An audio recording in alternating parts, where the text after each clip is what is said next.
The sound of the tune was beautiful, and it was even more so when the tune was played by them both.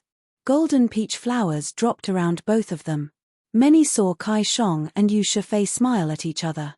All who witnessed that moment were able to tell how beautiful the relationship between them was. There were 18 candidates ranked on the regional king ranking in Crimson Dragon Realm, and there were 8 who were proving holiness and saints of true self. All of them were at the event. That fact alone served as a testament to the importance of the Peach Invitation. Both Kai Shong and Yu Shifei were 2 of those people. Yu Shifei stood out even more, given that she was the only woman among those 8 mentioned. The other 2 women were Princess Yin Tianjiao, daughter of Emperor Wu, who was training in the regional palace, and Xu Zi, daughter of Emperor Xu. Both of them were formidable cultivators in their own right, yet they were not ranked in the regional king ranking. It was easily seen from that fact alone just how exceptional the virgin from the Yu clan was. Her clan was currently placing all of their hope on her. Yu Shifei was the key to the future of her clan. Many were wondering just how wonderful it would be if both Kai Shong and Yu Shifei both made it into Renhuang Plain. They would probably end up like the current Crimson Dragon Emperor and his queen. Xia Qingyuan looked at the peach flower that landed on her palm and asked, "Were you two been this beautiful at one time?" Yi Futian turned his gaze away from the sky to look at Xia Qingyuan at his side. He smiled beamingly and nodded, saying, "Probably more beautiful than this. It probably won't take long for you to fulfill your wish on this trip to Crimson Dragon Realm," Xia Qingyuan said in a low voice. "That would be great." Yi Futian nodded. The beautiful tune gradually stopped. Kai Shong and Yu Shifei smiled at each other before turning around to look at the crowd. Kai Shong's eyes turned to Yi Futian. It was the first time the prince saw him. Yi Futian had handsome looks yet sported silver hair. The prince wondered what he had been through. "I heard that you're good at playing the guqin, City Lord Yi," Kai Shong smiled and quipped. It was evident that he heard the conversation between him and Xia Qingyuan, despite them having kept their volume down. Kai Shong thought that the princess of Emperor Xia's realm was with Yi Futian, yet he seemed to be able to tell that he was probably wrong from that simple conversation he heard. "I know a thing or two, Your Highness," Yi Futian nodded and said. "Well, we're in such a beautiful place. How about you play a tune for us?" Kai Shong smiled and asked. "Sure." Yi Futian nodded. While Kai Shong was indeed a prince of Crimson Dragon Realm and the favorite prince of the emperor, he lacked any overbearing pressure. On the contrary, he seemed to be like one of those dashing gentlemen who loved flirting around. Yi Futian sat on the ground, and a guqin materialized before him. His entire being seemed to have gotten into the zone, and his aura changed completely. He felt as if he was in a quiet, tranquil place, isolated from the world. An illustration seemed to have been painted as soon as the sound of his tune was heard. Kai Shong and Yu Shifei were both adept at guqin. But then again, they could not have portrayed the scenery painted by the music itself even if they knew little about music in the first place. "This is beautiful," Yu Shifei commented faintly. The tune sounded rather similar to the one they played before. It was as if the tune itself was an embodiment of the concept of beauty itself. What differed was that the beauty in the tune between both of them was that of resonance. The beauty in the tune played by Yi Futian seemed to have stemmed more from remembrance. Everyone turned to look at Yi Futian. He was the most renowned figure in the realm as of late. He finally stood alongside the cutting edge of geniuses in Crimson Dragon Realm. There seemed to be a battle fought below the mountain. Kai Shong was hardly surprised. He looked at the ground below and saw an ancient path with a figure running on it. That figure seemed to have been blazing a trail and intended to reach the mountain, joining the Peach Banquet. That was also the rule of the Peach Banquet. Those who lacked the Peach Invitation were welcomed to fight their way up there. And then, there was indeed one who took to fighting their way up. Many turned to look at the trail leading to the Peach Banquet below. Someone was seen moving forward, emanating an overwhelming aura as they blitzed the trail before them. There was a group of cultivators following behind. Someone from Xiong City. Someone was able to tell who was coming. Xiong Nan, a prince of Emperor Xiong's realm, was actually among them. However, the one who fought was not Xiong Nan, as they had yet to make it into Saint Plain, and as such, were not included in the list of invitees. But then again, that person resembled Seong Nan somewhat. That person was nonetheless Seong Nan's elder brother. His name was Seong Zi, and he was another prince from Emperor Seong's realm. The tune continued to be played, and a rumble was heard as Seong Zi fought as he moved. He managed to beat all who stood in his way. Defeated combatants were found all over the trail. Seong Zi walked up and came to the place below the peach banquet. He then cupped his hands and said to Kai Shong, "I'm Seong Zi of Emperor Seong's realm. I have long known of the renown of the peach banquet of Crimson Dragon realm. Please pardon my intrusion, Your Highness." The peach banquet was known as the #1 banquet in all of Crimson Dragon realm. "Never mind, please," Kai Shong then said. Seong Zi nodded and stepped up, heading into the peach banquet officially. A wave of aura swept all over the place when he walked. It was as if there was a formless force trying to break up the tune. The peach flowers were shredded and lashed out at Yi Futian as a formless force. Xia Qingyuan took a look in his direction. She stepped out, and holy light burst from her body. Sword wills filled her surroundings, and she drew a line with her arm. The peach flowers around her danced in the air, looking very beautiful. She pointed her finger at Seong Zi's direction, causing the dancing flowers to streak out like swords of calamity, devouring everything in their path. Seong Zi did not retreat but took another step forward. Formless waves of aura clashed with the sword wills of the peach flowers. A formless storm was formed, and the flowers were strewn the ground. Yi Futian continued to play the strings lightly. Xia Qingyuan seemed to have danced with the peach flowers. The scene was so extraordinarily beautiful, just like how it had been when Kai Shong and Yu Shifei played together. Eventually, the dancing notes gradually stopped, and the music was no longer heard. Yi Futian did not look at Seong Zi. He looked at Kai Shong and smiled, saying, "Sorry about that." "Marvelous," Kai Shong smiled and said. Xia Qingyuan and Kai Shong both dispelled their auras, and both stood there quietly. Xia Qingyuan returned to Yi Futian's side as if nothing had happened. However, everyone was able to clearly sense the intense conflict between the two parties in those brief moments. Seong Zi probably had not been in Crimson Dragon realm for long. Everyone naturally knew about the feud between Seong City and Chenya City. Seong Zi stepped into the peach banquet with overwhelming force, with a feint of provoking Yi Futian.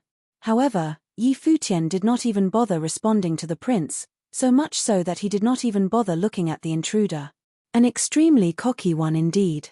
Many found such a peach banquet to be even more exciting. The expression of all the people around remained normal. Every single one who attended the banquet was a figure of legends, after all. Kai Shong turned his eyes to look at the crowd around him, before smiling and saying, "All who received the peach invitation are all the most extraordinary of people to be found in Crimson Dragon realm.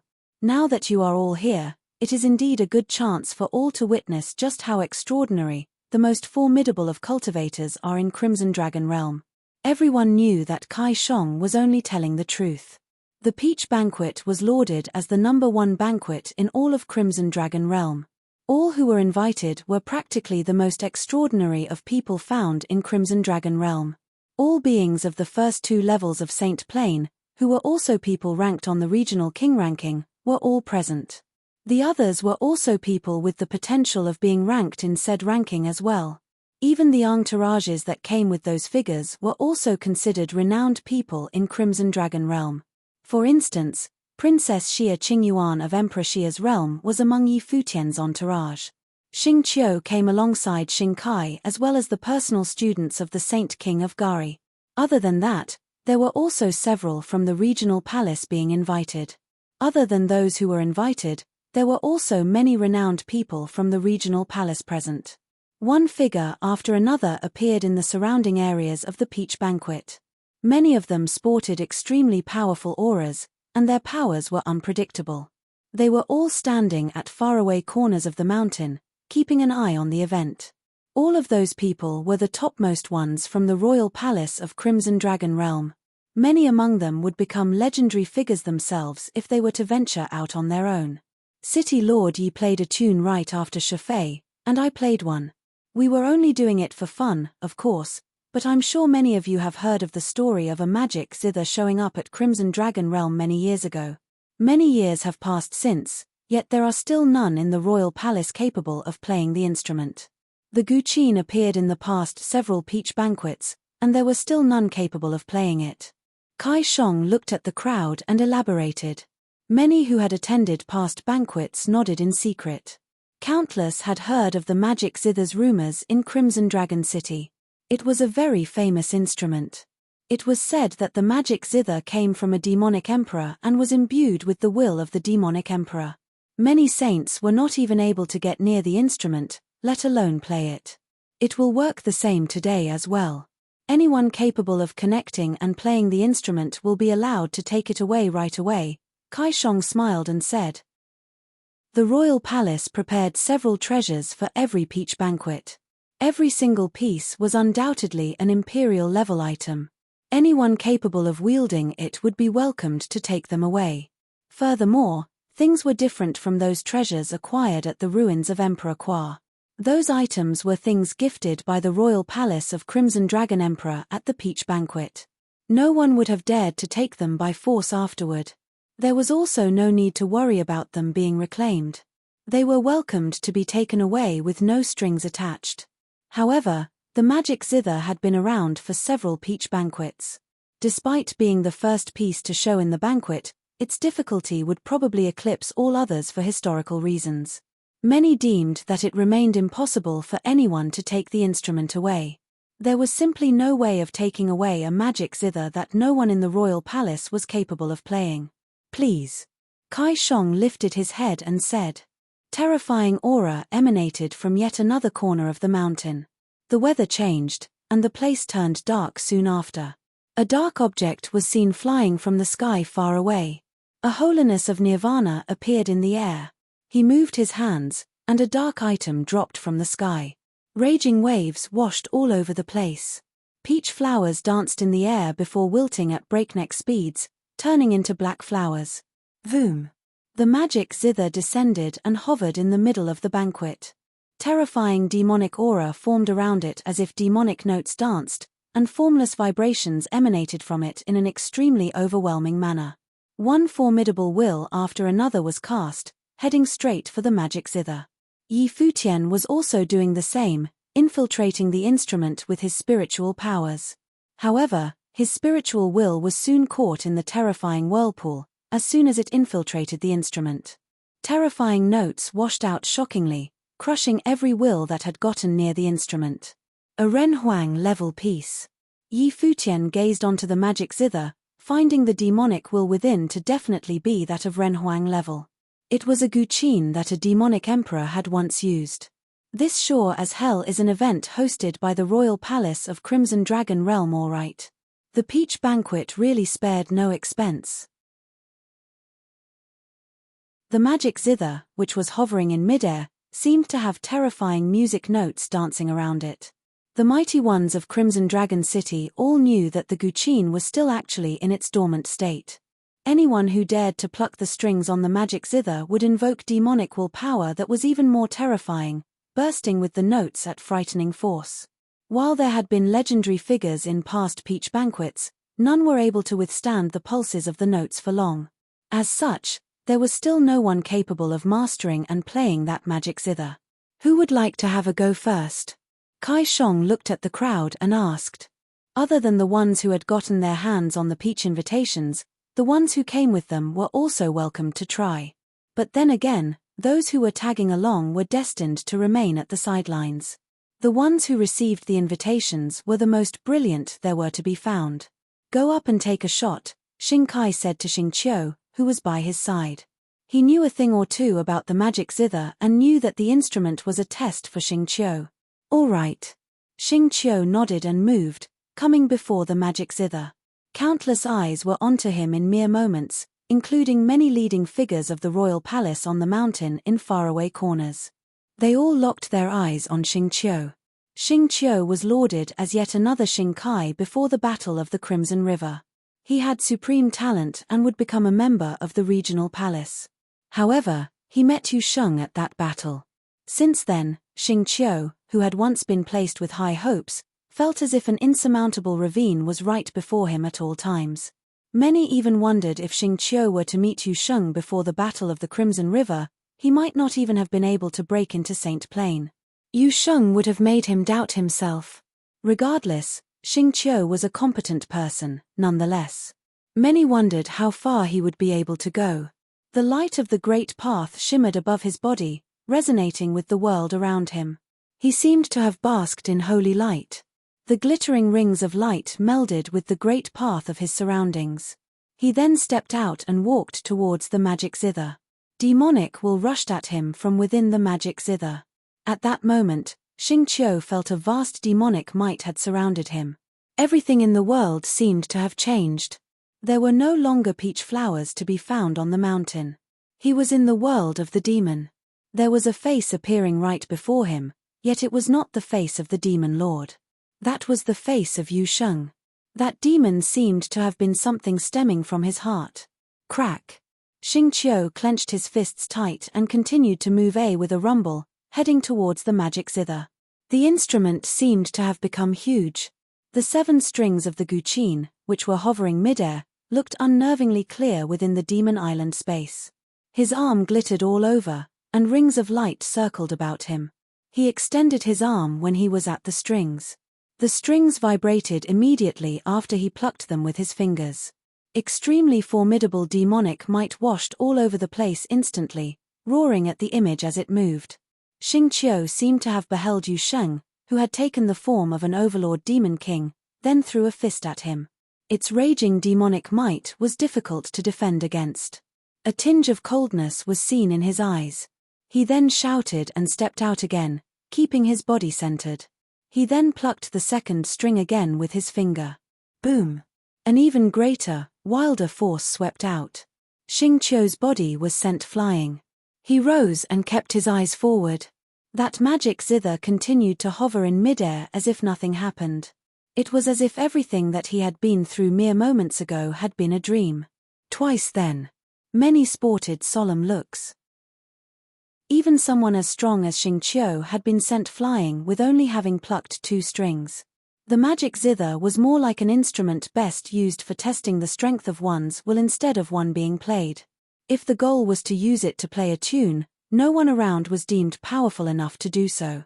Xingkai looked disappointed when he saw what happened. He knew a little about the past peach banquets somehow, and there was no way the likes of Xingqiu would have gotten further than that. However, the instrument was capable of attacking the will of its player. If the player had a wavering will, they would have suffered worse under the instrument's effects, making one think the attacks were stronger than they were and were very difficult to resist. It seemed that Yu Sheng had a profound effect on Xingqiu, as he had become a solid obstacle in Xingqiu's path to cultivation. Get up there, Xingkai then said to someone beside him, Gari Huang's personal student, Hua Yi. Hua Yi nodded and walked out, coming before the magic zither. Xingqiu turned his eyes to Hua Yi, who became clad in the dazzling will of the great path of space, tearing apart the demonic will power rushing at him. He slowly moved towards the instrument, coming right before the guqin that was hovering in midair. He then pointed at the air and seemed to have grabbed hold of the string on the magic zither remotely before plucking it. The sound of the guqin reverberated in an instant. However, it did not sound pleasing at all. The sound heard was that of a howl, sending rumbles throughout the space. Golden storm of space whipped up around Hua Yi, tearing everything apart. He pointed with yet another finger, plucking the string yet again. A demonic aura that was even more raging swept through the place.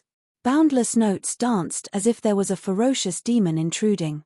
Hua Yi stepped out again with his outstretched finger plucking the 3rd string.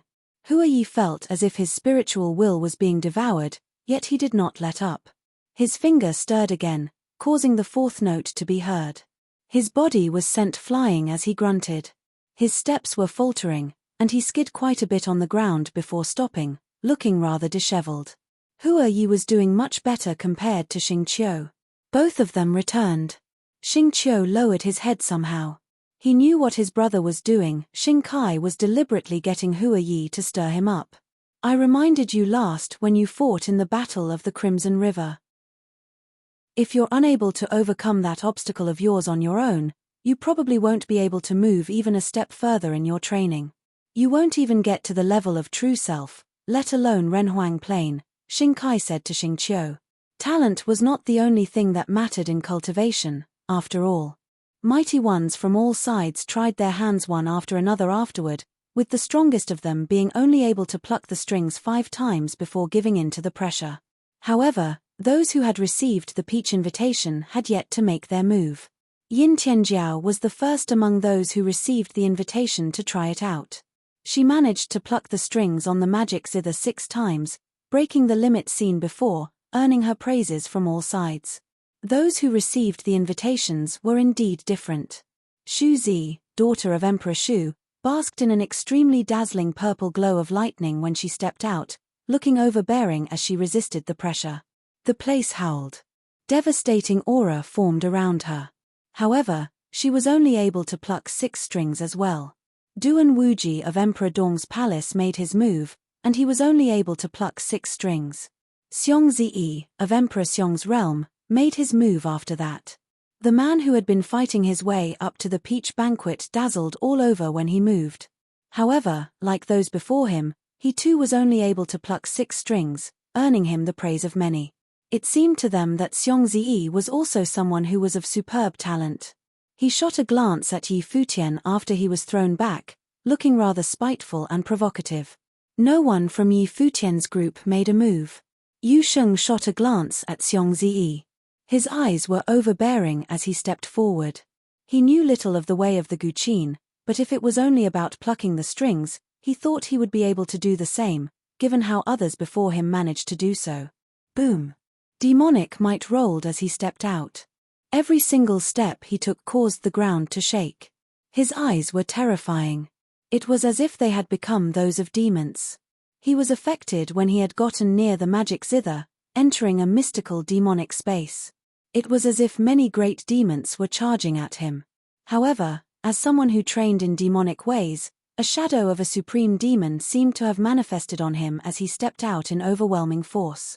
He came before the instrument and played. Demonic might rolled, and howls were heard. He continued to pluck the 2nd string as if he felt nothing. Demonic auras roared and howled. His eyes were cold. He then plucked the 3rd and the 4th strings, not flinching even a bit. The 5th string rumbled, and the place was filled with raging roars of the demons. Terrifying waves swept all over the place. Yu Sheng stood tall like a mountain and plucked the 6th string. He felt an irresistible demonic willpower bombarding him afterward, causing his brain to rattle. However, indomitable, overbearing will seemed to appear in those eyes of his. The wind howled, and the peach flowers all over him wilted quickly. A terrifying demonic storm appeared around Yu Sheng. Clang! The 7th string rattled. There seemed to be a supreme demonic shadow appearing on the magic zither. Yu Sheng shouted and looked it in the eye, remaining unflinching as he did so. However, his body was nonetheless thrown back afterward, rolling on the ground as rumbles were heard. His body continued to sustain the striking force as skid marks marked the ground. Some power indeed. Many shuddered. Yu Sheng was the first to have plucked all 7 strings. However, he remained utterly incapable of genuinely mastering and playing the instrument. Mighty ones ranked on the regional king ranking were indeed a cut above the others.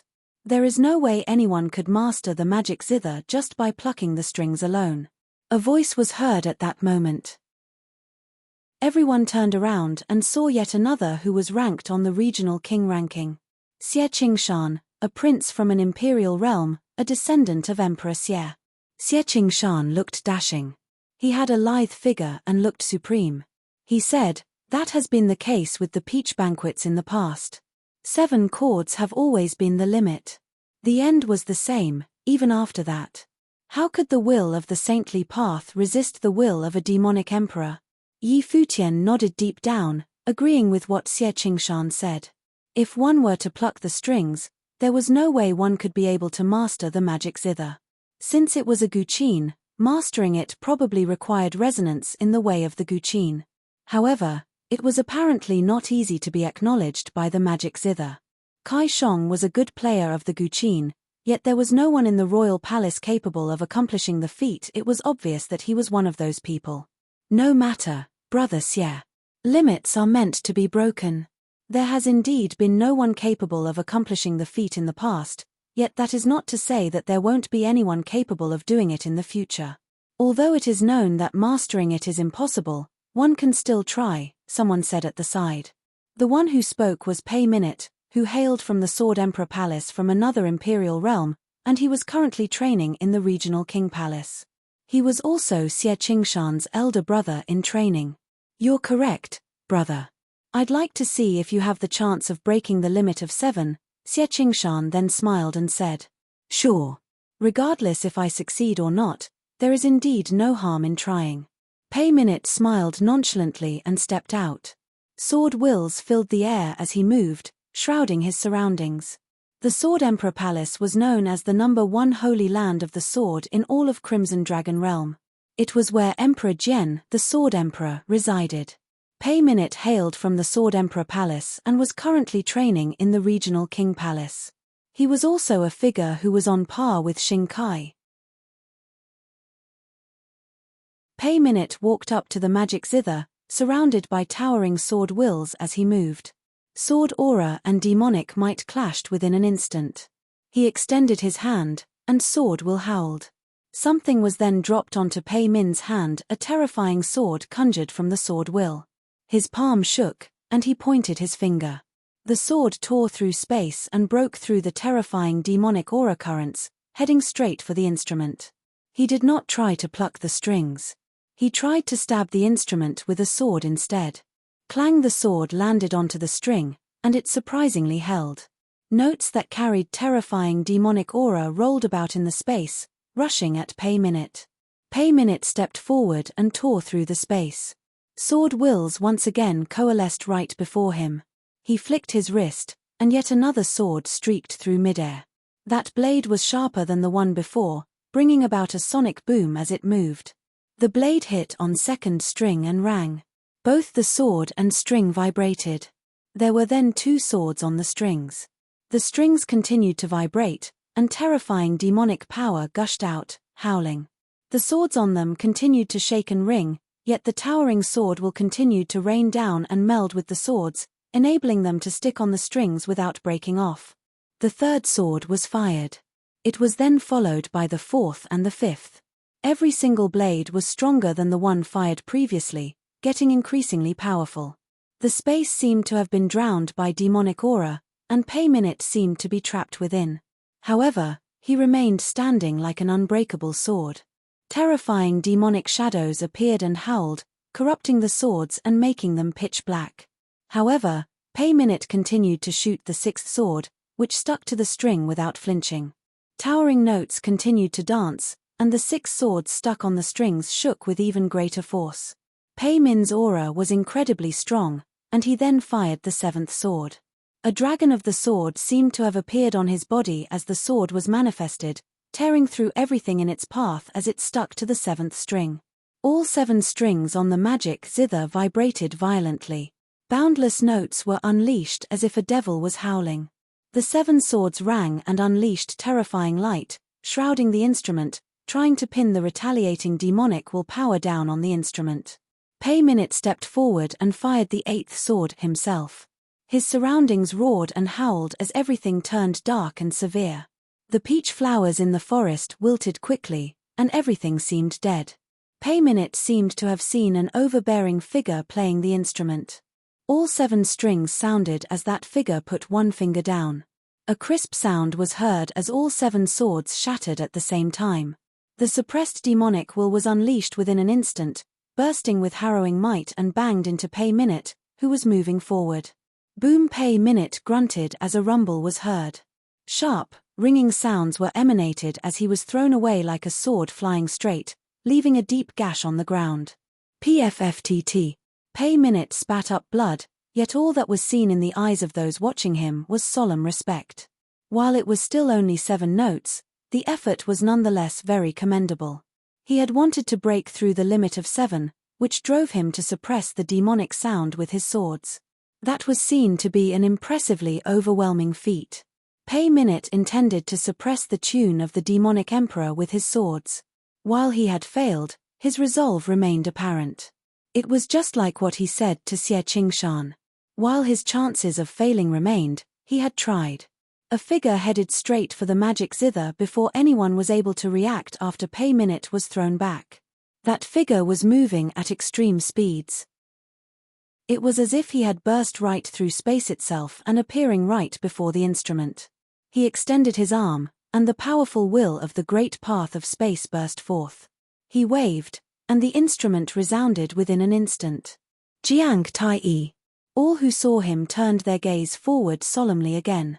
Jiang Tai of the Jiang clan of Crimson Dragon City was known to have a body inherently suited for practicing the ways of the Great Path. He was proficient in space abilities, and it was rumored that many years ago, that the Jiang clan had descended from a Renhuang. Jiang Tai was extremely renowned in Crimson Dragon City. He and Luo Yang were both known as the two geniuses of the city, and both of them were ranked in the regional king ranking. Powerful will of the great path of space burst around him. Rings of space shone around him. The raging demonic might seem to have shot right through his body. He extended his hand and then plucked the string on the instrument remotely. A sound from the magic zither was heard once again. The feat of manipulating the instrument remotely spoke volumes of Jiang Tai's space powers. It was a feat seen as no less than terrifying. If that had been an opponent instead of an instrument, he would have been able to attack his opponent directly from a distance without any regard for the distance between them. The rings of the great path of space continued to circle him. He continued to pluck the strings on the instrument, with his body getting increasingly close to it with every attempt. There seemed to be an image of the great path of space right before him when he stepped out. Demonic aura bombarded him, yet it was all devoured by that image and broken. Those powers enabled all to sense the extent of his powers. However, despite Jiang Tai's strength, the raging demonic power brought forth when he plucked the seventh string shattered said image right away. Jiang Tai had failed as well. Luo Yang, Yu Shifei, and Xie Qingshan made their attempts after he was done. However, while all of those ranked on the regional king ranking had been able to make the instrument produce 7 tones, none of them were able to make it further. It was as if 7 notes was the limit of the instrument itself, and that limit was something unbreakable. Xing Kai emerged as well. The aura on him gushed with great force. He looked like a god of war when he walked imposingly to the instrument. He attacked the instrument without reserve. The rings of the great path bombarded the magic zither, causing it to produce notes while shaking furiously at the same time. However, Xing Kai disregarded the instrument's rattling altogether, continuing to attack with imposing force. He was also thrown behind after 7 attempts, and he had truly been overwhelming and unforgiving. So the magic zither continues to dominate in this year's Peach Banquet, many noted to themselves. By then, every single person who had received the Peach invitation had attempted, except for Yi Futian. Even if Yi Futian were to try, everyone thought the end result would be the same as all the previous attempts. The magic zither was deemed a lost cause. Everyone wondered what kind of treasures would be presented in the banquet instead. Many turned their eyes to Yi Futian, who was sitting, seemingly without any intention of getting up. So he is not even going to try, then, some thought. While all of them who tried had done little but pluck the strings on the instrument, the attempts nonetheless gave the spectators insights. For example, those who were ranked on the regional king ranking were apparently more exceptional than everyone else.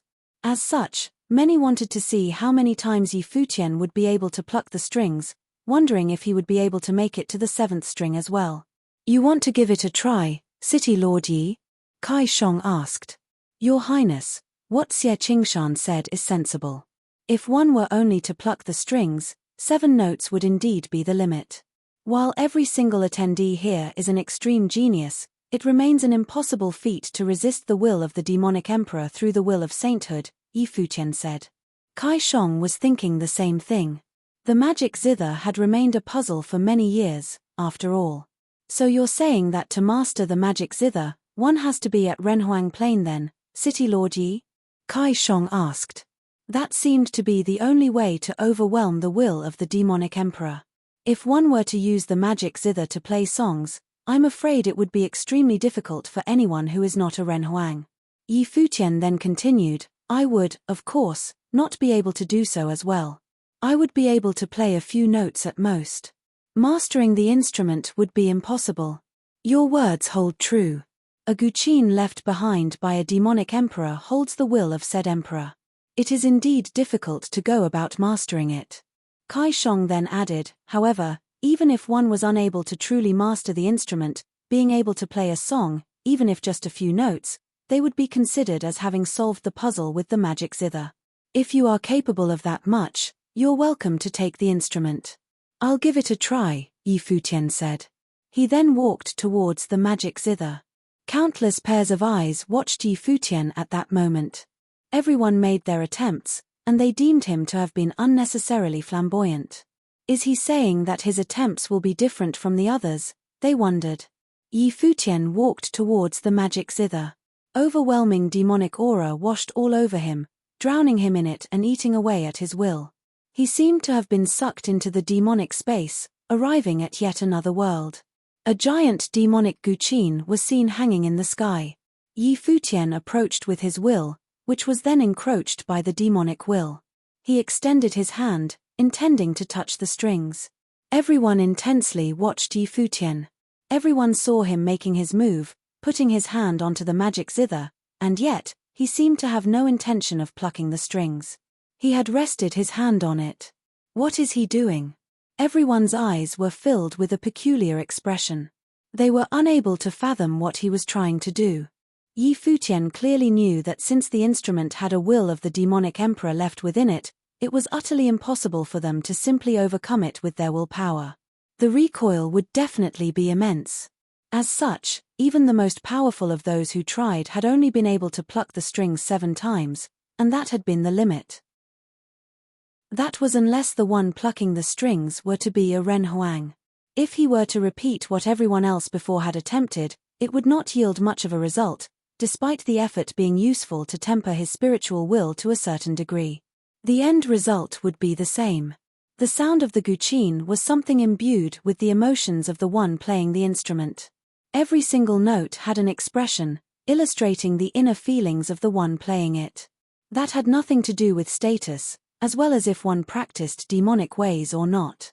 The magic zither had a spirit, and mastering it required one to be able to comprehend the instrument's will itself. Yi Futian did not resist the flowing demonic willpower within the magic zither. His spiritual will was quickly encroached by the demonic will, as demonic might enveloped his entire being.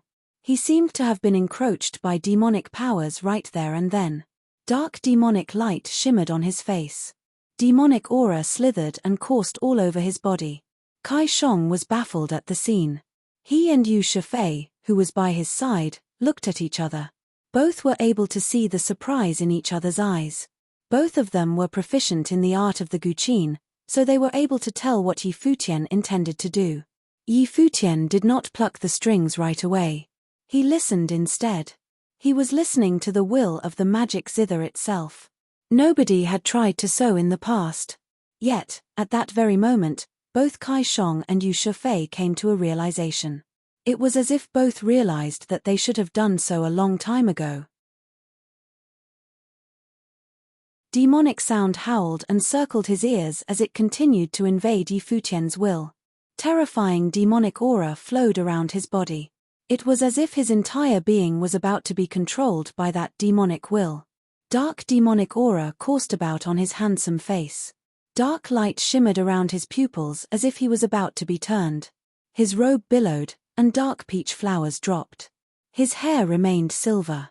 That handsome face of his seemed like that of a devil, shining with a feral grace as if he was no longer himself. Countless pairs of eyes found on the mountain were all glued to Yi Futian. Everyone seemed to have felt something. Is he sensing the will of the magic zither on his own? He is not afraid of being devoured by the demonic will instead?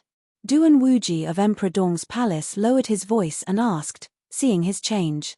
He chuckled and understood why it was Yi Futian who had been able to acquire Emperor Kua's lineage back in the ruins. He dared to venture into territories no one dared to. What Yi Futian pulled was extremely bold. Terrifying demonic willpower was imbued within the magic zither, capable of encroaching and even attacking the will of others. Saints, who were all-powerful beings, would not have tolerated the thought of having their will affected and controlled. So their first instinct at facing the magic zither was to fight it, cutting down on the demonic will's influence on them and even suppressing the demonic will to master the instrument. That was the most common method, after all. Even any wanted to reach out, they would have instinctively shunned such thoughts soon enough. The result of doing such a thing would probably be something out of their control, after all. An example being, what if one's will was encroached so badly that one was left with a permanent, unrecoverable trauma? There was also the concern of recoil from the demonic will affecting them. Such methods of wading against the current were totally against human instincts and extremely risky. However, that was what Futian did. Although many present would not have done so themselves, they nonetheless vaguely felt that he might be doing the right thing when they saw Futian putting such thoughts into action. They, however, wondered if he would be able to bear the will of a demonic emperor. "This is interesting," Xie Qingshan said. While Futian had not gone to directly suppress the demonic will and pluck the strings as they had, what he pulled was something that had more thought in it, and was more daring. It was no surprise why Futian would emerge to become the most brilliant young man found in Crimson Dragon Realm. Everyone knew that if Futian were to be the same as they were, he would not have succeeded, and he knew that much. As such, he did what he did. However, what enabled him to do so was the backing of his imperial will. If he were to run into any accidents, he was still confident that he was able to shake himself free from the demonic will instead of completely succumbing to it. Demonic will coursed about Futian's body, which was at the central region of the peach banquet, held in the vast divine mountain. He looked as if he was turning into a demon himself.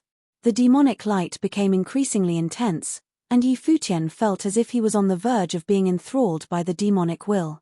He seemed to have heard ancient notes within that demonic world, which sounded like they came from an extremely faraway place, while at the same, right beside him.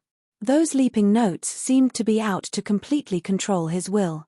Futian maintained a sliver of consciousness, as the demonic might, which was getting increasingly terrifying, rolled about. Futian seemed to be on the verge of turning into a demon. His pitch-black demonic eyes glittered with a hint of comprehension. He lifted his hand and got near the magic zither. His fingers were slightly curved. Terrifying, stifling aura was felt in his surroundings at that moment. "Look out!" A figure at a faraway corner of the mountain was seen. Everyone seemed to have sensed something, and all gathered their powers to resist. Futian's fingers then struck the strings on the instrument shortly after. When the demonic sound was heard, formless demonic light washed all over the place. It was as if devastating demonic rings shot out all around. Boom! The mighty ones brought their towering auras to bear. The demonic might washed all over the place. Gales swept their vicinity, and the peach forest wilted in mere moments, turning into a pitch-black demonic world. Many were thrown several steps back. Rumbling sounds were heard as they unleashed their own will powers to resist. However, all of that hardly lasted for a single moment. Everyone then turned their gaze back to Futian. His fingers were moving away from the magic zither. He backed away, and the demonic might on him gradually subsided as if nothing had happened. That bit of demonic sound was totally different from the simple notes produced when everyone was attempting to pluck the strings before. That was the true tune of demonic sounds. It was apparent that he did it. Although it lasted for only a brief moment, he had played the magic zither for what it truly was. Furthermore, he was able to make it out in one piece. Everyone turned to look at Futian. If things were to proceed according to the conversation between Kai Shong and Futian, then the instrument that had been around for many peach banquets would no longer remain. It had finally found its master. The magic zither has been in the royal palace for many years, and there has never been anyone capable of fathoming its workings, or should I say, there had never been anyone capable of such metal. City Lord Yi, you have succeeded in finding out the secret of the instrument and playing it. Per what I've said before, this guqin shall now be yours, Kai Shong smiled and said. Futian did not refuse. The guqin of a demonic emperor was a Renhuang-level treasure, and there was no way he would have rejected such a precious item. Furthermore, there was not any catch to taking the magic zither. "Thank you, Your Highness," Futian cupped his hands and said. A holiness of nirvana dropped from the sky. The guqin case materialized and emitted dazzling light, shrouding the guqin and containing it within. The case itself was a treasure as well, evident from the fact that it was capable of containing the will of the magic zither within. He waved his hand, and the case flew towards Futian. Futian took it over and then stored it within his storage ring, before turning around and going back to where he stood. The magic zither was officially his. The magic zither has been around for several peach banquets, and it finally found its master. "I'd call this a case closed one way or another," Kaishong smiled and said. It was as if giving away a Renhuang-level treasure was something worth celebrating to him. "We shall have the second gift prepared for the very next day. The 1,000-word tablet," Kaishong said. He then looked far away, ordering, "Please." Rumbles were heard in the sky as soon as he finished. An item flew from the mountain, zipping past the heads of the crowd and coming to the center of the banquet. Boom! A booming rumble was heard, and everyone saw a huge tablet appear before them. The tablet looked like a chessboard, and ancient symbols coursed on it. The piece looked mystical, and it seemed to harbor immense power. The 1,000-word tablet, per its namesake, has thousands of maxims carved on it. It is meant for supplementing one's training, and one is able to store powers of the great path within. A Renhuang created it. Kaishong's voice was heard again as he addressed the crowd. "If there is anyone in the crowd capable of comprehending the maxims within and melding what is learned into your own methods, we shall have sparring sessions within 2 hours for anyone who is capable of developing what they have learned. The one who is capable of developing the deepest comprehension will be welcomed to take the tablet away." Things were different then with the magic zither previously. The guqin had never found its master in the past several banquets, and it was finally taken away by Futian. The tablet itself was not a precious, but the inscriptions on it were of extreme value, as they were creations of a Renhuang. Furthermore, someone would definitely be able to take it. However, taking such a piece away would not be an easy feat. All who had attended the peach banquet that day were all renowned, formidable figures. All of them were top-notch geniuses in Crimson Dragon realm. Anyone intending to take it away would be required to overwhelm others through their power of comprehension. Such formless competition was what the peach banquet was truly meant for. It served more than a gift to a worthy person, as it was also a piece enabling all present to see just how extraordinary the top-notch geniuses of the realm were. Furthermore, all top-notch figures present were people who willingly attended the banquet. In all the past banquets held, only a handful of the invitees chose not to attend the event instead. The banquet was of such prominence that those who did not receive an invitation intended to fight their way up, just like how Xiongzi did. "Please, help yourselves," Kaishong said with a smile. The tablet stood before them, and one figure after another shot into the air, heading towards the huge tablet. Futian did the same.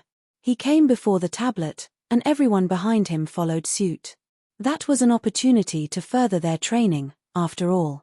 Of course, it would have been delightful for Futian if he were to be able to bag the tablet, as it would have enabled him to study the inscriptions in detail. But 2 hours was what he had for now. Futian gazed at the huge tablet before him. Ancient symbols spun around the tablet as if they were about to shoot out of it.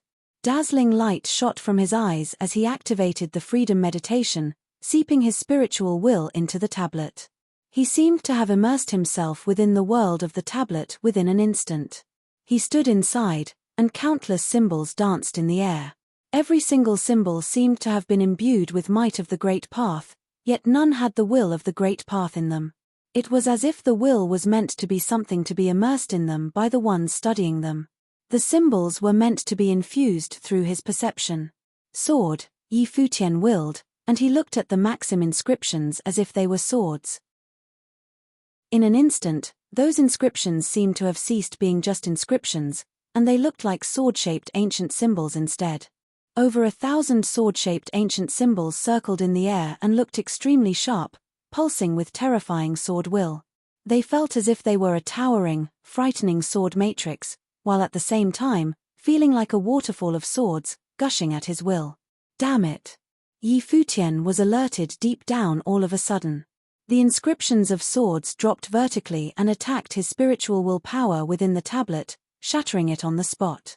It was as if they had torn through the tablet and rushed inside his head. Yi Futian shut his eyes instantly, intending to shake the attack off. However, that scene seemed to have lingered in his mind. He retreated immediately and grunted, finding blood at the side of his mouth. Everyone around him was frightened. Xie Qingyuan and the others flashed and came to his side, asking, "What happened?" They were not the only ones doing so. Many before the tablet turned their eyes to Yi Futian as well. Their expressions were puzzled. The ones standing far away at the mountain were rather baffled as well. While many were thrown off instantly, Yi Futian was the only one who showed that much of a reaction. It seemed as if he was severely injured. The case did not seem to meld well with his prior performance. He should not have looked that weak.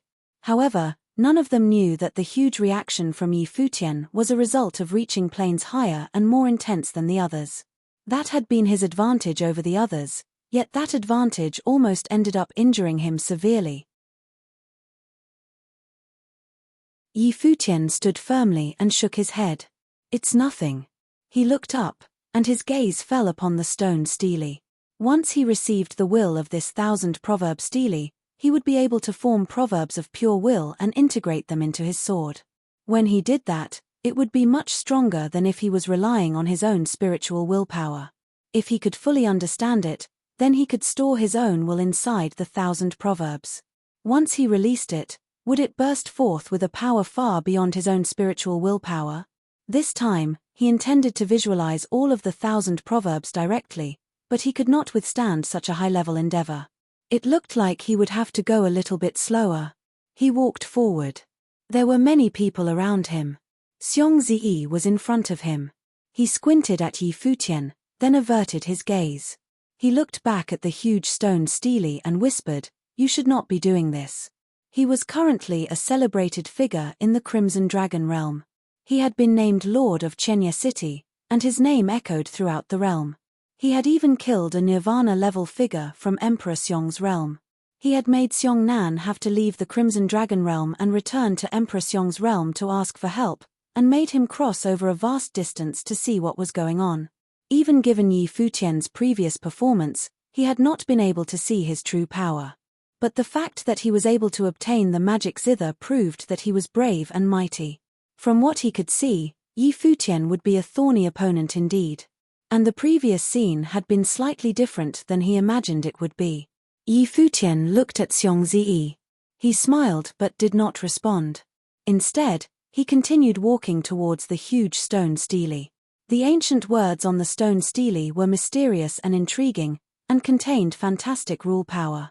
Yi Futian's spiritual will entered it once again, but this time, he did not receive the will of the words, he only saw the endless characters that they were made up of. Is this a matrix of the Great Path? Yi Futian wondered. Ren Huang had probably carved the 1000-word proverbs on the stone stele. A Ren Huang-level figure had carved the stele, and now the power of the Great Path was contained within its characters. It seemed that every character contained a powerful will. There seemed to be some similarity between this and the Sword of Cassiopea. But what was different was that he had formed the revolution of the Great Path rule power out of the ancient words. It was extremely frightening. Yi Futian perceived the 1000-word proverbs and tried to form a Sword of Cassiopea. One of the swords did form inside his life palace. Yi Futian felt its will and frowned slightly. Something was wrong. The will that this character contained seemed ordinary, not extraordinary. It seemed kind of like the three brothers' 9 seals of spiritual power. But it was a little bit different. Every single ancient character had a special mark on it that could attract will. Thinking of this, Yi Futian did not try and perceive each of the 10,000 words. He just perceived one among them. Ren Huang had created the 1000-word proverbs. When someone reached the Ren Huang level, they had already proven themselves before the Great Path and transcended. The Tao begets the heavens, the earth, and all things. In the space of a single thought, the Tao of all things could make a full revolution. The union of humans and Tao created unlimited vitality and endless potential, as vast as the world and as bright as the sun and moon. Since Renhuang had created them, these 1,000-word proverbs contained true will within them. Since they contained endless potential, these ancient characters were suitable for any law power. Yi Futian was completely lost in self-perception, and he forgot everything in the outside world. He was immersed in the 1,000-character proverb stele. Many powerful figures were standing in front of the stele as well, cultivating and perceiving it. All of them had different understandings of it. Below the place where the peach banquet was taking place, everyone was gazing up at them. And many eyes were watching from Divine Mountain as well. Half a day was too short a time, especially when trying to perceive a 1,000-character proverb. It was impossible to get all the details of it. Everything that had been created by Renhuang had been done so through the Great Path. Even the things that he had created so easily would be difficult for even a Nirvana-level cultivator to create. However, the people at the peach banquet were all top figures. Even if they could not understand all the will within it, they could still comprehend a lot of it. But they did not know who among them could understand the most. Those who had received a peach invitation naturally attracted a lot of attention. Luo Yang, Jiang Tai-yi, and Yu Shifei are the most outstanding talents of Crimson Dragon City. I wonder what kind of performance they will give at the peach banquet, said an old man on Divine Mountain. He looked out at the stone stele. He saw that a fiery mark appeared before Luo Yang, that radiating brilliant light. On the other side of the banquet, there was an incredibly powerful swordsman's aura. It was Pei Minute. Ancient characters in the form of swords formed around him. They looked like they were sword marks. An ear-splitting noise came out of the air as terrifying sword will roared. Pei Minute was even able to control the sword marks flowing around him. It seemed like he was trying to simulate the great path rule power of the 1,000-word proverbs. A terrible halo appeared in front of Xingkai. The will of Great Path was within it, and it was extremely overbearing. The halo seemed to be filled with destructive power. Everyone was trying to work as hard as they could to perceive the stele and use it in their cultivation. They knew that they could not completely perceive the 1,000-word proverbs in such a short amount of time, but as long as they could perceive more than anyone else, they could take it with them and work on slowly understanding it. That would be equivalent to Renhuang-level combat magic. Moreover, it could make any of their law powers much stronger. Kai Shong was sitting there satisfied. He was the only one drinking. All the figures in front of the stele were standing or sitting on mats on the ground. The will that was forming around them was growing stronger. As time went on, the will of the Great Path flowed between heaven and earth, whistling without end. He took a sip of wine and looked at Yi Futian, the one who had gotten the magic zither. He saw that he was the one who was moving the least. In fact, he was not moving at all. This made him a little suspicious. Was this guy even still perceiving? Could it be that he was not interested in the 1,000-character proverbs at all? Beside Yi Futian, many different wills had formed around Xie Qingyuan, Yi Wuchen, and the others. They were obviously all still perceiving. He shifted his gaze and looked back at Yu Shifei. A look of warmth came into his eyes. Without anyone realizing it, half a day passed. Kai Shong smiled and said, "Time is up, everyone." Everyone still seemed to be immersed in the stone stele, but when they heard Kai Shong's voice, they gradually came out of their cultivation postures. Whoosh! There was a loud noise as the 1,000-word proverb stele flew away. Everyone returned unhappily to their original places. It seemed like everything had returned to how it was at the start. Anyone interested in the 1,000-word proverb stele may exchange views. However, we are only looking at how much of the 1,000-word proverb you have perceived, so this is just a simple exchange, not a true battle. You may only make simple attacks through the power of the 1,000-word proverb stele. Moreover, if a saint of true self faces a doctrine saint, you must control your strength, and keep it to the level of a doctrine saint, said Kai Shong. Only this way can we truly test how well you have understood the 1,000-word proverb. Everyone was silent as they looked at each other. Kai Shong watched this scene with a smile. Everyone here can participate. He was naturally referring to those that the guests had brought with them, the ones who had not received peach invitations. But the ones who had received peach invitations were the most outstanding figures. It would be impossible for someone to be more outstanding than them. The one who finally won the 1,000-word prover stele would be one of the ones who had received a peach invitation. Him letting the others participate was just for his amusement. After all, the peach banquet was just a banquet, so there were no rigid rules. Here you could see some of the most powerful figures in the Crimson Dragon realm of this generation. At that moment, a figure strode forward from behind Shinkai. This person was officially the Saint King of Gari's younger brother Hua Yi. Even though he had not received a peach invitation, he was still one of the top talents of the Crimson Dragon realm. It was just that compared to the heroes who had gathered here, like Shinkai, that he came up a bit short. Who would be the worst among these people like Hua Yi and Xia Qingyuan? Hua Yi looked over at Yi Futian. He had come from the ancient imperial city. He wanted to see just how powerful Yi Futian truly was. His teacher was the Saint King of Gari, one of the top figures of the Crimson Dragon realm. He was naturally incredibly proud. The only one that he was willing to follow was Shinkai. I hope to find out just how much Lord Yi has understood, said Hua Yi. He had been perceiving the stele for half a day, so he could use it in his attacks. He wanted to know whether Yi Futian would be able to withstand his attacks. Everyone from Chenya City looked at him. Yi Futian was just about to go over there when another figure stepped forward.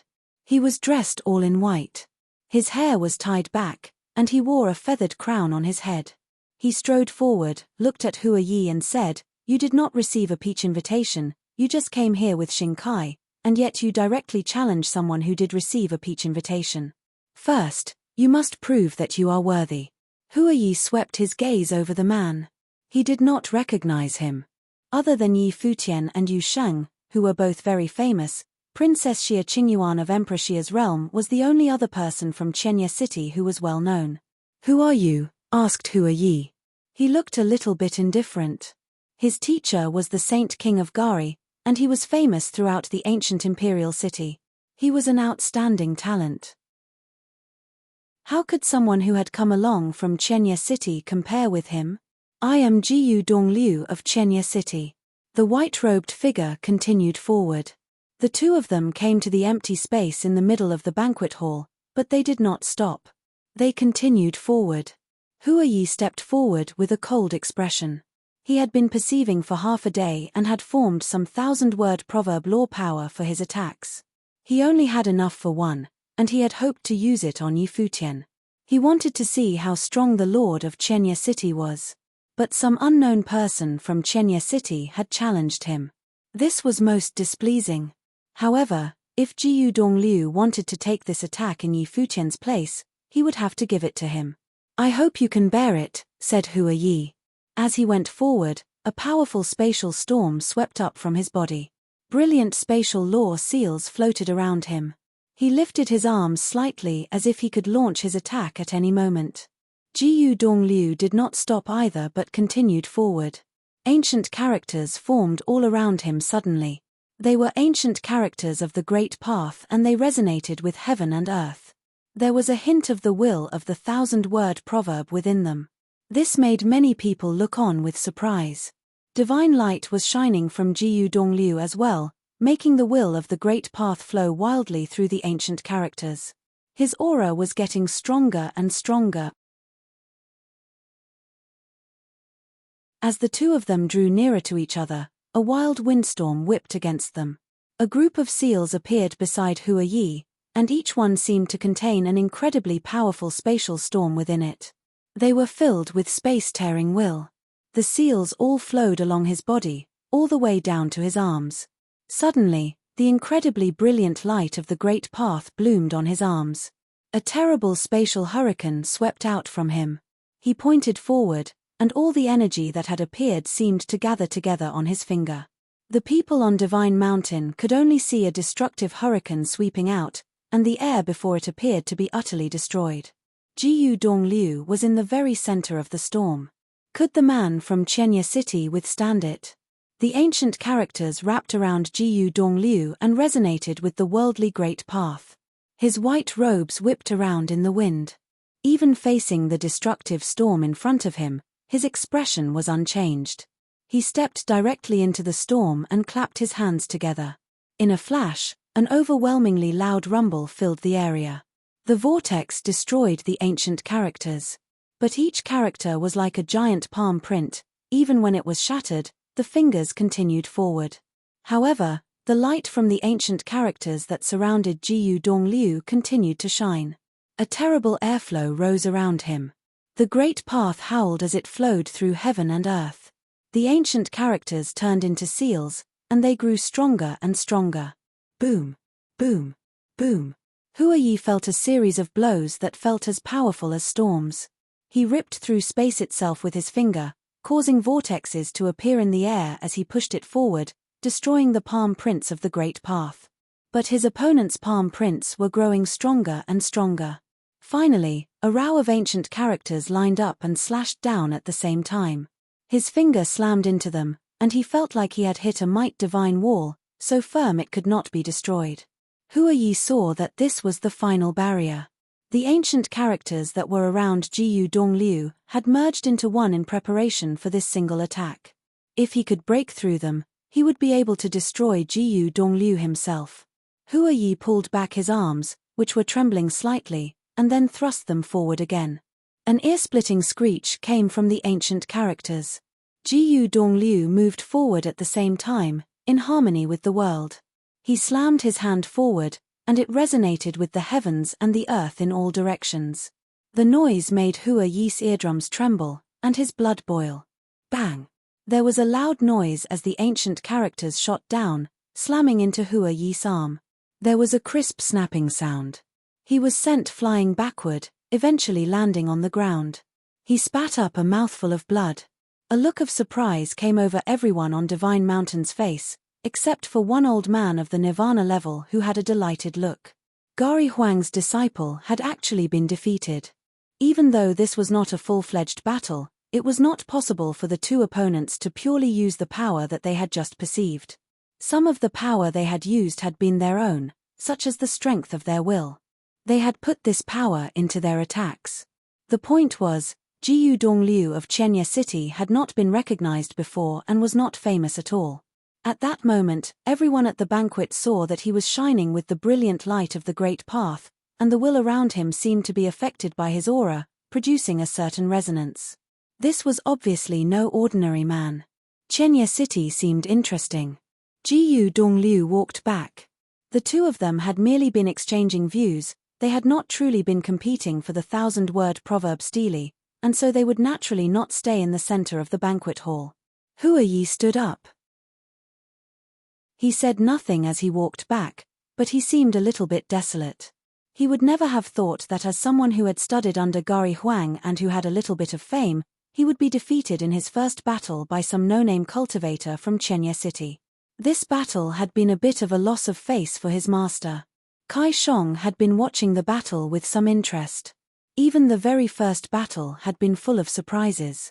So the next ones would be exceedingly brilliant. At that moment, a figure strode forward to the center of the banquet hall. A look of surprise came upon many people's faces.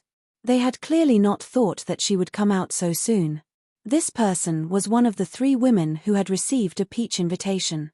It was the proud daughter of Heaven Shu Zi, who cultivated in the regional palace. She was often compared to Yin Tianjiao. One of them was a princess of Emperor Wu's realm, the other was Emperor Shu's daughter. Both of them had overwhelming attack power. They were in no way weak women. The princess of Emperor Shu's realm was really going to start fighting so soon? But who would she fight? She pulled out a card with a golden peach on it. It was a peach invitation. She had been directly invited here. "May I challenge the lord of Chenya City?" said Shu Zi. Hua Yi had tried to challenge Yi Futian, but Jiyu Dongliu had called him out for not having a peach invitation and had stood in his way, finally defeating him. But both Shu Zi and Yi Futian had received peach invitations. Yi Futian looked at her in surprise. This was the first time that he had seen the princess of Emperor Shu's realm. He only knew who she was by reading her name on the peach invitation that she pulled out. Now, why did she want to exchange views with him? Was Chenya City really this famous? Emperor Shu is known as the Thunder Emperor. His accomplishments in the way of thunder are extremely impressive, said someone on Divine Mountain. Ah yes, he is named after his overwhelming style of attack. It is said that the princess has perfectly inherited her father's talent. She may look weak, but when you see her fight, you won't think that at all, said someone else with a smile. But why does Shu Zi want to challenge Yi Futian? I heard that when the princess had just entered the regional palace, she was very arrogant. But she was taught a few lessons by Xingkai and became much more honest.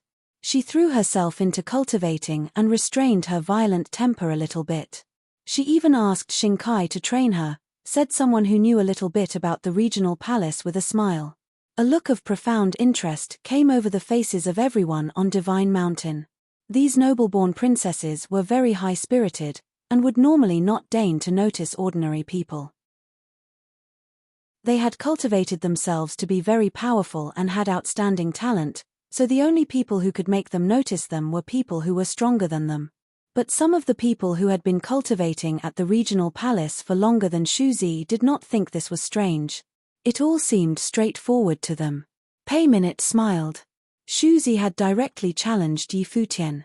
There was a high likelihood that she would be humiliated. Yi Futian may not have really gotten involved up to this point, but everyone still had high expectations for him.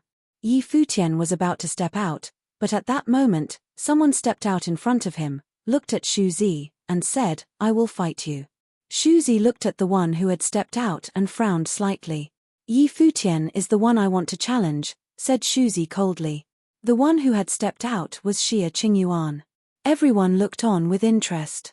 Shu Zi had challenged Yi Futian, but Xia Qingyuan had been the one to come out. Shu Zi may have just emphasized that the one she wanted to challenge was Yi Futian, but based on their status, these two were much more suitable to fight each other. The daughter of Emperor Shu and the daughter of Emperor Xia. Two princesses of great Renhuang realms. Xia Qingyuan did not get involved in much in Qianye City. Yu Sheng and Yi Futian were so famous that the princess of Emperor Xia's realm did not get many chances to display her abilities.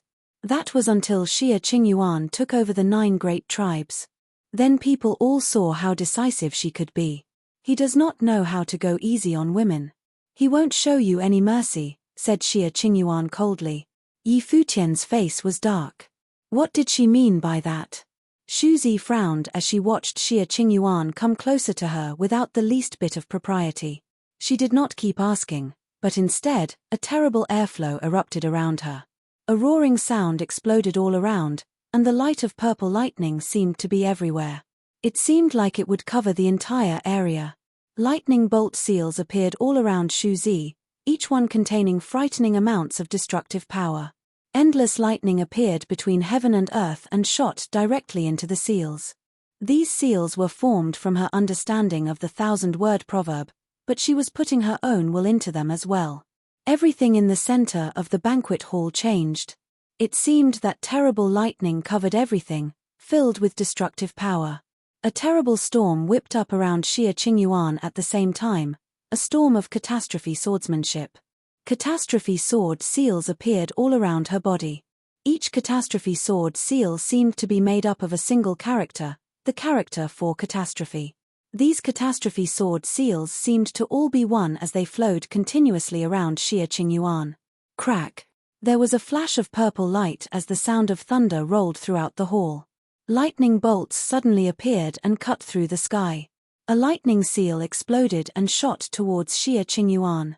A thick, destructive bolt of lightning tried to destroy Xia Qingyuan. It was extremely overpowering. But Xia Qingyuan did not flee. She stepped forward amid all that destructive lighting, and her catastrophe swords shot out with a roar. Endless light of catastrophe appeared as the terrible catastrophe sword will descended. The destructive lightning smashed into the catastrophe swords. The two powerful attacks intertwined, and the very air seemed like it was about to shatter. The power of the lightning seals and the catastrophe sword seals were equally matched in strength. Shu Zi's dress fluttered in the wind, and her dark hair flowed wildly. She stepped into the air, and another lightning seal shot out, fast as a bolt of lightning, pulling endless bolts of lightning towards where Xia Qingyuan was standing. Xia Qingyuan pointed forward, and a catastrophe sword seal shot out, blocking the attack of the lightning seal. Afterward, everyone heard the seals that had formed around Xie Qingyuan and Shuzi roaring continuously as they shot towards each other. For a moment, it seemed like the destructive energy would completely shatter the banquet hall. The earth itself opened up, and the sky looked like the end of days was coming. Everyone at the peach banquet threw up their defenses to block the terrible storm. Even just the aftermath was enough to let them feel the terrible destructive atmosphere. Shuzi stepped forward through the lightning like a thunder goddess. She looked overbearing to the extreme. Her eyes were filled with purple lightning, and her fragile-seeming body was bathed in the lightning's light. She stretched out her fingers, and the purple lighting wrapped around them as well. An even more terrible destructive power surged. At that moment, the oncoming lightning seals seemed to resonate with her will, and she now controlled all the lighting power in the area. The area where Xie Qingyuan was standing seemed to be locked down by the endless lighting. "Destroy her," spat Shuzi. As she said this, thousands of lightning bolts descended, turning into destructive light as they fell. That is. Everyone trembled as they looked at Xie Qingyuan. Beneath thousands of bolts of purple lightning, the place where she was standing seemed to have turned into a matrix of purple stars. The might of the thunder in the sky gathered together in this matrix, seeming to form a huge cylinder. It descended from the sky, containing immense destructive power. Even those who were standing far away could feel the shocking destructive energy. It ripped through the very air, destroying everything. All of the lightning seals were agitated to the very limit, and it could even be said that they were no longer just lightning seals. Shuzi was truly fierce, and she was holding nothing back. This noble princess was truly decisive once she decided to act. She left nothing in reserve. A look of surprise came over the faces of many of the people on Divine Mountain. Shuzi was no doubt powerful, but she had gone against the rules for fighting that Kaishong had set. However, everyone also understood that it would be hard to avoid doing so in this kind of battle. If you only used the power that you had gained from understanding the stele to fight, you would be extremely limited. If you used your true power to fight, it would be much easier. And in some sense, Shuzi's attacks were still based on her perception of the thousand-word proverb. Amid the brilliant column of purple lightning, all of the lightning seals exploded with power at the same time. It seemed that she was using her magical powers to strengthen her attacks. Would Xie Qingyuan be able to withstand attacks like this? Countless eyes fell upon Xie Qingyuan. The destructive light seemed like it would swallow her up in an instant. Her fragile figure seemed like it would be destroyed in that purple light. However, the top figures watching from Divine Mountain were not worried in the least. Xie Qingyuan was a princess of Emperor Xia's realm. Emperor Xia had allowed her to come here to train, and she had followed Futian and the others here. How could she be weak? You must have extremely powerful tricks up her sleeve. Even if she could not withstand this destructive attack, she would have no trouble protecting herself. All the great figures on Divine Mountain had great faith in the princess of Emperor Xia's realm. As for who would win and who would lose, if she could block this blow and retreat, that would be another story. At that moment, brilliant divine light bloomed on Xie Qingyuan. It looked like Renhuang light. Lotuses that were full of brilliant holiness appeared in the air beneath her feet and wrapped her whole body within them. At that moment, Xie Qingyuan was dazzling. She looked like a goddess. Everyone felt dazed watching the blinding light. Time seemed to stop as they watched the two of them fighting. Shuzi seemed like a goddess of destruction. She was noble and overwhelming, and held lightning in her hands. Xie Qingyuan was more like a goddess who had left the sins of the world behind. In fact, she seemed not even to have come from the human world, but was instead a celestial being. The brilliant lotus will bloom, and suddenly, the catastrophe swords that had formed around Xie Qingyuan began to increase in number. The Tao begets one, begets two, and begets all things. Shuzi was drawing upon her power, and so was Xie Qingyuan. But unlike Shuzi, Xie Qingyuan had not completely detached herself from her understanding of the thousand-word proverb. She was still using the forming catastrophe swords as the base of her power and was making more and more of them. The many catastrophe sword seals seemed to form a lotus pattern that bloomed in the air above her head. The will of the great path flowed towards the pillar of destructive lightning that was descending. The blooming lotuses covered the sky, blocking anything from striking her from above. It was stunning and left people dazzled and stunned. No matter who in this battle was stronger or weaker, at the very least, it was beautiful to watch. Boom! The terrible pillar of lightning descended, and at that moment, it seemed strong enough to destroy the world. The heavens and the earth went dark as endless lightning fell from the sky. It covered all of Divine Mountain. The purple lightning was everywhere as it struck downward, and everyone on Divine Mountain called forth their power to block it. The people watching below the mountain could all clearly feel how terrible that destructive power was. A Nirvana-level figure stretched out his hand, and suddenly a light curtain appeared all around Divine Mountain, cutting off the attacks, except for where the battlefield was. The dazzling light fell, and everyone had to squint to watch the battle. What kind of destruction would such a devastating attack bring? The divine, brilliant lotuses were still blooming where Xia Qingyuan was, forming out of the catastrophe swords. Even though numerous cracks had appeared in them, they were still not broken. What was more frightening was that at that moment, more catastrophe swords were still forming. Destructive will was flowing up into the sky. Xia Qingyuan's clothes danced in the wind, and her long hair flew behind her. She looked heroic and overpowering. She looked up into the sky. The lotus light curtain was still dazzling. She raised her hand and pointed into the air. Go! As she said this, the lotuses bloomed, and catastrophe sword seals continued to form. It seemed that they would form a 1,000-word proverb that shot towards Xu Zi. Xu Zi's expression changed a little bit when she saw this. This kind of attack had not been enough to defeat her. Her destructive lightning seals had already been used up. Boom! The thick column of purple lightning descended, slamming into the catastrophe swords and destroying them, but she was also shaken and forced to retreat. Xia Qingyuan stepped forward. She wanted to fight more, but she saw Kaishong smile and say, "That's enough, princesses." When she heard him say this, she stopped. Destructive catastrophe swords around her were gradually extinguished. There was still a roaring sound as the purple lightning around Xu Zi still flashed, full of destructive power. She looked at Xia Qingyuan, and her lightning also gradually dissipated. The lightning in the sky lessened until it completely disappeared. Everything became calm. Everything stopped. The winner and the loser have already been decided. There is no need for the princesses to keep fighting. If they have a chance, they can exchange views later, said Kaishong with a smile.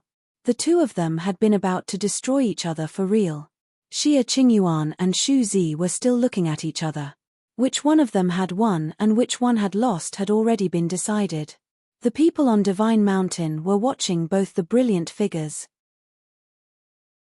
Xu Zi's attack had been destruction, it had destroyed everything in its path. But Xia Qingyuan's attack had been life. Destruction was, after all, limited. Life was not. Xu Zi had not been able to defeat Xia Qingyuan, and so she had already lost. The daughter of Emperor Shu had received a peach invitation and come to the banquet. She had tried to challenge the lord of Qianye City, Yi Futian, but before she had been able to, she had been defeated by Xia Qingyuan. In that case, there was naturally no need for her to fight with Yi Futian. Xu Zi had already been eliminated from the struggle for the 1,000-word proverbs. From now on, there would be 4 great women in the Crimson Dragon realm. Xia Qingyuan may not have been fighting Xu Zi, but she had proved that she had the strength to do so and that she was not any weaker than her. 3 powerful women of the Crimson Dragon realm had received invitations to come to the banquet: Yu Shifei, the saint of the Yu clan, Yin Tianjiao, the princess of Emperor Wu's realm, and Xu Zi, the princess of Emperor Shu's realm. Now, Xia Qingyuan, the princess of Emperor Xia's realm, could be counted among them. The two of them returned to their original places. Qianye City had emerged the victor in the previous 2 battles.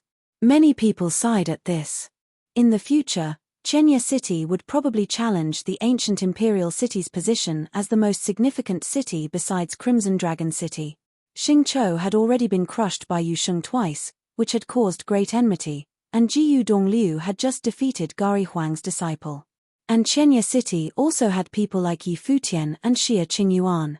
If Xing Kai could crush Yi Futian, that would be good for him. If he could not, then he would be dominated by Chenya City.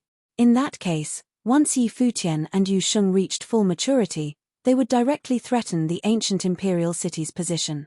As everyone was thinking of this, a figure walked forward from within the ranks of the people from Chenya City, making a look of surprise come over everyone's face.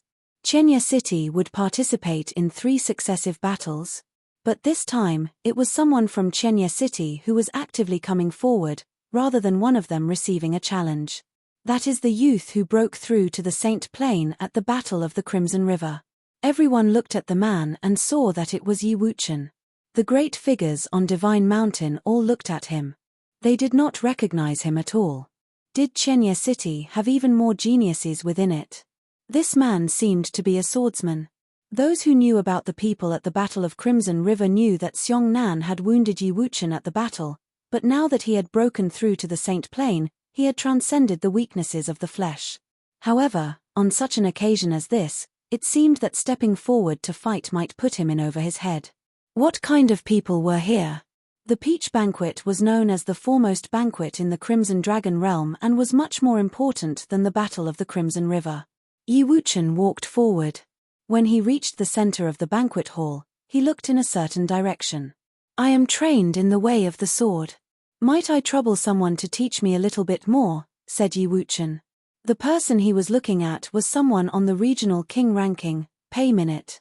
Pei Minute was from Sword Emperor Palace.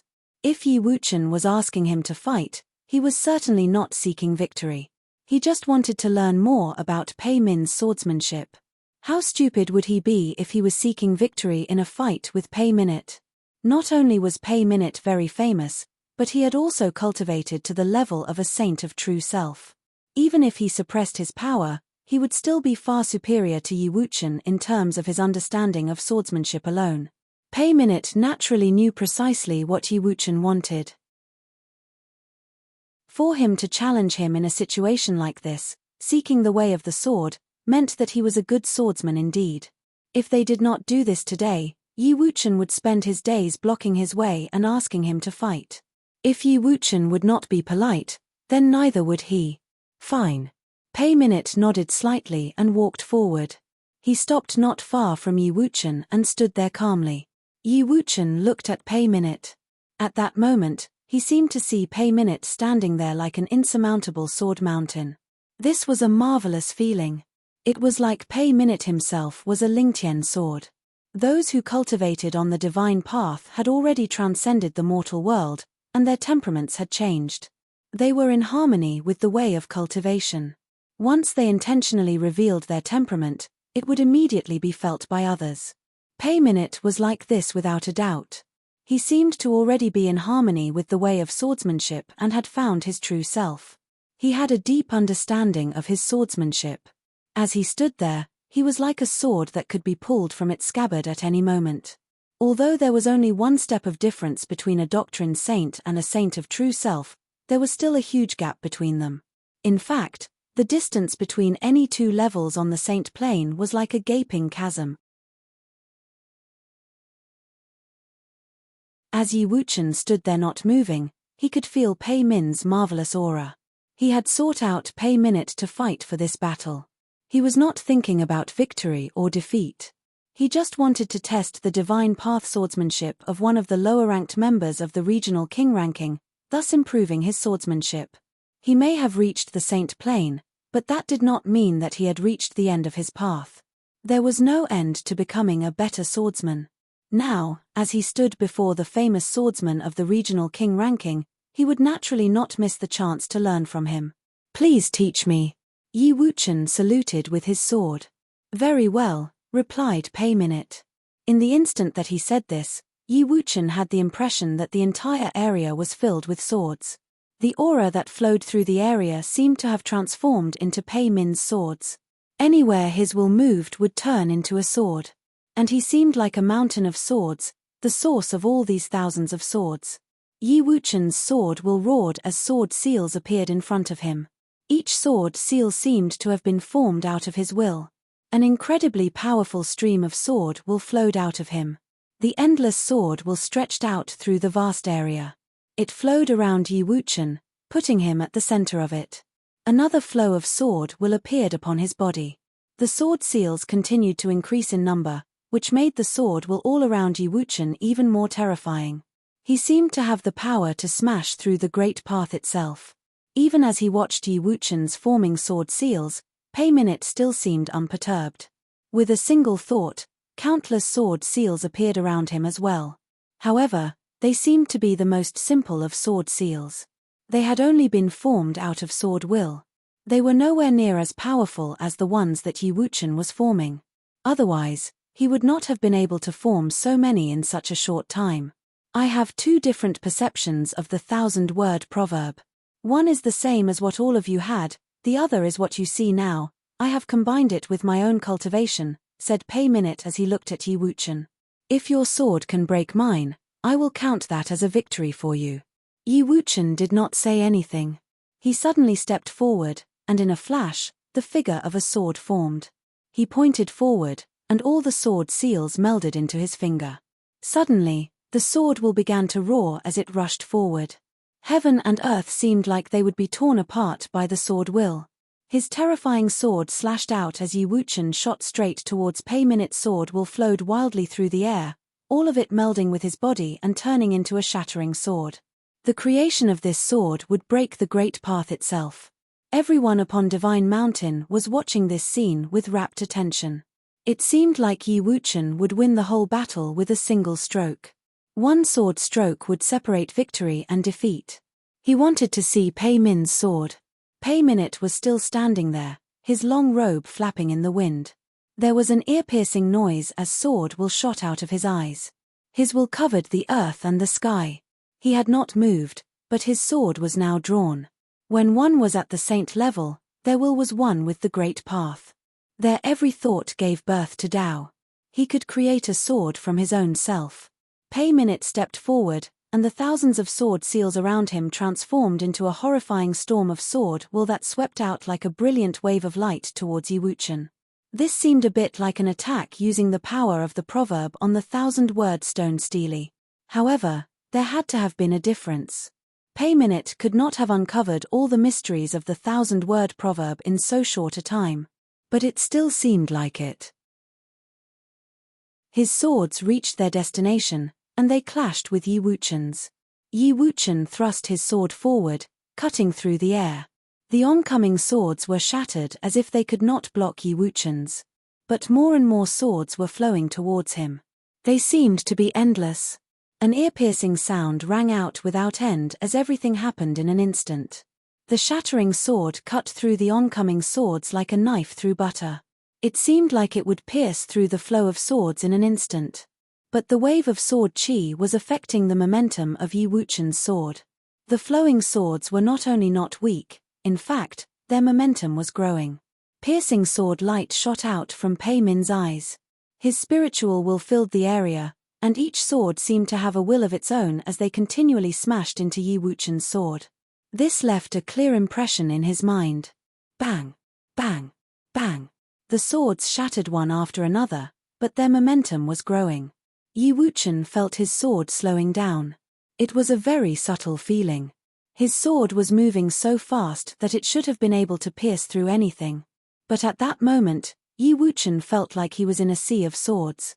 Each sword had become very clear as they blocked his sword one by one. He continued forward, but it was getting harder and harder. Pei Minute took another step forward. As he did, his flow of sword chi grew stronger. Each of the swords was more terrible than the one in front of him, and they shot towards Yi Wuchen. Yi Wuchen's forward momentum was stopped. It seemed that his sword would be blocked. He stretched out his left hand and pointed forward. Endless sword will flowed wildly towards the sword in front of him. The worldly great path returned to his sword. Boom. The very air seemed like it would break in two. But there was an even more powerful flow of sword chi ready to meet him. Bang. A sword fell, smashing into the shattering sword.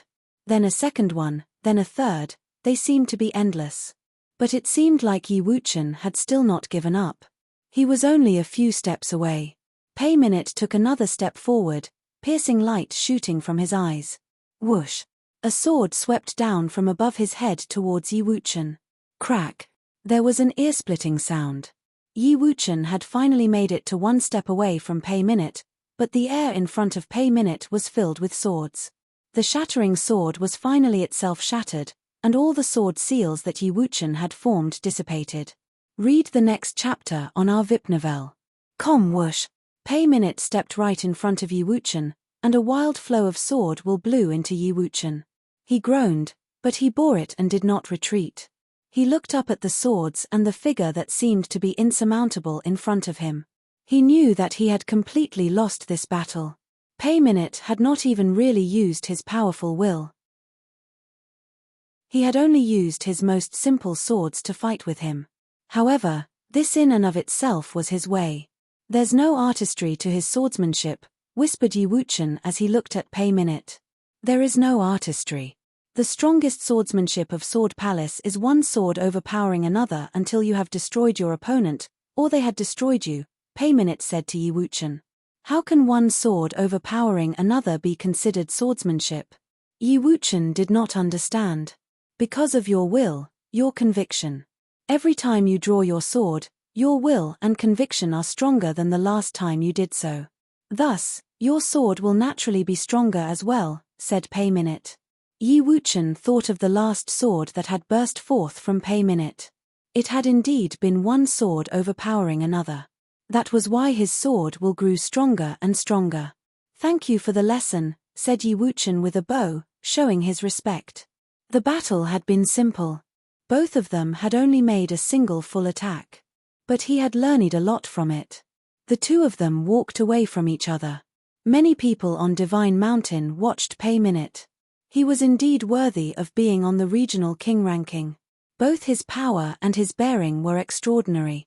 He may have known that Yi Wuchen was no match for him, but he still took him seriously and had even taught him about swordsmanship. He had done this to fulfill Yi Wuchen's request to learn more about swordsmanship. The people of Chenye City had fought many times in succession, and they had finally lost. However, this was all very normal.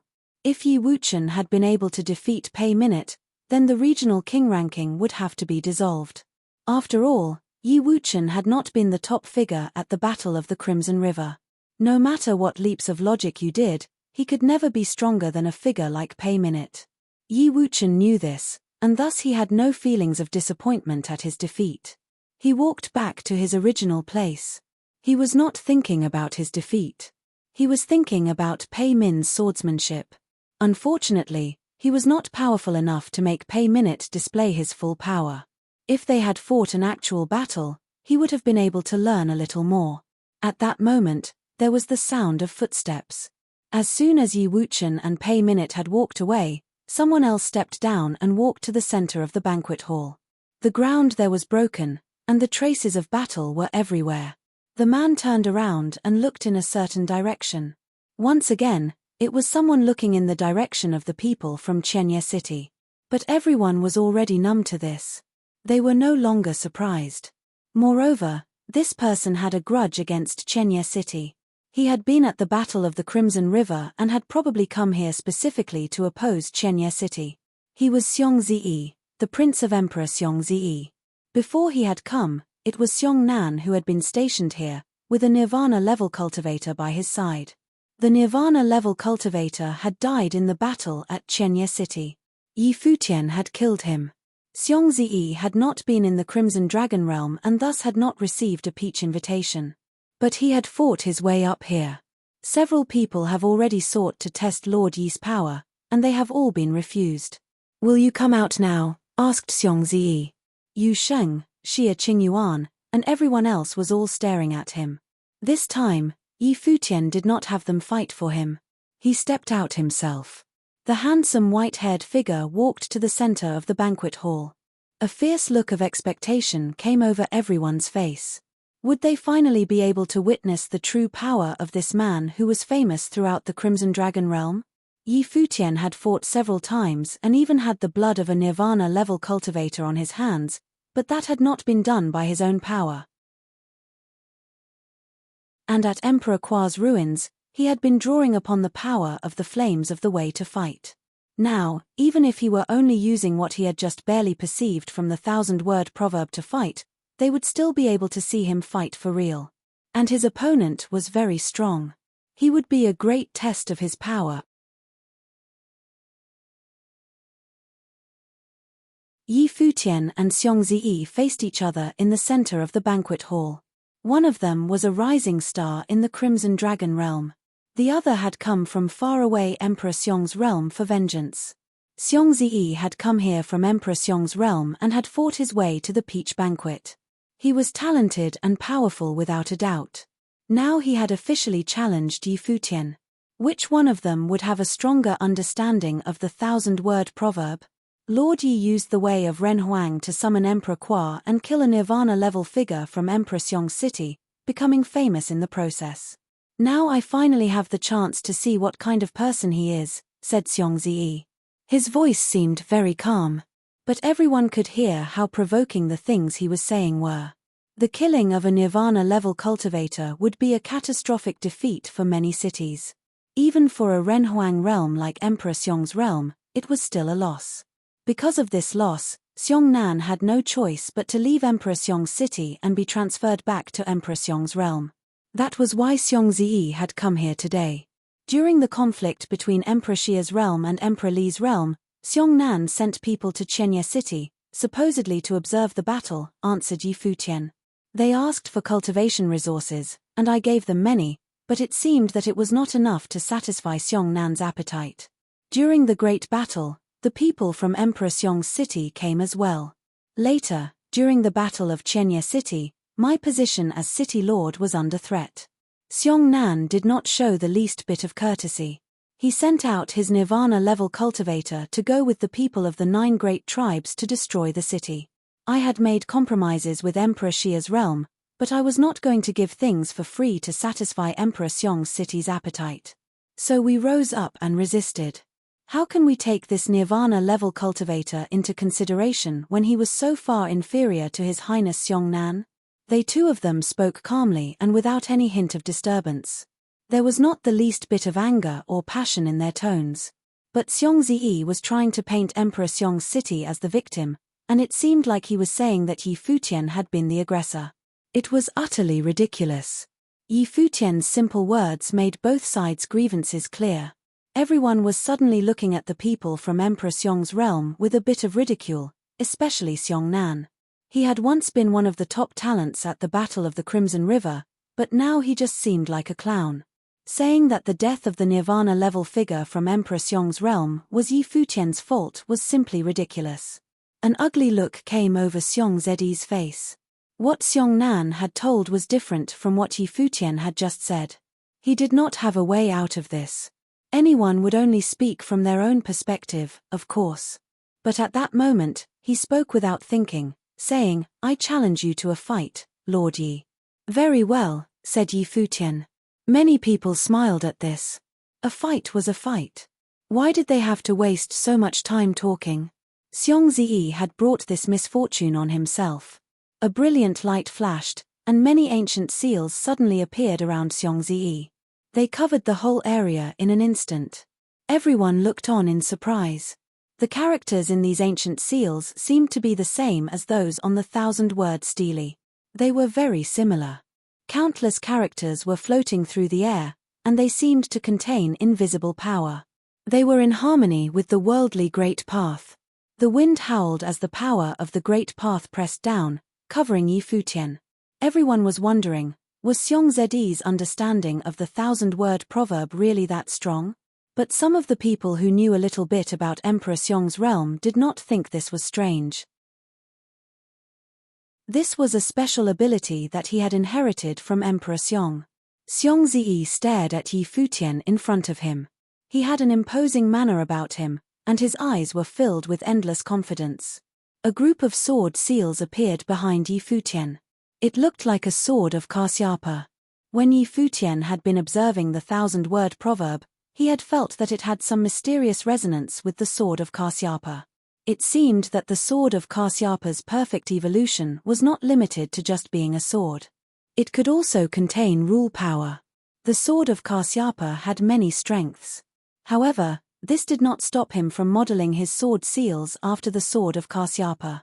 Terrifying sword will came out from the swords of Kasyapa. All of the sword will gathered together. Each sword seal contained frightening amounts of power. 33 swords of Kasyapa surrounded Yi Futian.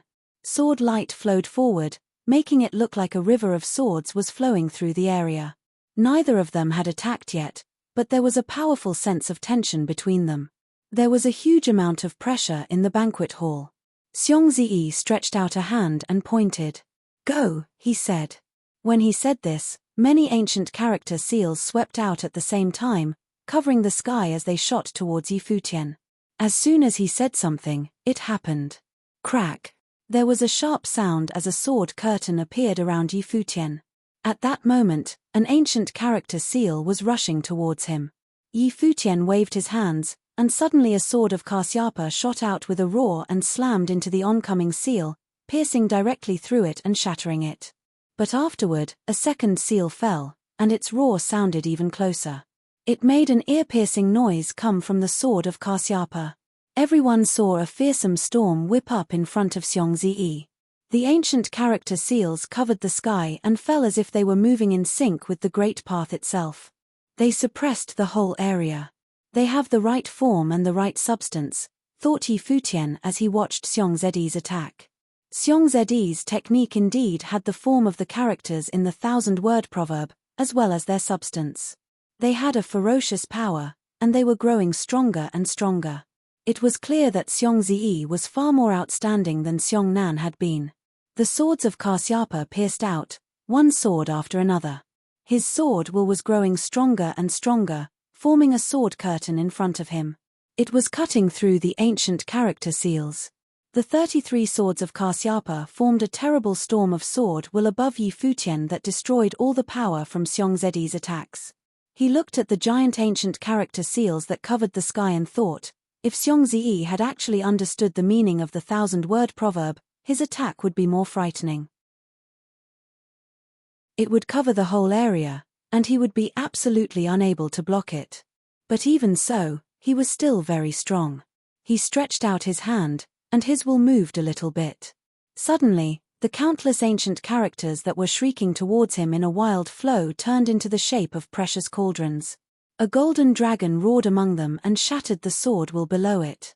The sword curtain shook continuously and seemed like it was about to be destroyed. Yi Futian stretched out his hand at the same time and swept it through the air. Suddenly, his sword will grew fiercer, and invisible swords seemed to form, blocking the oncoming power. Xiongzi snorted and took another step forward. Incredibly strong willpower descended.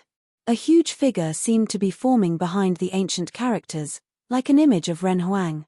This Ren Huang-like figure slammed its hand downward, and there was a terrible crushing will in it. It seemed to have been born from the forming characters. As the characters lit up, it looked like a giant matrix pattern that was rushing towards the sword seals. In a flash, the 33 sword seals were shattered. Xiongzi is strong indeed.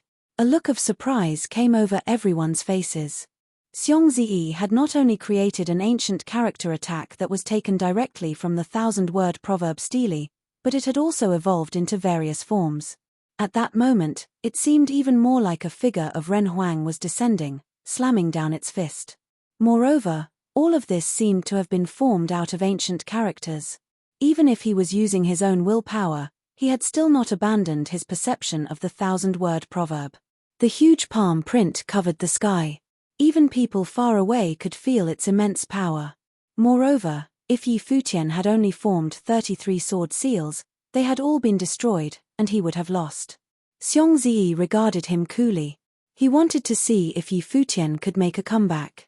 Heaven and earth roared as the palm print pressed down. But at that moment, many ancient characters appeared around Yi Futian. This time they were not sword seals but palm prints. A burst of terrifying fist will was formed, making the palm prints turn into huge fists. Yi Futian raised his arm and struck out into the sky. Boom! A loud noise rang out as one of the palm prints smashed into the oncoming fist, but it could not shake it. Yi Futian shot up into the air, his body straight as a bolt of lightning. All of the palm prints gathered into his arm as he pierced through the sky, heading upwards. Boom! Boom! Boom! The palm prints continued to strike out, one after another, their momentum growing stronger and stronger. A huge palm print appeared under the oncoming fist. It seemed like the palm prints were overlapping, creating a giant palm print. There was a loud noise, as 10 or so fists shot out, stopping the giant fist. The giant palm print was growing bigger and bigger. The mighty fist seemed like it would destroy everything. And it did not stop. More palm prints rushed forward, integrating themselves into the giant palm print. Just as Futian descended and he thrust out his arm, all of the palm prints seemed to have been thoroughly integrated into the giant palm print. The figure of a giant fist appeared, punching a hole through Xiongzhi's giant fist, then continuing forward and piercing through the Renhuang figure. The single fist destroyed it utterly. Xiongzhi looked shocked. He looked up at Futian, who was up in the sky looking down at him. A burst of terrible fist covered the sky. There were still endless fist wills on his fist, which seemed to have been formed from many palm prints. They had still not completely dissipated. "You are flashy, but have no substance," Futian said to Xiongzhi. He reached out, and the fist rushed forward, blowing against Xiongzhi and making his long robe flap in the wind. "Do you want to try me?" said Futian as he pointed at Xiongzhi. His tone and his eyes were full of indomitable spirit as he looked down on him. Everything quieted in an instant. All the eyes on Divine Mountain were fixed on this calm scene. They could all see a fierce sense of humiliation on Xiongzhi's face. He was flashy without substance. He had lost the battle of understanding the 1,000-character stele very badly. Xiongzhi had crossed an unfathomable distance from Emperor Xiong's realm to come to the Crimson Dragon realm and seek out Futian for a fight. But he had already been defeated, and his part in this competition had come to an end. That peerless figure from the Crimson Dragon realm had not let anybody down. Just when everyone had thought he would lose, he had turned the tables and gained the upper hand. And it was obvious that Futian had not been using his full power when they were facing each other. It was only when Xiongzhi had threatened him that he had finally taken action. His hearty victory had proven that even without the help of some object, he was still the top figure in Crimson Dragon realm. This was just what everyone expected of him. Otherwise, they would have been a bit disappointed in this person who had made such large waves in the Crimson Dragon realm. But Xiongzhi was a bit unhappy with this result. Had he come from Emperor Xiong's realm to seek out Futian to lose? A powerful will surged from him, and the crushing power of the divine path filled the air. It seemed that he wanted to use his actual strength to fight Futian. Futian felt the power of the divine path surging from Xiongzhi. The mighty power covered his body. It seemed to be everywhere and had a mighty aura. Divine might appeared all around him as well. If Xiongzhi wanted to fight, he would naturally not back down. The victor and the loser have already been decided, but they are not letting the matter drop there. Could it be that they fear they will never have the chance to test each other's strength again, said Kai Shong with a smile. Xiongzhi was still staring at Futian. But he knew where he was. The imperial palace of the Crimson Dragon realm was not the place for him to give vent to his rage. Even if his father, Emperor Xiong, personally came here, he would not dare to be like this. This was not the place to act rashly. Moreover, Kai Shong was right. If he really wanted to fight, there would be chances to do so later. As he realized this, he pulled back his aura, then turned and walked away. His mood could not be affected too much by a single battle, but he was still a bit unhappy with the result, and there was a cold expression on his face. Xiong Nan watched his brother leaving, but said nothing. He was also feeling rather gloomy. He had lost to Futian. Xiongzhi returned to his place, and Futian naturally pulled back his aura. He walked back to his place. The last few contests had been between Shu Zi and Xia Qingyuan, Pei Minute and Yi Wuchen, and Futian and Xiongzhi. All of them had had people who had received peach invitations taking part. The next battle would naturally not mean too much, and would not be part of the true struggle for the 1,000-word proverb stele. Anyone else taking part in the battle would not mean much. We should not keep bothering Lord Yi. The contestants have only had a short time to perceive the 1,000-word proverb, and each battle drains a lot of their energy. Thus, let us have each combatant split up their fights as much as possible. Let us not have one person fight multiple times in succession, said Kai Shong. The atmosphere at the peach banquet was relatively relaxed. There were not any set rules. But everyone there was a powerful figure, and greatly desired victory. Thus, even though the atmosphere was relaxed, everyone was taking this very seriously. They all wanted to defeat their opponents. However, since they were top figures, they would not deliberately take advantage of each other. When Kai Shong said this, everyone understood and agreed. Kai Shong looked at Yu Shifei. Shifei, why don't you fight next? He had asked his beloved to be the first to fight, setting an example. Yu Shifei nodded slightly. She looked at Yin Tianjiao and grinned. Princess Yin, would you like to fight? Yin Tianjiao was the daughter of Emperor Wu, and was thus worthy of being called princess. Xu Zi had already fought with Xia Qingyuan, so they were the only two women left, so it was expected that they would fight. It was not like Yu Shifei was deliberately targeting Yin Tianjiao. A look of interest came over the faces of everyone on Divine Mountain. I wonder if the future queen of the Crimson Dragon Realm can defeat this princess of Emperor Wu's realm, whispered someone with a smile. Everyone knew of what was going on between Kai Shong and Yu Shifei and was delighted by it. They all blessed them in their hearts. The happy event of their marriage was inevitable. Yu Shifei, the daughter of the Yu clan, naturally embodied the Tao. She had been fated to be extraordinary from birth, and would one day inherit the Yu clan. Some of the elders in the palace liked this intelligent and talented woman very much. It was said that even the Crimson Dragon Emperor had no objections. Emperor Wu is skilled in warfare, and the princess of his realm is naturally the same. Her combat ability is outstanding. I wonder if she will make some trouble for our future queen, answered someone with a smile. He thought that Yu Shifei would win this battle, even though her opponent was a princess of Emperor Wu's realm and someone who had cultivated at the regional palace. Yin Tianjiao and Yu Shifei walked to the center of the battlefield. Both of them were gorgeous women, so it was quite a pleasing sight. Princess, said Yu Shifei with a slight smile. Yin Tianjiao nodded. Princess. As they said this, their auras changed. They were no longer as gentle as before. Yin Tianjiao was skilled in using flames, and Yu Shifei was just the opposite. She was skilled at using water and ice. The two equal but opposite auras filled the area. A look of surprise came over everyone's faces as the room turned alternately cold and hot. Yi Futian stood to the side, watching calmly. He reached out and felt the heat and the cold.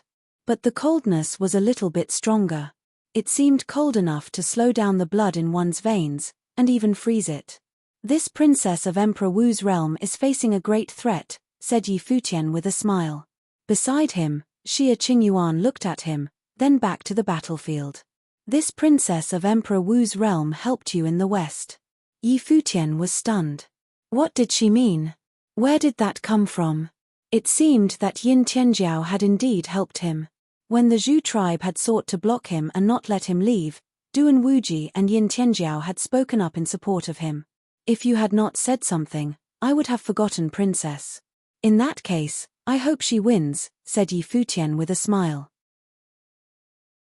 Xia Qingyuan ignored him, continuing to watch the battlefield. Just as Yi Futian had guessed, Yin Tianjiao suffered a certain degree of domination. Yu Shifei was on the regional king's ranking, and her strength was beyond all doubt. She defeated Yin Tianjiao, the princess of Emperor Wu's realm. Everyone wished that the battle could keep going. It was a very graceful battle, and many people were watching it with great enjoyment. But Yin Tianjiao had no desire to do so. She walked away, discouraged. Once she returned to her original place, she looked over at Yi Futian. She seemed to be staring at him. Yi Futian was confused. I hope you win, whispered Yin Tianjiao. She had obviously heard what Yi Futian had said before. Before the battle had even begun, she had guessed that she would lose. She was a little annoyed. She had lost to Yi Futian at Emperor Kua's ruins, and now she had lost to Yu Shifei. She had come from Emperor Wu's realm and entered the regional palace to cultivate, but she had lost several times in succession. Thus, it was only natural that she was gloomy. Yi Futian smiled and shook his head ruefully. She must be cursing him. He had just wished Yin Tianjiao victory, and yet she had lost. Xie Qingyuan looked over at Yin Tianjiao but said nothing. Once Yu Shifei and Yin Tianjiao had stepped down, Duan Wuji stepped up. He looked at Yi Futian and said, I had originally wanted to challenge you, but since you just fought, I must challenge somebody else. On saying this, he looked in another direction. The figure there was Luo Yang of the Luo clan. At that moment, of all the people there, Luo Yang was the one who was most skilled in using flames. Of the three significant figures of the Crimson Dragon Emperor city, Luo Yang was skilled with flames, Yu Shifei was skilled with water, and Jiang Tai was skilled with the way of space. Of course, they were all good at other things as well. But besides Yi Futian, Luo Yang was the person whom Duan Wuji most wanted to challenge. Although he had cultivated far away in the Eastern Palace in the eastern region of the Crimson Dragon Realm, he still knew of Luo Yang of the regional king ranking. Luo Yang, who was considered the most outstanding member of the Luo clan, had already been confirmed as the future inheritor of the Luo clan. Duan Wuji was incredibly proud and had a lot of confidence in his ability, but he was not sure he could beat Luo Yang. And only if he beat him could he have the chance to face Yi Futian. Thus, he did not know whether or not he would have the opportunity to fight with Yi Futian here. Luo Yang walked forward, step by step, and said, You've chosen the wrong person. His voice was indifferent, as if the outcome of this battle was not in any doubt, even though his opponent was a prince of the Eastern Palace. But he was Luo Yang. He is still so proud, whispered the people on Divine Mountain. Luo Yang has been named as the future inheritor of the Divine Fire by the Luo clan. When he was young, he was trained as the heir. He will be responsible for the revival of the Luo clan. He is also incredibly talented, and has had a hard time finding worthy opponents. He refused an invitation to the regional palace, and yet still entered the regional king ranking. Luo Yang, Xing Kai, Pei Minute, and Jiang Tai are all worthy of being called the heroes of their generation. They are the future of the Crimson Dragon realm. And now there are also Yi Futian and Yu Sheng of Qianye City. This is truly an age of heroes. I wonder which of them will be able to stand out from the crowd. It will be His Majesty, said someone with a smile. A smile came over many people's faces. Kai Shong, the prince of the Crimson Dragon realm, was also a heroic figure, was he not? However, he did not need to fight the others. He just had to be himself. Luo Yang is right. Duan Wuji did indeed choose the wrong person. Luo Yang is a saint of true self, and his power of understanding is formidable. Duan Wuji is quite young and has suffered humiliation at many levels. It will be nearly impossible for him to defeat Luo Yang. As they were speaking, the battle had already begun. The battle had started very explosively. Yi Futian had seen Duan Wuji's god-eating fire. It was extremely strong. At that moment, it had solidified into flame seals, and flames of the way filled the sky. However, he could also see that Luo Yang's flames of the way were even more terrible. He activated the power within him, and he seemed to turn into a sun god. A brilliant sun rose from his body. The fire was divine, and it ignored all attacks and defense. Yi Futian's eyes hurt as he watched Luo Yang. It felt like they had been burned. That terrible divine fire was much stronger than that which he had experienced among the 9 great tribes. As everyone had expected, in the end, Duan Wuji lost this battle quite badly. He had received a peach invitation and thus was obviously an outstanding figure. But it was just like Luo Yang had said. He had chosen the wrong person. He had been completely dominated when he faced Luo Yang. Thus, the outcome of this battle had never been in any doubt.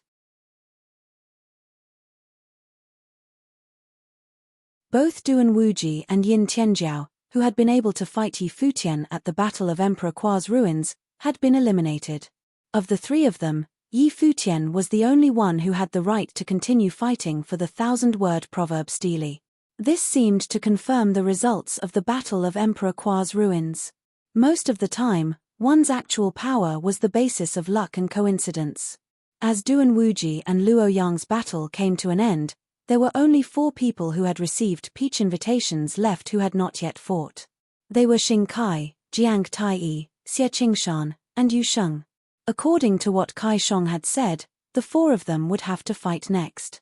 At that moment, Jiang Taiyi stepped forward. Of the other 3, the one who had the best chance of being a threat to him was Xing Kai. Xing Kai was a saint of true self, just like him.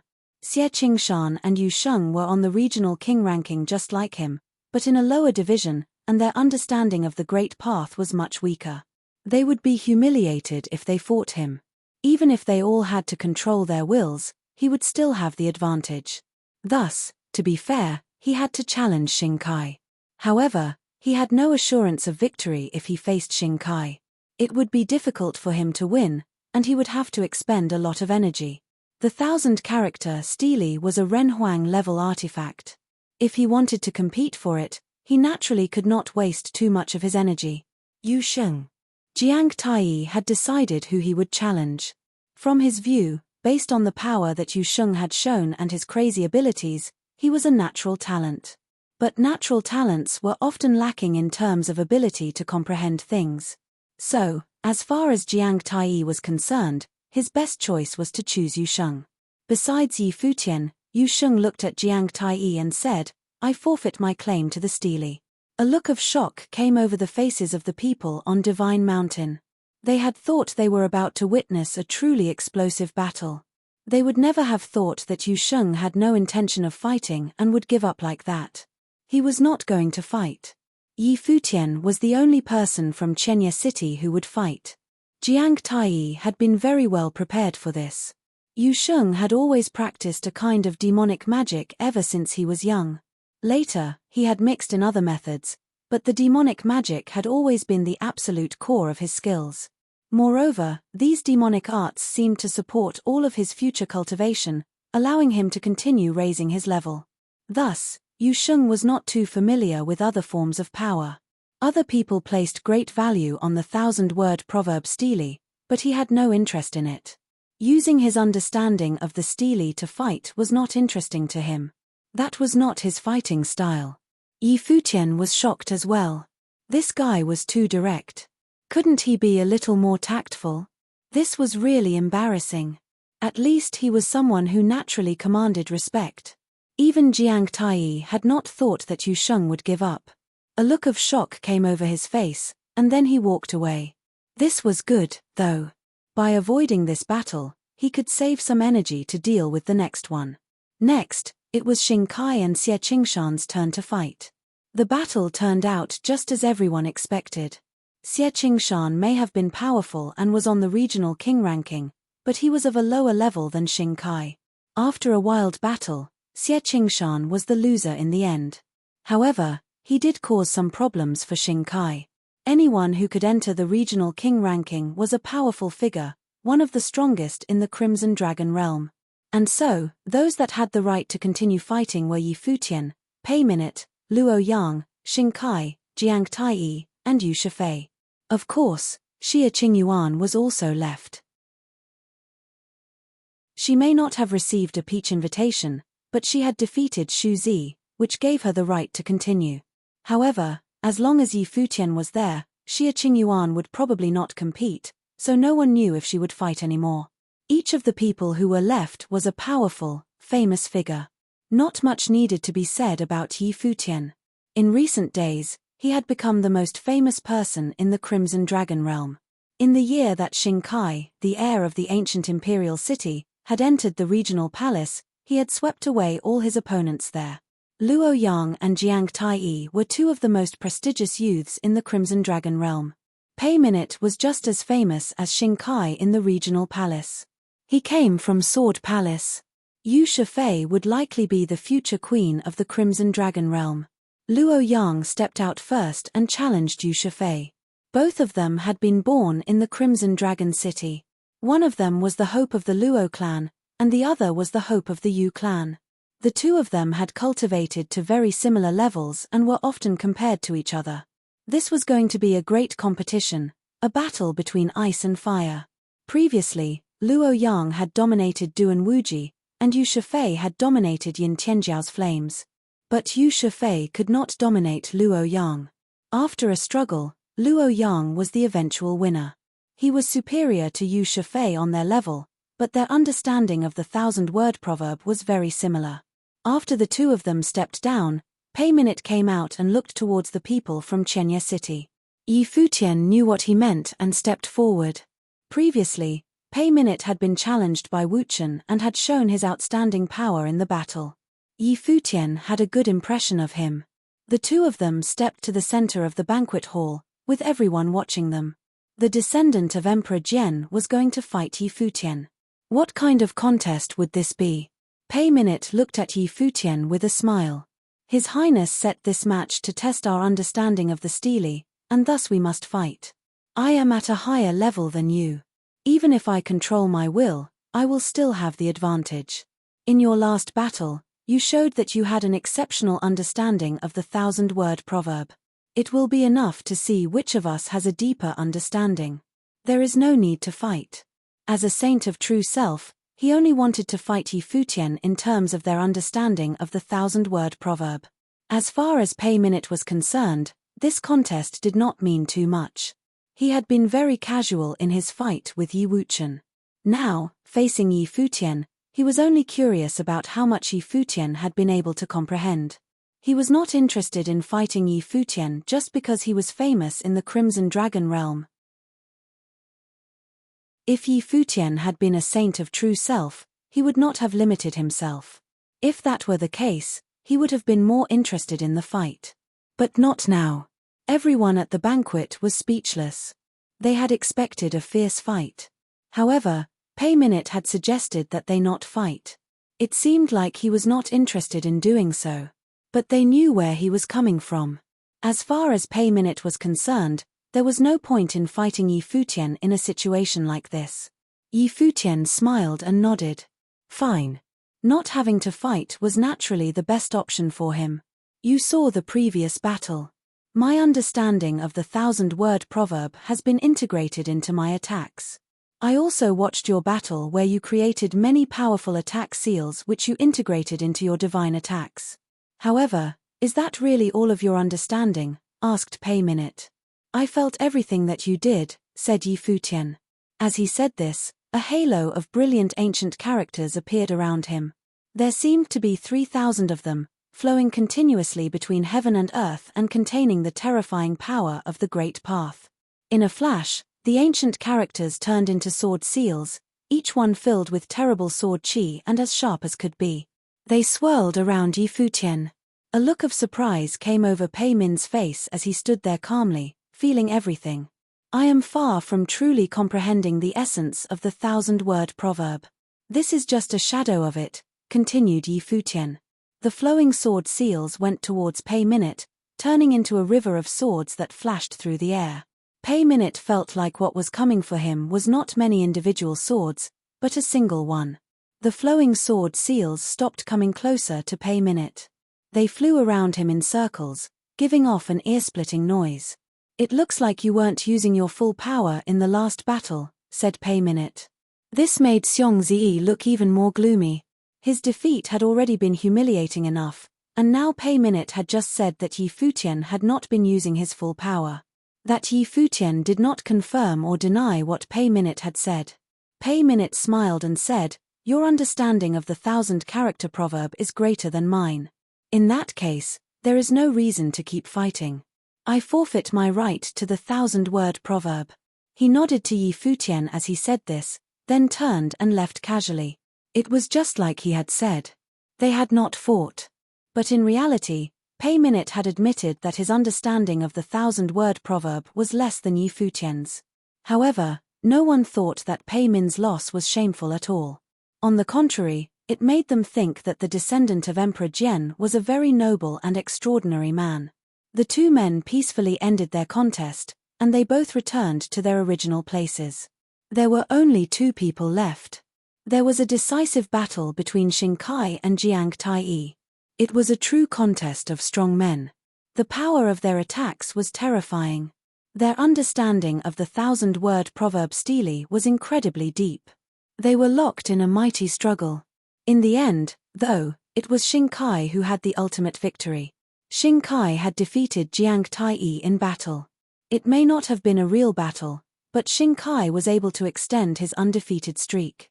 Moreover, the enmity between the ancient imperial city and Chenya city was extremely deep. But up until this point, other than the affair with Hua Yi, Xing Kai had never directly targeted Yi Futian. But now, besides Xie Qingyuan, who had not fought, there were only 3 people left. Yi Futian, Xing Kai, and Luo Yang. It seemed like there was no way that Yi Futian could avoid fighting Xing Kai. Unless he was eliminated by Luo Yang, or if Xing Kai was eliminated by Luo Yang. But it was much more likely they would be the final 2 contestants.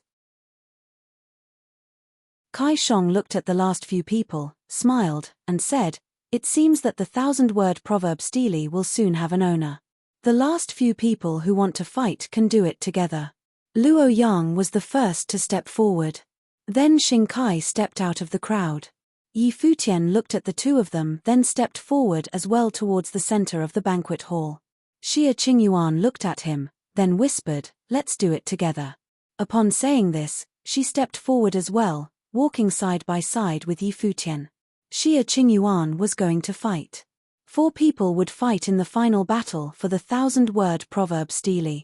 2 of them were saints of true self, and 2 of them were doctrine saints. Xing Kai and Luo Yang obviously had the advantage.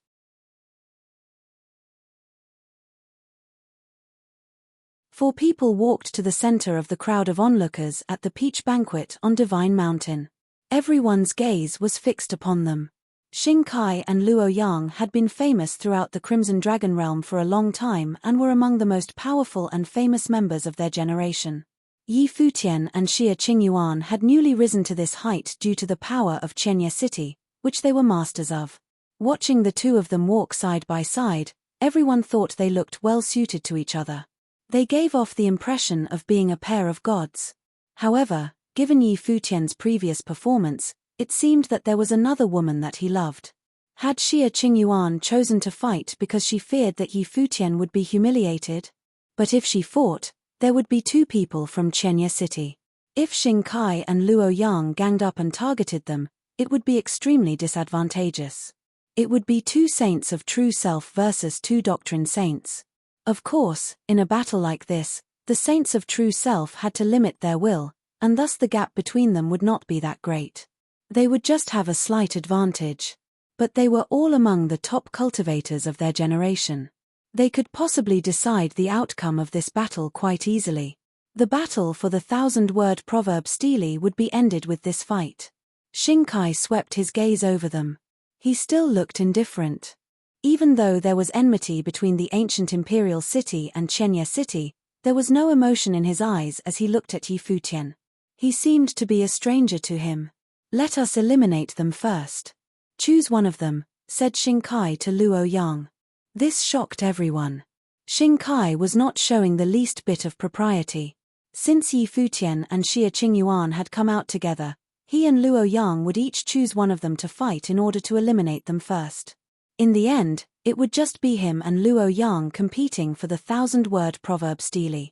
"As you wish," said Luo Yang indifferently. The 2 of them turned and faced Yi Futian and Xie Qingyuan. 2 powerful auras instantly bloomed, and powerful will swept out, covering Yi Futian and Xie Qingyuan. Suddenly, Yi Futian and Xie Qingyuan's wills bloomed as well as they faced Xing Kai and Luo Yang. Boom! Xing Kai stepped forward, and his powerful fighting will swept out. Yi Futian and Xie Qingyuan felt a fierce sense of threat from this invisible fighting will. The fighting will seemed to be wrapped around his body. Ancient seals appeared all around him. His understanding of the 1,000-word proverb stele had allowed him to form war seals. The ancient words of the 1,000-word proverb had seemed to him just like his war seals. If he could cultivate the 1,000-word proverb and understand the power that it could lend to his attacks, it would be enough to raise his attacks to the next level. Even someone like Xing Kai would not refuse the chance to get Renhuang-level attack arts. Thus, of course, he would fight for the 1,000-word proverb stele. As for the enmity between him and Yi Futian, that was secondary. It was not something that could be solved at the peach banquet. As far as he was concerned right now, Yi Futian was nothing more than an opponent that he would defeat. He was just a stepping stone. Nothing more. Many ancient seals formed around Xingkai, flying around in circles. A terrifying force stretched out from him. Some of these seals were particularly strong, and they swallowed up all the fighting will in the area. They resonated with the worldly great path, and the fighting will surged within them. These ancient seals had been formed from his understanding of the 1,000-word proverb stele. He was able to do the same thing that Yi Futian had been able to do before. On the other side of the hall, brilliant light bloomed from Luo Yang. He seemed to be bathing in the divine fire of the sun. He looked like a sun god. The terrible light of the sun shot out from him, hurting everyone's eyes and burning their very souls. It shot directly towards Yi Futian and Xie Qingyuan, attacking them without pity. Xingkai and Luo Yang were not like Pei Minute. They did not care who had understood how much. All they cared about was victory. However, they still limited the amount of power that they were wielding. There was a terrible amount of pressure on Yi Futian and Xie Qingyuan. The light of brilliant ancient seals bloomed from them as well. Ancient characters swirled in front of Yi Futian, directly opposing Xingkai's. Xie Qingyuan was wrapped in a bright curtain of sacred lotuses. Endless catastrophe sword seals formed, covering the sky. A gigantic lotus bloomed. It seemed to have an enchantment woven within it that Luo Yang's brilliant flames had no way to burn. They were stopped outside the lotus. Xingkai continued forward, and suddenly, the ancient seals shot directly ahead, as if they were war seals. They rushed towards Yi Futian. Terrifying fist will was flowing through the ancient seals in front of Yi Futian. He stepped forward as well, and suddenly the ancient characters went flying, turning into overwhelming fists that slammed into the war seals. Boom! An ear-splitting sound rang out as the seals slammed together in the air. But this was just the beginning. The seals around Xingkai went flying and swept downward towards Yi Futian. Yi Futian's silver hair was flying in the wind. The ancient characters turned into fists that lashed out. There was an explosive noise in the air that pierced everyone's ears. The fist wills slashed through the golden light. The two powers slammed together in mid-air, creating a continuous roar. In a flash, a destructive airflow appeared in that space. Xingkai and Yi Futian clashed together powerfully, directly slamming the ancient character seals they had created into each other. Their understanding of the 1,000-word proverb seemed to be equal. Seeing that all of his attacks had been blocked, Xingkai waved his hand, and suddenly a huge seal that was filled with terrible fighting will appeared amidst all the other seals. At the same time, he brought many of the other seals forward. They flowed around him, putting pressure on Yi Futian and cutting through his fist wills. They continued forward, destroying everything. Yi Futian looked up and saw a huge war seal forming. He could feel Xingkai's will within it. He could feel the incomparably strong desire to fight. It was said that the people of the ancient imperial city were of the bloodline of the vanished Emperor Zhon's realm. Xingkai and Xingqiu were descendants of Emperor Zhon. This rumor was more than half true. This kind of fighting will was incredibly strong and could destroy just about anything, even the very air itself. It rushed towards Yi Futian. With a thought, 33 fist seals appeared among all the fist wills. They all looked like his actual fists. They lashed out, piercing through the air as they rushed towards the giant war seal. The air trembled and groaned, and a clear snapping noise rang out. Cracks gradually appeared in the giant war seal as it slammed down, but the brilliant light shining from it smoothed them all out. Yi Futian was sent flying backward, but his fist seal continued forward and reached its destination. In the end, the war seal was destroyed. The attack had been stopped. Yi Futian seems like he will cause Xingkai some trouble. The seals that Xingkai is forming out of his will are stronger than Yi Futian's, though, so he will probably lose eventually, someone whispered as he watched the scene unfold. If Yi Futian was a saint of true self, maybe we would get to see an even more exciting battle, answered the person beside him. They thought that Yi Futian would be crushed. The winners of the 2-on-2 fight would be Xingkai and Luo Yang. In the other fight, divine fire seals appeared around Luo Yang, swallowing up the flames of the Wei in the area. Scalding hot lot bloomed from within them and shot towards Xie Qingyuan. Whoosh! The terrifying light of divine fire entered the flames and shot towards the lotus curtain. It gradually pierced through the curtain, burning it up bit by bit as it worked its way in. And there was more than one beam of light. The divine fire light that had formed around Luo Yang bloomed, and in a flash, a huge hole appeared in the lotus curtain. Luo Yang's flames of the Wei have such great destructive power. He is truly worthy of being called a man of fire, said an elder on Divine Mountain. Xie Qingyuan would probably be humiliated at Luo Yang's hands. Luo Yang had inherited his ancestors' talent and was naturally skilled at using the flames of the Wei. The Luo clan had placed all their hopes on him. His flames of the Wei seemed to form a sword of fire that could not be blocked, and that could destroy anything. Xie Qingyuan frowned as she saw her lotus curtain being pierced. The divine fire shot towards her. Catastrophe swords appeared around her, and they shot out where she pointed. They went out one after another in a straight line, piercing through the oncoming divine fire. The devastating catastrophe swords seemed to be trying to pierce through the divine flames and destroy them. But the swords all seemed to melt under the flames. They became scalding hot in an instant. Xie Qingyuan's expression changed a little. More catastrophe sword seals appeared and went flying, one after another. They grew stronger and stronger as they shot towards the divine flames. Finally, the divine flames were split, but Xie Qingyuan discovered that once they were split, they became two divine flames that continued shooting forward. They were just like light. They could not be destroyed. Thousands of catastrophe swords swirled around her, forming a storm of swords. The swirling swords looked like a giant lotus with countless petals opening up to block the oncoming flames. She stepped forward, looking divine and mighty. The powerful swords covered her, and it seemed that she could launch a devastating attack at any point.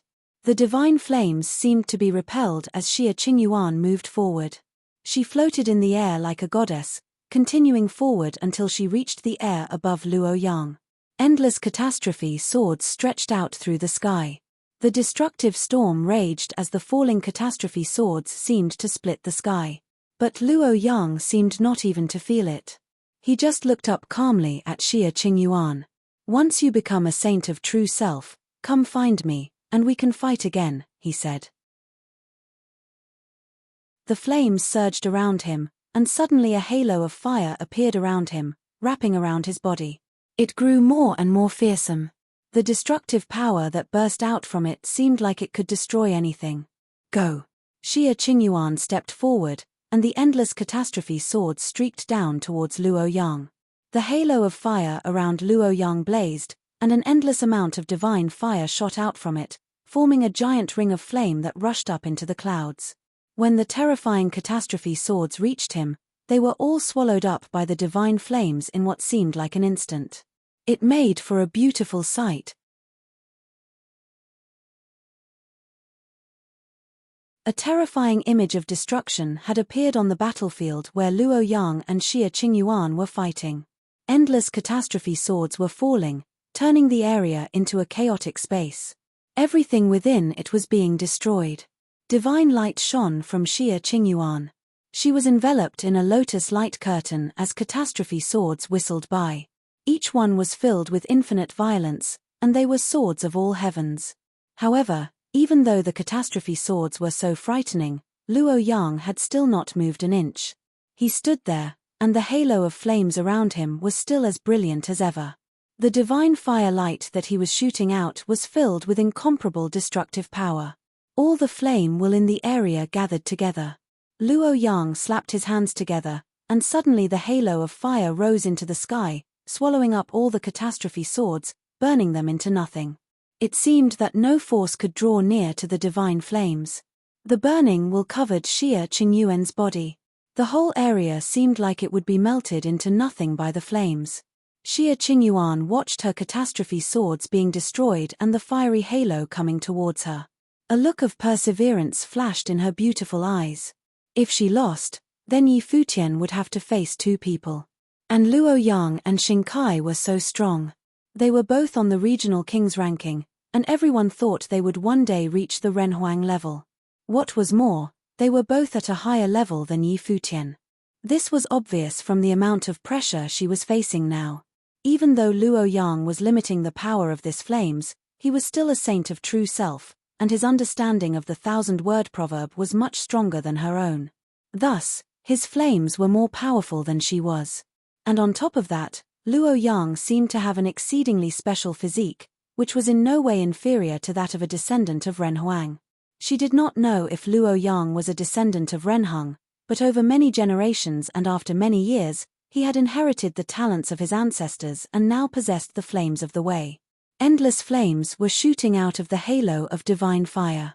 The light from the fire was enough to withstand the onslaught of the catastrophe swords. And the halo of divine fire could not be blocked.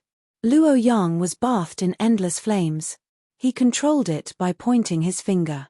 "You haven't given up yet," he said. If Xie Qingyuan persisted, his attacks might actually injure her.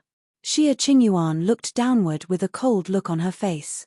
Holy light was flashing from her, carrying a bit of Renhuang brilliance. She was as dazzling as a goddess. The catastrophe swords were destroyed and then reborn, turning into lotus flowers that covered her body. Every lotus petal had been formed from many catastrophe swords, and they continually swirled around her.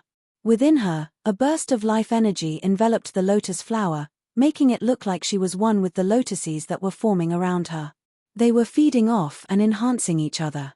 Xie Qingyuan traced a seal with her hands, and many of the catastrophe swords joined together and shrieked forward, becoming many straight lines of catastrophe will. They flashed over like lightning, cutting through the air. This spell was called the infinite catastrophe. She turned into a bolt of lightning and shot down towards Luo Yang. Luo Yang frowned as he watched the shrieking catastrophe swords that had joined together smash into the divine fire. Her attack was no weaker than his own. The area around them became a zone of catastrophe as it was all enveloped. Even Yi Futian and Xingkai, who were locked in battle, looked over. The two fights were not far from each other.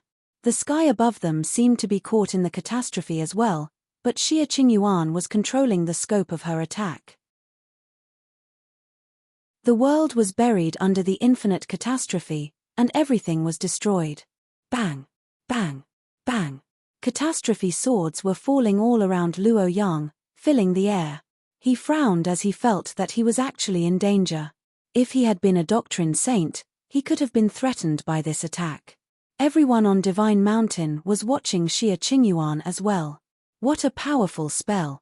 Even the Nirvana-level elders on Divine Mountain were visibly moved. Creation and destruction, the two extremes of will, have both appeared within her, and have burst forth at the same time. "This princess of Emperor Xie's realm is incredible," an elder whispered. The catastrophe swords were a destructive force, and the lotuses were a force of creation. This was the infinite catastrophe. Endless destructive will fell, and the lotuses gave birth to even more catastrophe swords. In this way, both the creation and destruction were endless. Yes, Chenya City is truly an interesting place.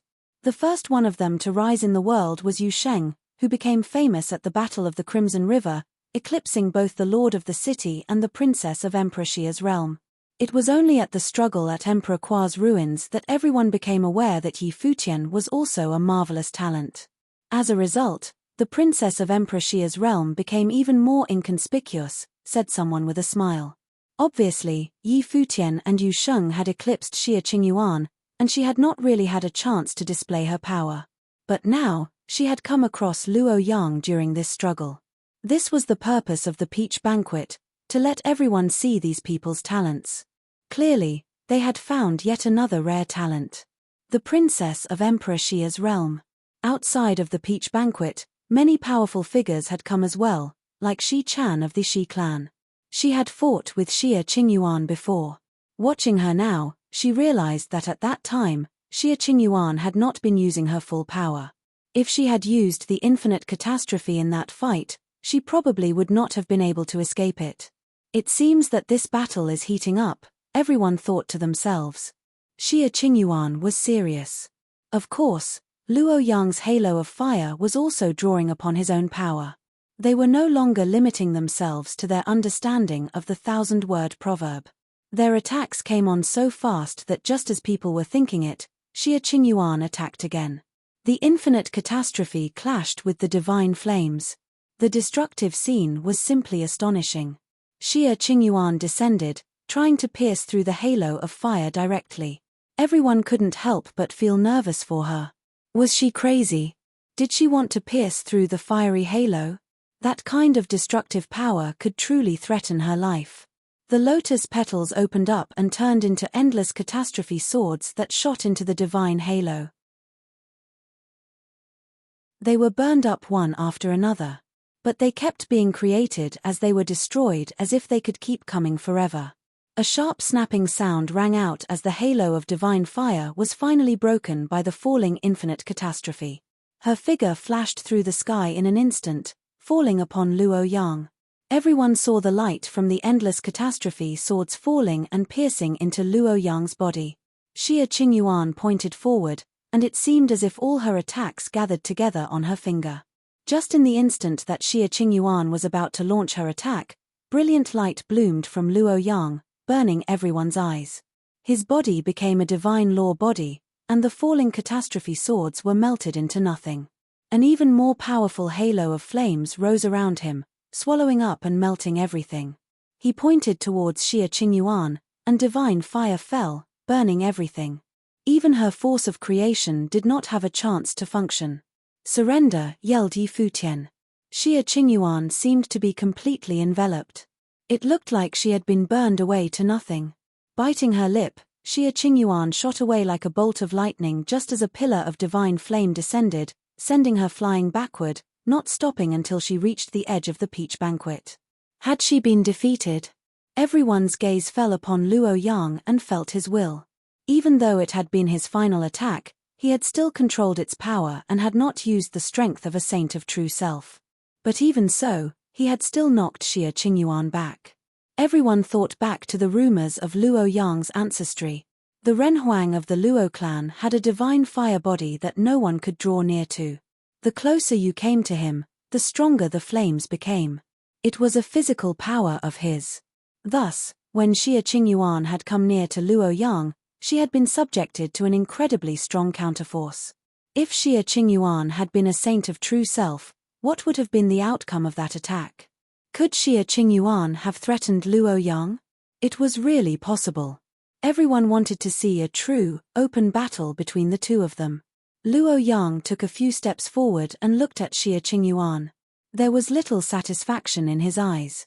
On the contrary, they seemed to be full of admiration. She was a woman, and moreover, only a doctrine saint, and she had still given him so much trouble. Xie Qingyuan had put no less pressure on him than Yu Shifei. This was a woman who could be compared to a woman of the Yu clan who was on the regional king ranking. There was a little bit of disappointment in Xie Qingyuan's eyes. Luo Yang looked at her and said, "If you have a chance later, you can come to Crimson Dragon City and challenge me there." A look of surprise came over everyone's faces when they heard this. The fight between Luo Yang and Xie Qingyuan seemed to have created a sense of mutual appreciation between them. He had even asked her to challenge him at the Luo clan when he got a chance. But Xie Qingyuan had beaten Xu Zi, who had cultivated at the regional palace, and her fight with Luo Yang had been no less impressive than Yu Shifei. This was a woman who could be compared with Yu Shifei, and she had a noble background. Even though she was not wearing women's clothing, everyone could still see her allure. No wonder Luo Yang would appreciate a woman like this. There were few like her in the whole of the Crimson Dragon realm. There was a flash of coldness in Xie Qingyuan's eyes when she heard what Luo Yang said. She seemed extremely unhappy with it. "You have no right to ask that," she said. Her words stunned everyone. She was so aloof. But Luo Yang did not care. There were few people that he placed much importance on in the Crimson Dragon realm, and even less who were women. Xie Qingyuan was outstanding in so many aspects. It was only normal that she would be proud and aloof.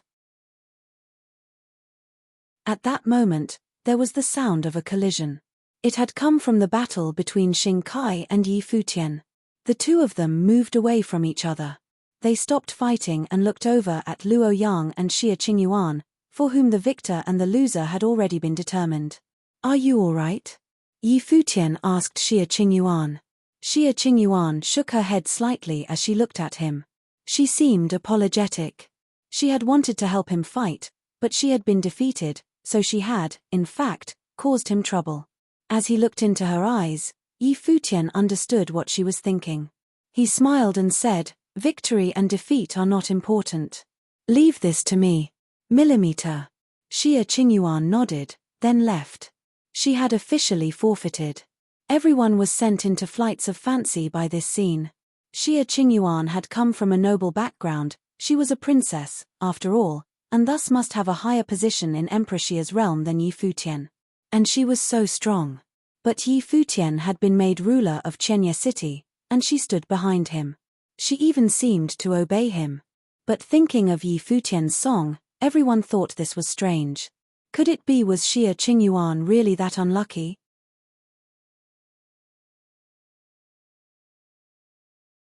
After Xie Qingyuan stepped down, there were only 3 people left on the battlefield.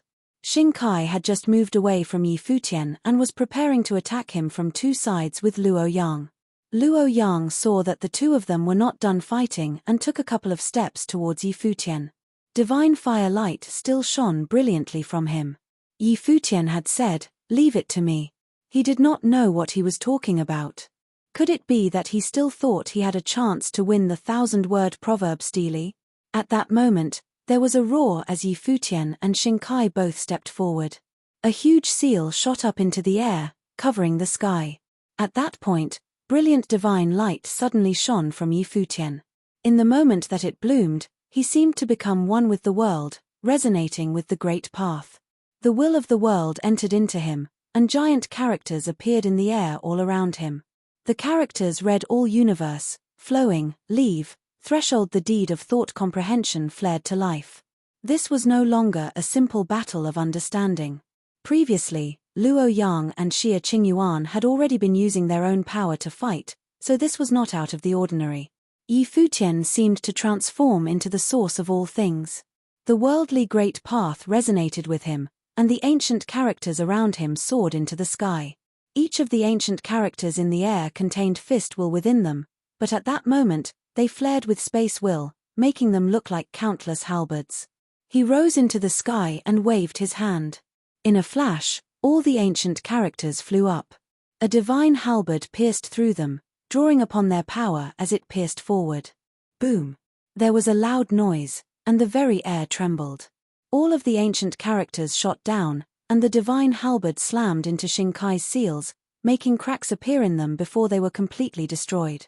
Ancient characters were swirling around Yi Futian. Everyone had a look of wonder on their faces as they beheld this brilliant scene. He was able to turn ancient characters into different kinds of will. This kind of perception was close to the true meaning of the 1,000-word proverb stele. Yi Futian floated above the banquet hall. Time seemed to have stopped. But he was not looking at Xing Kai. Instead, he turned his gaze to Luo Yang. If this battle was simply a test of one's understanding of the 1,000-word proverb stele, you both should have withdrawn already. You must know that the only reason you are still standing here is that you are at a higher level than us, Yi Futian said to Luo Yang. She really is outstanding. If she had been a saint of true self, it would truly have been a tough fight, said Luo Yang as he looked up at Yi Futian. But a win is a win, and now I am the one who is still standing here. You should step down. As he said this, brilliant light shot towards Yi Futian, hurting his eyes.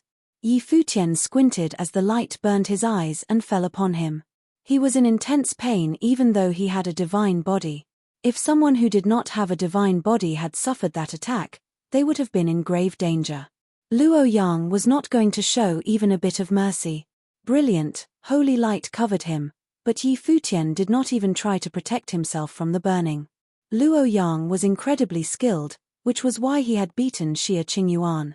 He also had a divine body and was using the divine fire light to burn him. This would not be easy. Boom! Yi Futian stepped forward through the air, leaving Xing Kai and descending towards Luo Yang.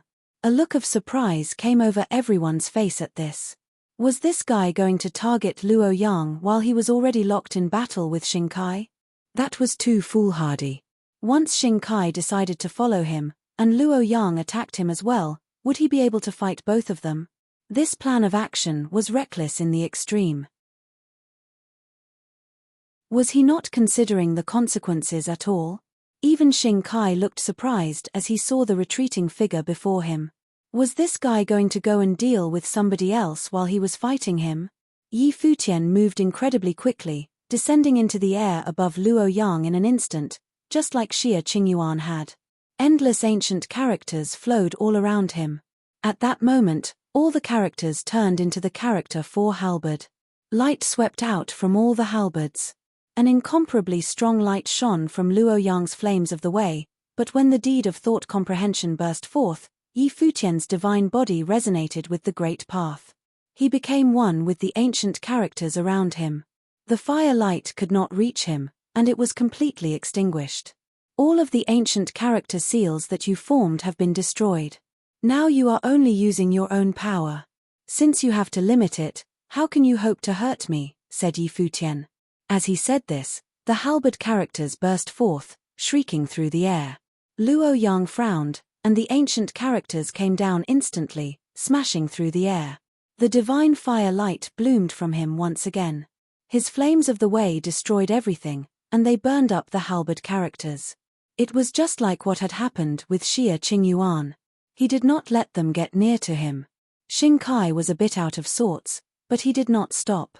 Nor did he go help Luo Yang against Yi Futian. He did not need to. It looks like this will end up just like Xie Qingyuan. He won't be able to threaten Luo Yang. Everyone thought as they watched the oncoming halberds burning up in Luo Yang's flames. Luo Yang's body and flame magic were too strong. What is that? At that moment, everyone frowned. They saw that not all of the halberds were rushing towards Luo Yang, some of them had fallen all around him. They seemed to fill the area. Soon, the whole area was covered in space will, making it all become a single whole. Beams of light flowed as the space will reached the extreme. But it did not stop. Boom! Luo Yang once again sent out a wave of burning against the halberds. He frowned as he looked around him. He knew that he was trapped within this space will. What is the meaning of this? He asked, looking up at Yi Futian.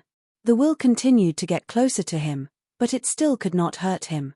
So, how much of the 1,000-word proverb stele did you understand? Said Yi Futian. An incredibly terrifying halberd seal appeared in front of him. It seemed to be integrated with Yi Futian's mighty willpower, and the glorious light of destruction shone from it. The halberds all resonated with the space will around him, and an even more terrifying atmosphere spread out. Go, said Yi Futian. One of the characters fell, a halberd that sliced through both earth and sky.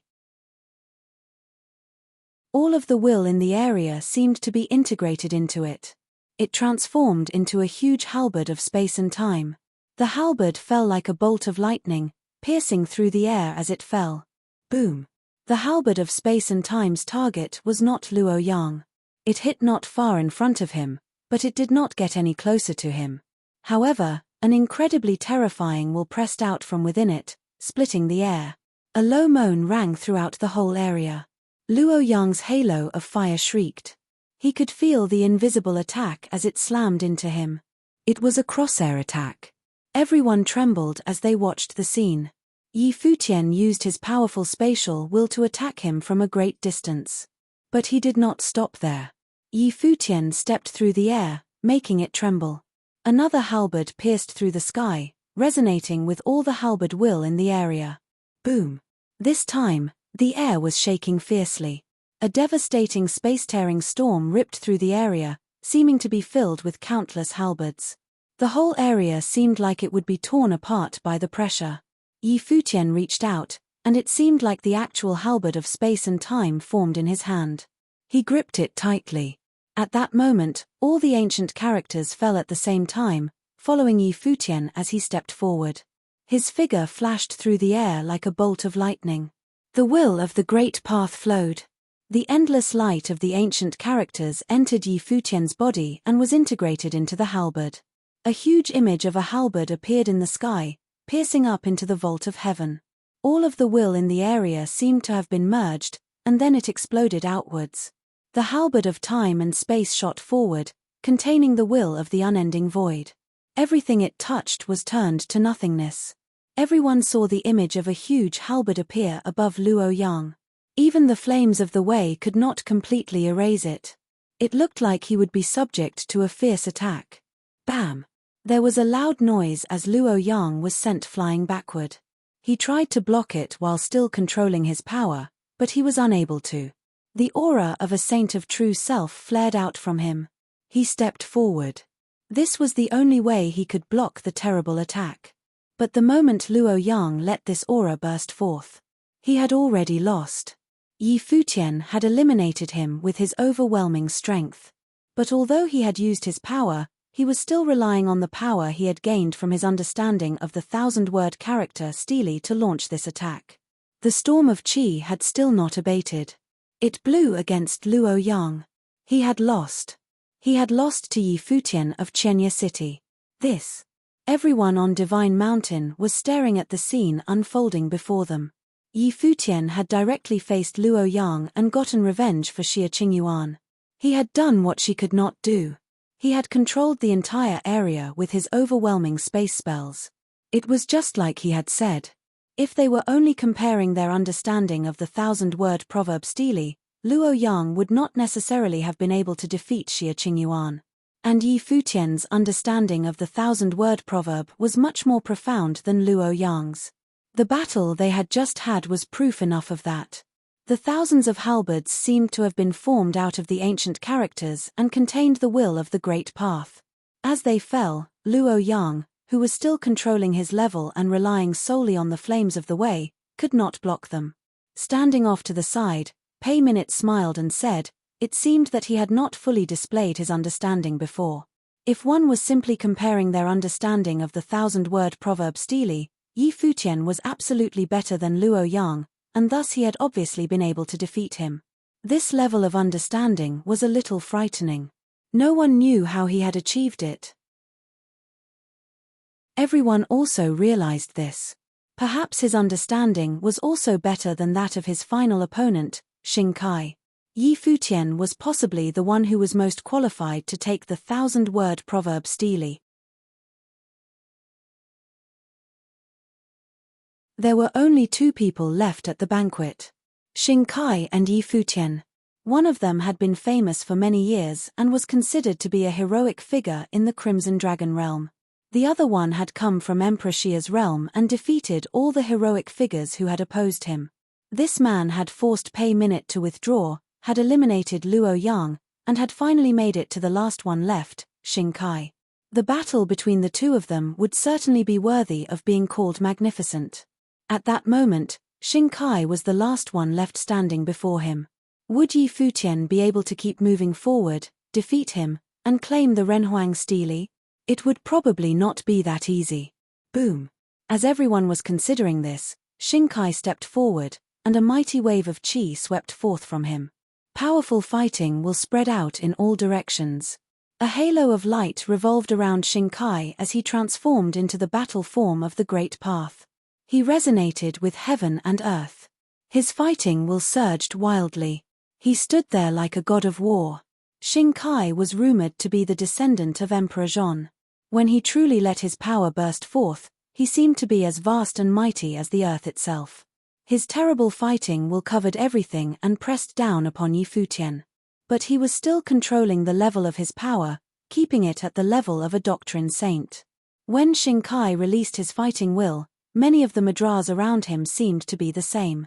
They began to resonate with his body to some degree, especially the huge battle mudras that had coalesced from his spiritual will. They all seemed to form the word battle. Their power was overwhelming. Futian's power bloomed at the same time. The Great Path became one with his body, and space will covered the sky. It was wild to the extreme. The thousands of characters formed the word halberd, and their power was equally impressive. The two of them faced each other with surging auras that collided wildly in the air, whipping up a devastating hurricane. They're both so strong. Everyone's hearts trembled. Most of the cultivators who studied at the regional palace knew Xingkai a little bit.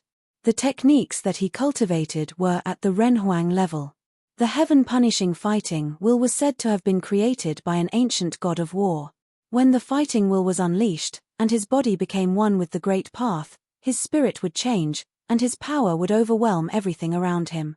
When he used any method of attack, his power would soar far above that of those on the same level as him.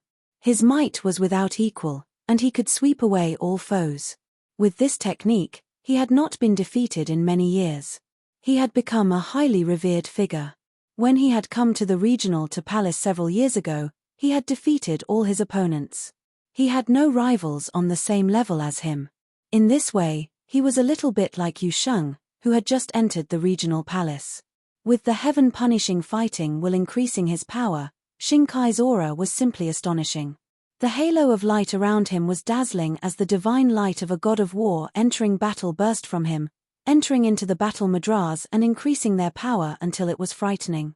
But Xingkai could see that Yi Futian's perception was possibly stronger than his. But this was not enough to make him give up. Victory was strength. There was no such thing as an absolutely fair fight. Boom! The word battle suddenly exploded and sped through the air as it rushed towards Yi Futian. Every letter seemed to be integrated into his heaven-punishing fighting will. There was a terrible whistling sound as it sped towards Yi Futian. The heaven-punishing fighting will was a Renhuang level technique, just like the deed of thought comprehension. Just as the heaven-punishing fighting will corresponded well with Xingkai, the deep of thought comprehension was extremely well suited to Yi Futian. The ancient characters wrapped around him. His body turned into a furnace of the great path, swallowing up and refining all the will around him. He turned it all into space will and integrated it into the characters that were swirling around him. He saw Xingkai's attack coming for him, and the letters of the word halberd swept out, flowing through the air. Everyone's eyes were fixed on the battlefield. The people who were sitting on the mountain could see most clearly. The words battle and halberd were flowing through the air above them, covering the sky, turning into a terrible battle mudra and a spatial divine halberd. Then they smashed together in midair. In a flash, rough waves of power swept out. The word attacks that the two of them had sent out were very similar. They were both incredibly overwhelming attack spells. Their attacks seemed to be matched in strength as they collided in the air. Xingkai stepped forward, and the heaven-punishing fighting will whistled through the air. He reached out, and terrible fighting will burst out from the coalescing battle mudra before him. It was growing stronger and stronger. Go! Xingkai slammed out with his hand, and suddenly the battle mudra whistled forward, bridging the gap between them in an instant as it shot towards Yi Futian. The battle words were integrated into it and pressed down upon Yi Futian from above. There was a loud boom, and the air itself seemed like it would collapse. The halberd floated through the sky, directly piercing through the air itself. As everyone watched this attack, they thought the sky was going to fall. Would Yi Futian be able to withstand this? At that moment, they saw a celestial halberd form in the furnace that Yi Futian's body had become.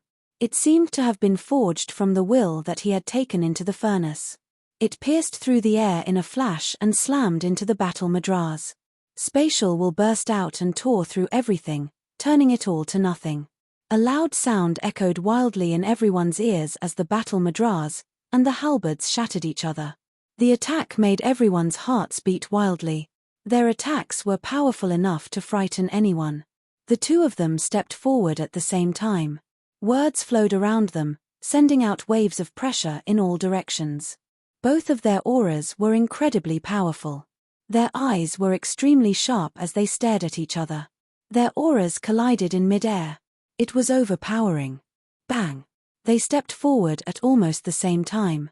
As Xingkai stepped forward, his fighting will rose, and the heaven-punishing fighting will grew stronger. It seemed as if an image of a god of war was spreading throughout the sky, looking like it would break through the very air itself. When Yi Futian stepped forward, his aura surged. He used the Shenyuan footwork, and his spiritual will burst forth. His will was growing stronger. Bang! Neither of them stopped. They continued forward. Bang! Bang! Each step seemed to shake everyone to their core. Their hearts were pounding. The great path flowed wildly above their heads, and a destructive storm raged. Their words were still smashing into each other. Their clothes flapped wildly in the gusts of wind that hit them. It was truly frightening. Would this be the decisive battle? Their power had reached its limit, and they were getting closer and closer together. They crossed a vast distance with each step. But they stopped at the same time. Their robes fluttered wildly in the wind. The figure of a god of war seemed to coalesce behind Shinkai. He had not unleashed his life spirit, it had just formed merely out of his astonishing fighting will. Its strange image stretched through the great path. It was apparent how powerful Shinkai was. Many of the ancient words were revolving around Futian, such as all universe. A powerful wind form burst forth from the furnace within him, and a dazzling pattern of the great path formed around him and shot up into the sky. Many patterns of the great path appeared at the same time, forming a cylindrical halo around him. Everyone found that they had stopped breathing as they stared at the two of them. Shinkai was strong beyond a shadow of a doubt. And this was the first time that Futian had truly let loose his own power. He was too strong. He was only a doctrine saint, but his aura seemed to have transcended the limits of this world. Many ancient characters appeared around Shinkai's body. The towering and lofty figure of the god of war's fist shot out. In a flash, ancient seals floated through the sky, seeming to form into a full body. It pressed through the sky towards Futian. His fighting will would destroy anything. The god of war seal. Everyone felt their hearts tremble. Shinkai had used the heaven-punishing fighting will to integrate the attack spells that he was good at into the ancient seals. Everyone felt the pressure up in the sky. Futian would be buried within it. Whoosh! The halo of the great path roared around Futian. Under the power of the deed of thought comprehension, a divine halberd rose from the furnace that his body had formed through the halo of patterns of the great path. Brilliant, destructive light surged out from it, shooting up into the sky. An ancient seal descended through the sky, seeming to be a complete whole. The huge halberds slashed through the air as many halberd seals descended and smashed into the falling ancient seals. At that moment, there was an incredibly spectacular scene up there in the air. It seemed as if the whole sky was pressing towards Futian. Destructive light fell, trying to annihilate him utterly. But at that moment, an incredibly long halberd stretched forward, smashing into the god of war seal, shaking the sky itself. Terrible space-tearing power appeared on every one of the halberds. Moreover, it did not end there. The halberd that had formed from his body slashed out, again and again, growing stronger and stronger. The god of war's descent was growing slower and slower, and cracks were appearing in it.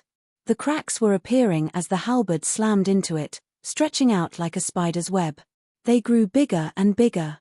A brilliant golden glow erupted in the cracks. The god of war seal was already shaking. Whoosh! A powerful beam of light shot out, piercing everyone's eyes. The god of war seal shattered, and terrible space-tearing will swept out. Many of the weaker people there did not dare to look at it. The destructive space seemed like it would cut into their very eyes. After a moment, their eyes slowly opened, and they looked back towards the battlefield. At that moment, everyone's eyes were fixed over there, staring dumbfounded at what they saw. Time and space seemed to have frozen. The two figures were still standing up there in the sky. Shinkai was standing there calmly. He had not moved. He was right where he had been before. Futian appeared in front of him. He reached out with his arms and grabbed one of the halberds and pointed it at Shinkai, and destructive light flowed out of it. It was evident that Futian had just broken through the god of war seal, and used the great path of space, then had strode across the sky to descend in front of Shinkai with his halberd. There were no more words around Shinkai, and Futian still had a halberd in his hands. In this battle, they had finally gotten to the point where they were using their real attack spells. Finally, Futian of Chenya City, who had come from Emperor Xia's realm and shown himself to be outstanding, had defeated Shinkai of the Crimson Dragon realm, who had never been defeated before.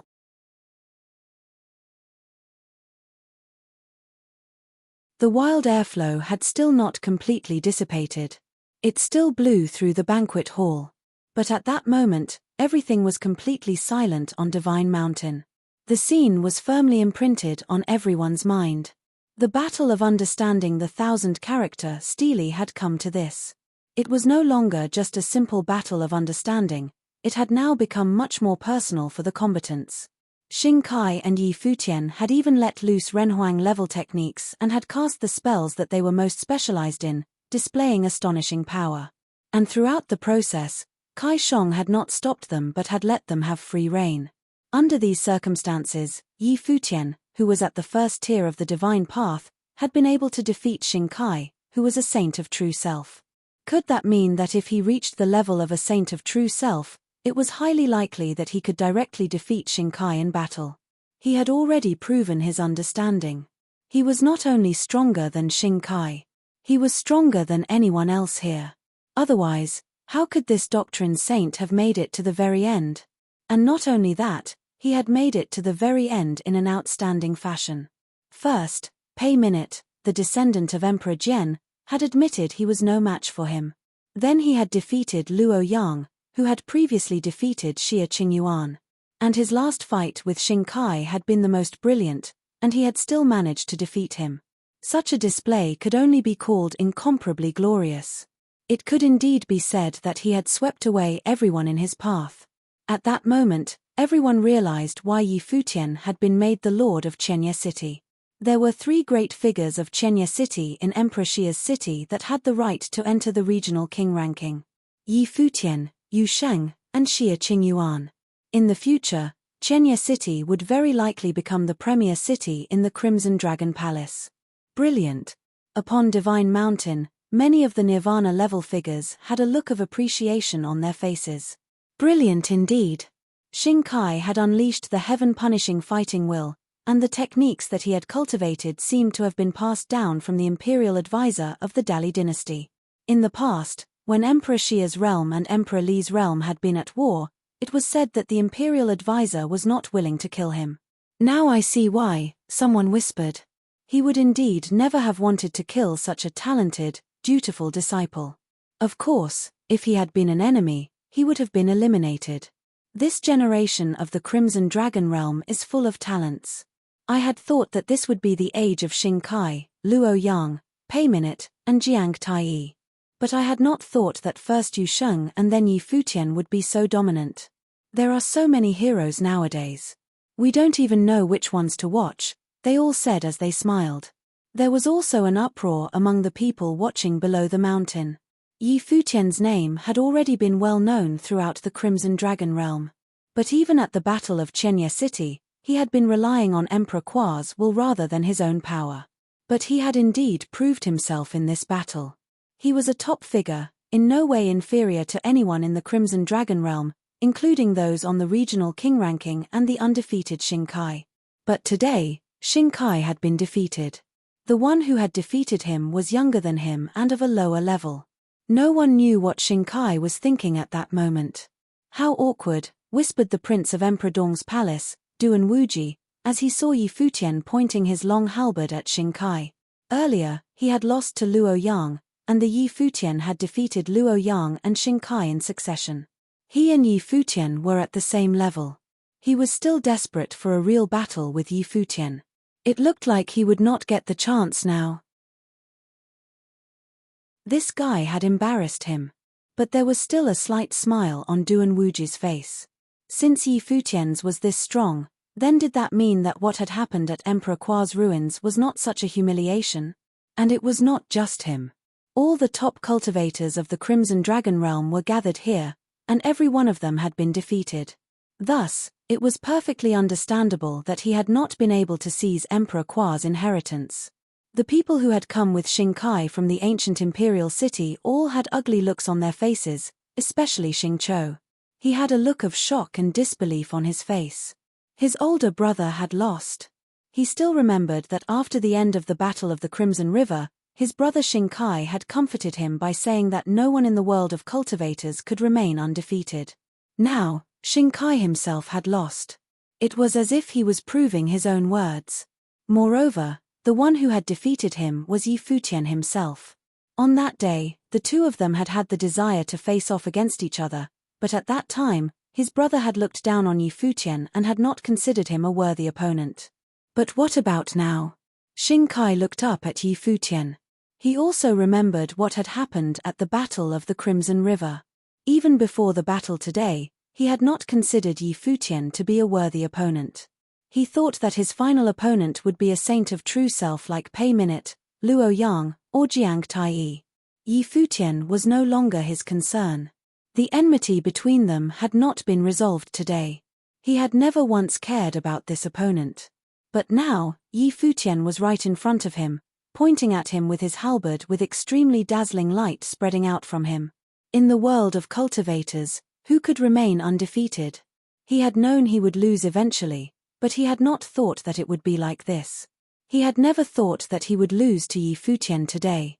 Nowadays, many people were saying that Chenya City would one day compete with the ancient imperial city for the title of the principal city in the Crimson Dragon realm. He looked on that prospect with scorn. But was it really impossible? In the future, if Yu Sheng, Yi Futian, and Xia Qingyuan achieved nirvana, could he, ninth servant, and Gari Huang suppress them? Moreover, Yi Futian had also conquered the 9 great tribes. Finally, as he stood there calmly in the air, Xing Kai said in a cold voice, "I hate being pointed at." Thinking of defeat and being truly defeated were not the same thing. He found that he was already feeling humiliated by this battle. It was hard for him to bear it. He was incredibly proud by nature.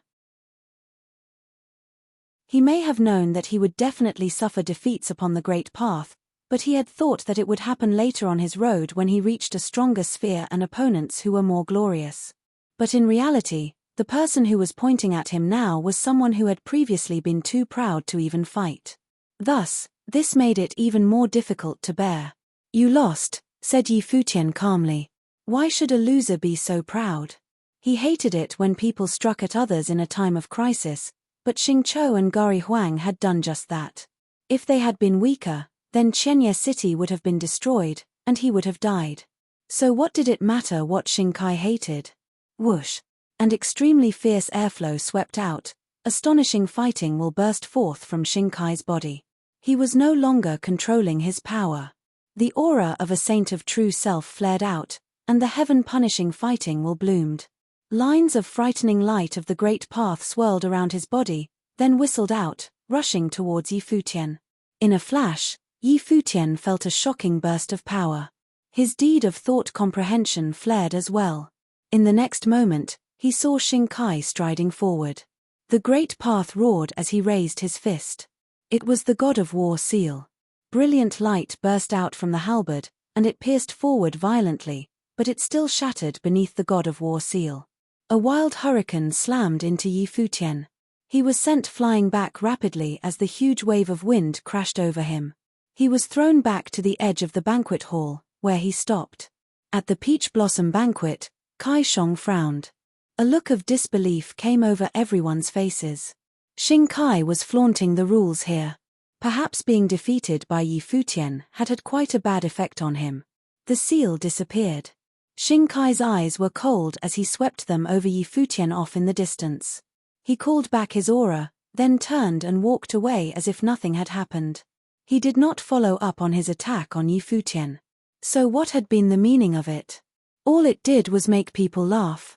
Kai Shong was about to say something, but when he saw that Xing Kai was not going to do anything else, he held his tongue. It seemed that he had wanted to display his displeasure. Luo Yang was also staring at Yi Futian. They had never imagined that the one who would defeat them would be Yi Futian. The battle for the 1,000-character stele had come to an end. There was a loud rumbling sound in the air. A huge stone stele descended from the sky.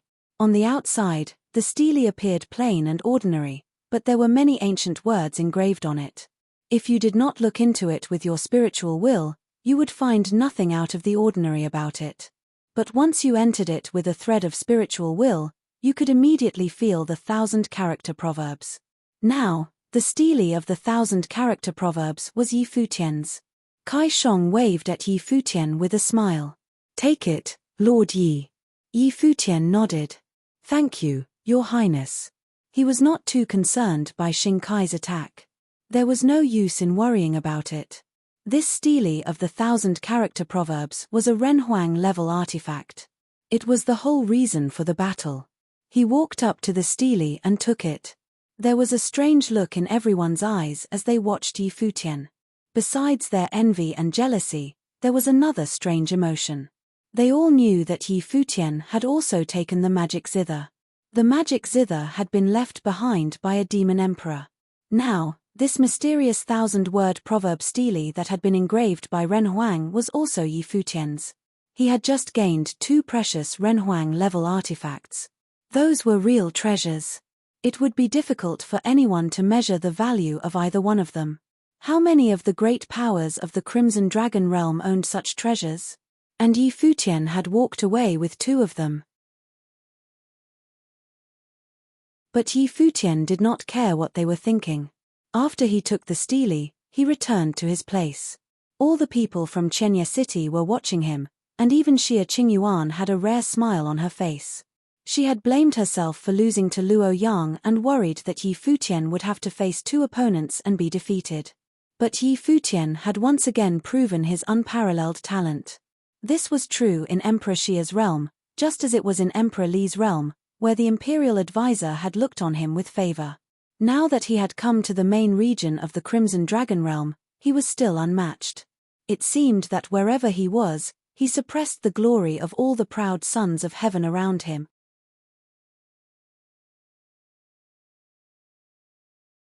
Everyone returned to their seats. Countless pairs of eyes were fixed on the peach banquet. They were not appeased. If these people had not been restricted by rules and fought without their wills being oppressed, what would the scene be like? It was thrilling even to think about it. It was a pity, but the peach banquet would not let this happen. Besides, everyone's plane differed. If a saint of true self fought with a doctrine saint with unrestricted will, it was not fair. Excellent, a voice came. People followed the voice and found the speaker was Kai Shong, who was sitting at the head of the table. It was amazing to see you all comprehend the idea of 1,000-character proverbs so thoroughly in just an hour, especially the ones at the end's performances were marvelous. I believe the 1,000-character proverb will get a chance to shine in Lord Yi's hand, said Kai Shong, laughing. It is my honor to observe your peerless means. Let us toast to the heroes of our Crimson Dragon realm. He drank up the wine in his cup. Thank you, Your Highness. The peach banquet is renowned around the world. It is an honor for everyone in Crimson Dragon realm to receive an invitation to peach banquet. It is our pleasure today to be invited here, not to mention that it is a precious chance to meet so many gallant heroes, said Duan Qingshan, smiling in a graceful, open manner. Yes, it is a fortunate thing to meet someone more extraordinary than oneself, said Yu Shifei with a gentle smile. Such a chance was indeed rare. It was thanks to the peach banquet that they could convene together. You all are the future of the Crimson Dragon realm. Compared with you, I am the lucky one to be here. Perhaps, one day in the future, some of you will become Renhuang.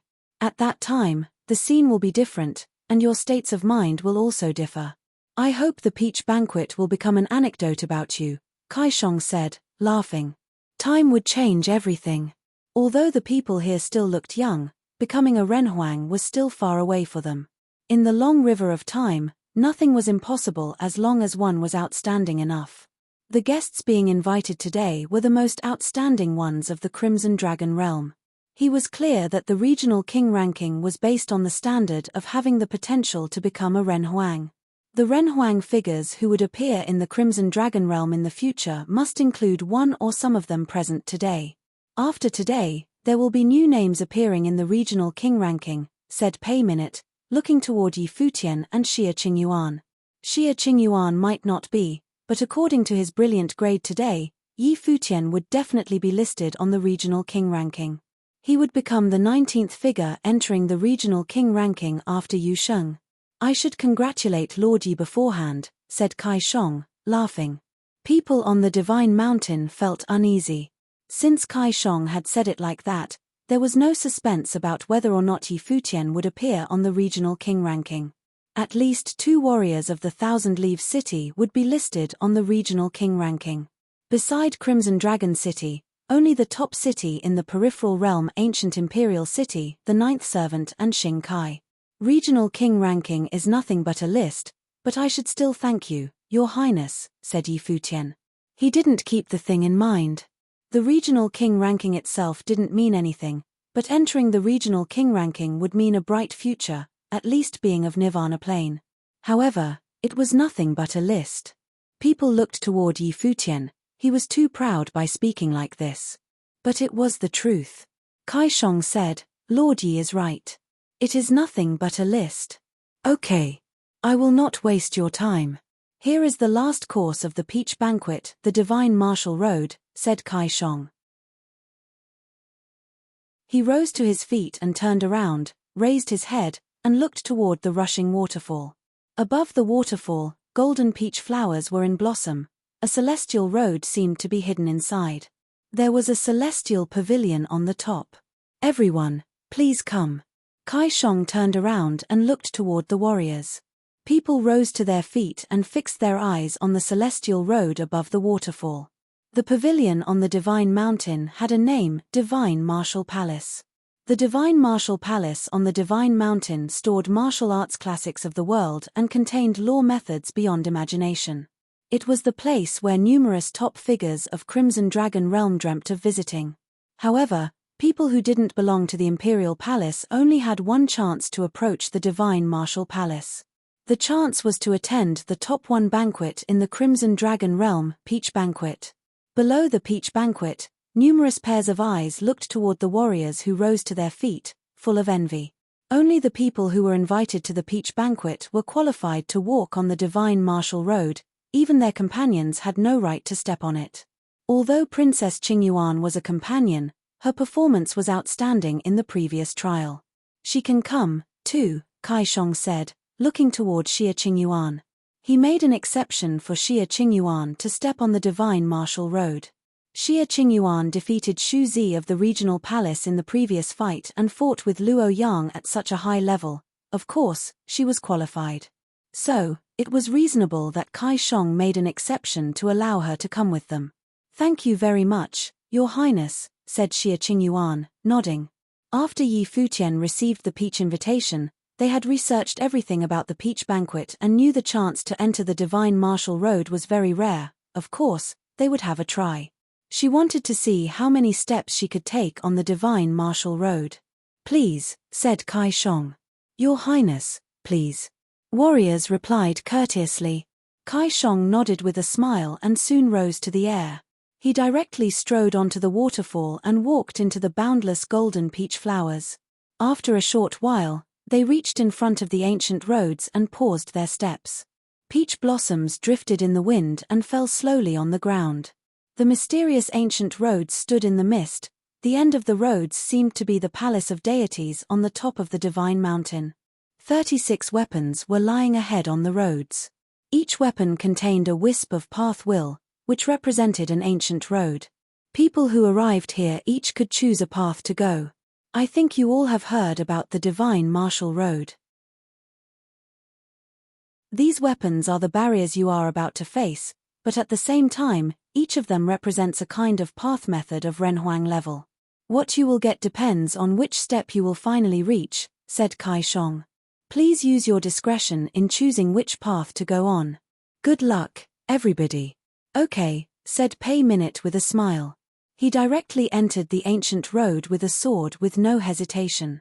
He cultivated in swordsmanship, so he didn't have many choices, he didn't need to hesitate.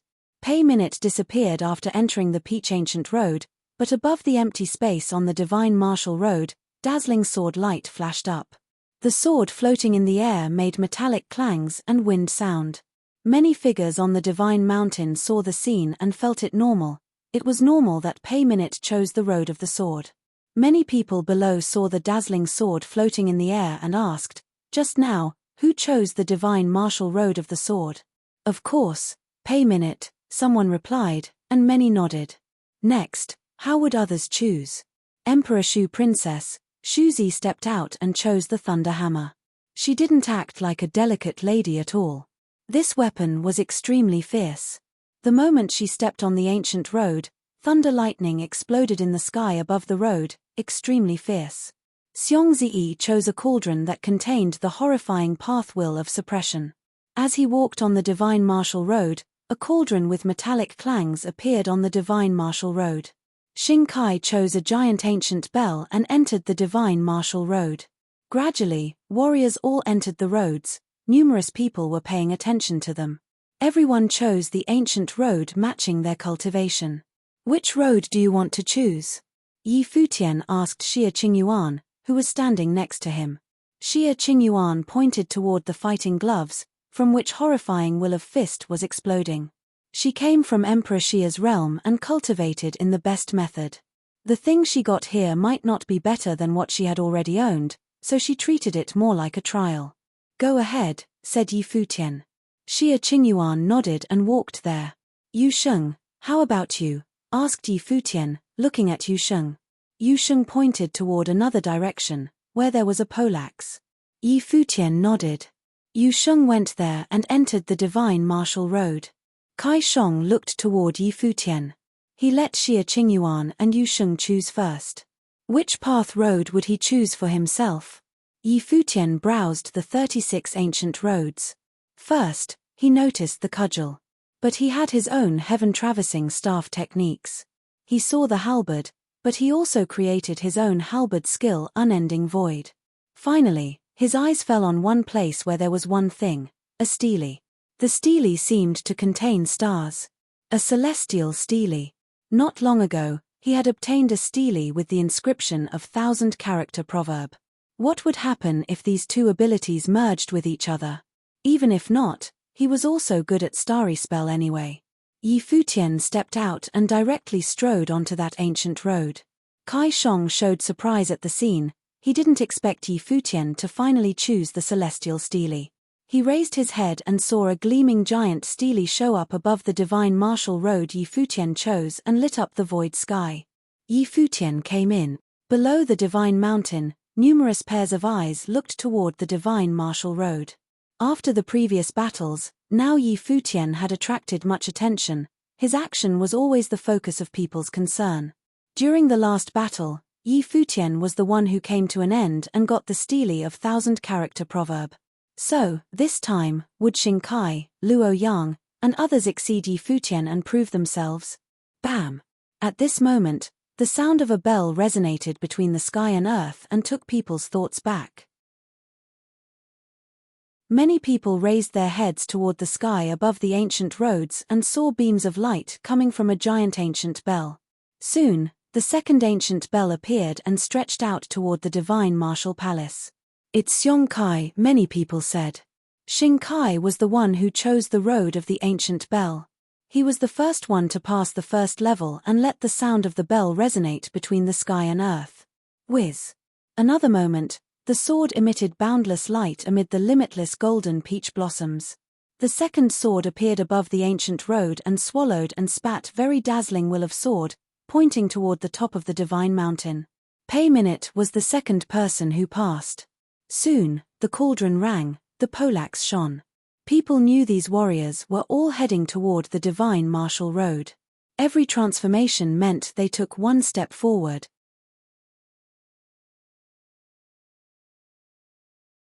On the top of the divine mountain, there were Nirvana plane figures from Imperial Palace observing what happened on the divine martial road. These peerless figures were currently the strongest warriors of Crimson Dragon Realm. Would they surpass former warriors and take more steps? The trial on the divine martial road could reveal who was the most outstanding one among them. However, even the public of Crimson Dragon Realm was not aware of it. Only the people from Imperial Palace knew this. Kai Shong, as the prince of the Crimson Dragon Realm, also knew a secret hidden in the divine martial road, which was only known by the core figures of the Imperial Palace. Even the top powers in the Crimson Dragon Realm didn't know about it. Who was the peerless one on the divine martial road? Would Yi Futian outperform everyone and reach the end like the last time? The trial this time wouldn't be less difficult than last time. This time, it might even be harder. The moment Yi Futian stepped onto the divine martial road, he immediately felt that time moved more slowly. It was as if everything had changed. The divine mountain was not here. There were no boundless golden peach flowers, either. There was only a starry ancient road with no end.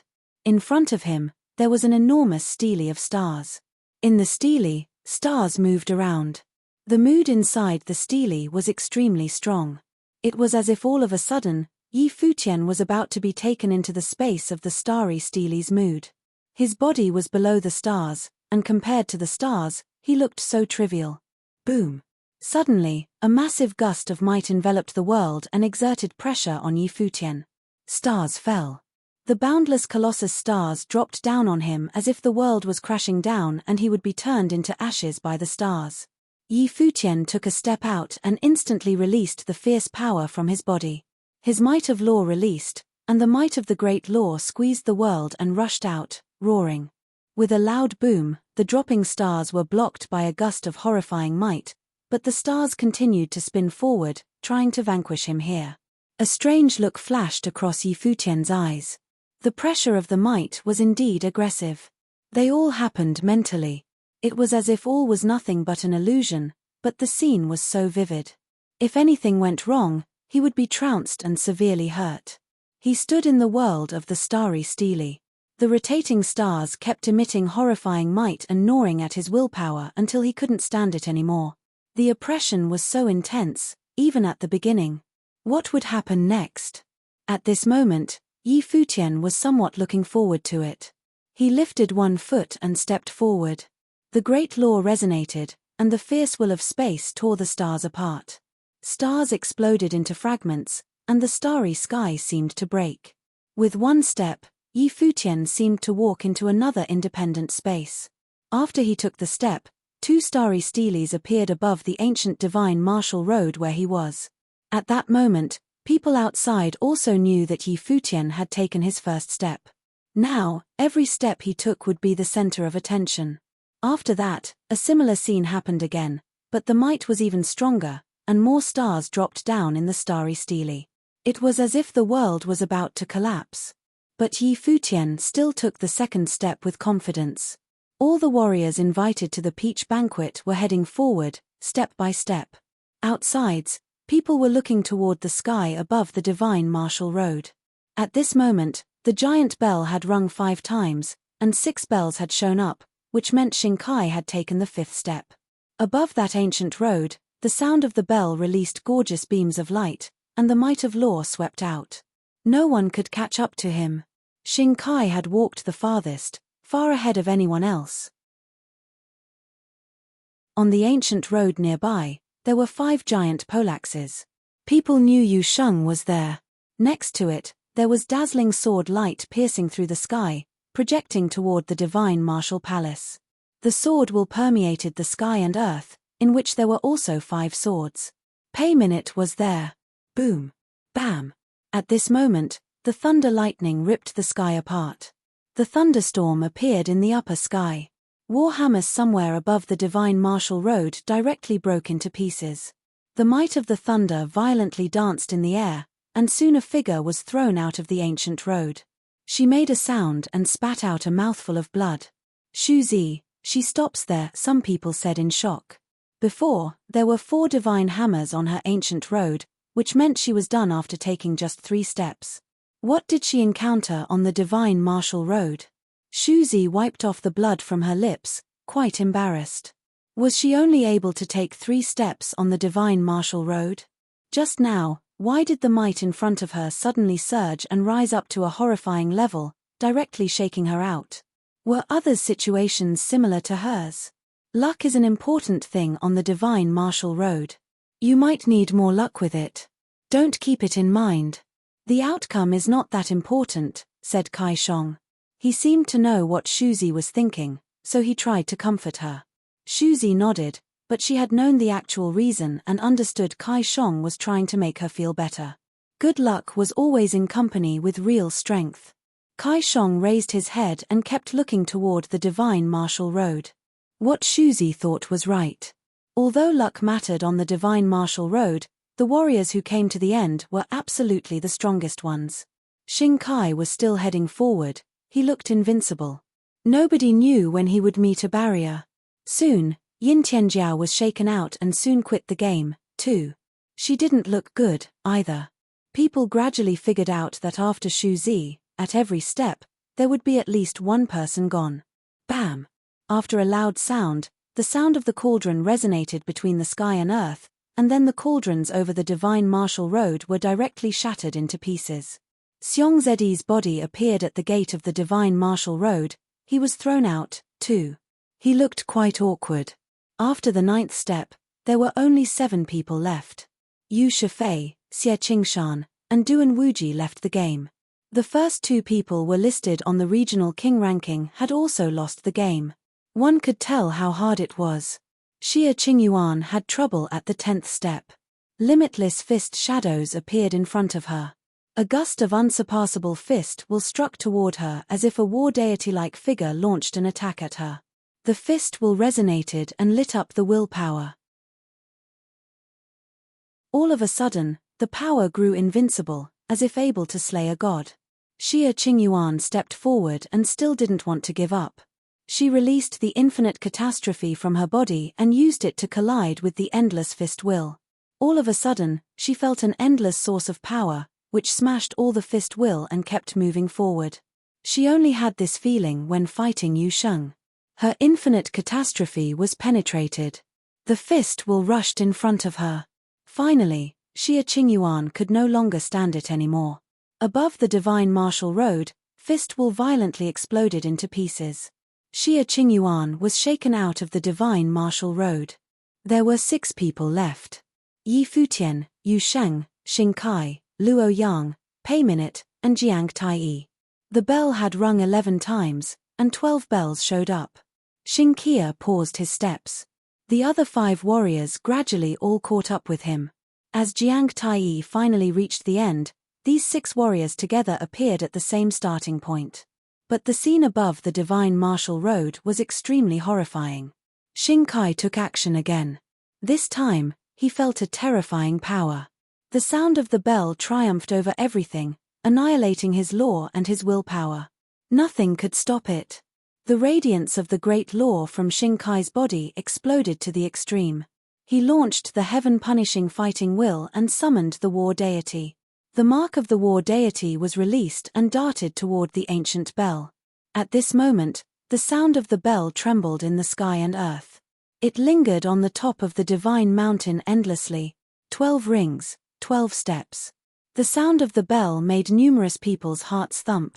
Xing Kai had taken the 12th step, which was approaching the limit. They looked up to the sky above the divine martial road. Matchless radiance exploded in company with the appearance of the 13 ancient bells. Xing Kai was the first one who had taken 12 steps. On the top of the divine mountain, someone asked, "How many steps did the strongest warrior take in the peach banquet last time?" 13. 13 steps. Just with one more step, Xing Kai will catch up with the strongest warrior from last time. Even though Yi Futian defeated him in the last battle, Xing Kai still released his matchless radiance on the divine martial road. He wanted to become the peerless one. There. Someone moved, too.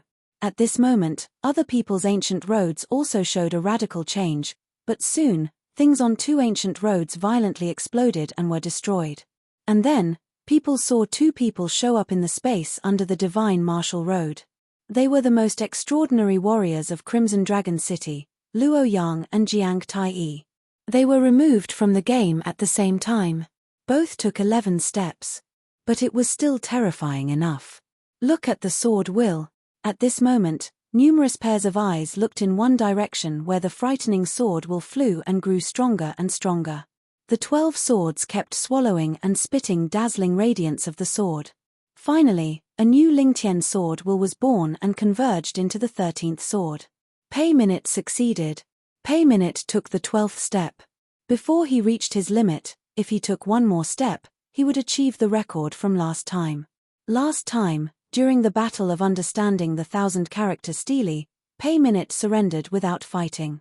Still, it didn't mean this warrior from Sword Imperial Palace, whose name was on the regional king ranking, was weak. At this moment, everyone saw how powerful Pei Min's sword will was. The law of sword that he swallowed and spat during the trial of divine martial road was almost horrifying. Xiong Kai and Pei Minute had made it. There were another two people, Yi Futian and Yu Sheng. At this time, the light of the polax flashed across the sky dome and released boundless radiation of the polax. It was as if the sky and earth would be chopped into two, and an even bigger polax of war deity showed up. 13 polaxes formed a line. Yu Sheng had taken the 12th step. The third warrior was only one step away from achieving the same record. They had all taken the step. Before long, Yi Futian's performance was the most outstanding. Would he fail this time? If Yi Futian failed, he might have to face people's jeers. Kai Shong also stared forward. He perceived the might and felt slightly stirred. If Yi Futian succeeded, this time, there would be 4 people taking the 12th step. There were only 2 people who made it in the peach banquet last time. There was only one person who took the 13th step. Now, everyone was watching Yi Futian. He shouldn't disappoint them. After all, his previous performance was outstanding, and undoubtedly, his talent was exceptional. But even so, Kai Shong knew that Yi Futian would have a hard time since he would have to face not only the divine martial road but also the 3 warriors who came with him.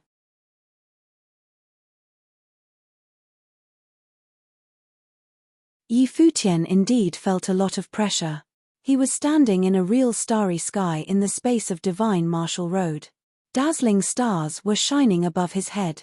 Tens of thousands of celestial bodies of the great law revolved in the sky, each of which released extraordinarily copious might. One could imagine how the pressure would be if all these stars of will fell down at the same time. Some stars directly plummeted toward Yi Futian. The might was released to the extreme from his body. The spatial will would block all the stars that came near. The deed of thorough comprehension was released. Ancient characters appeared around his body and formed the halo of the great law. The dazzling halberd of time and space was formed from his body. He leaned forward and thrust the halberd toward the sky dome. Suddenly, the light of the great law pierced through the sky and earth. It tore the space apart and crushed on the stars, broke them into pieces. He lifted one foot. When he tried to step forward, endless starry light of the great law shot toward him again. Suddenly, the gleam of stars shone, and he was like amid a river made of stars, where each wisp of starry light contained extremely intimidating will. They were like concrete stars blocking his way and suffocating him. This step was so hard to take. Boom! The beam of the great law starry light reached. Another star fell, like a meteor trying to smash him to death.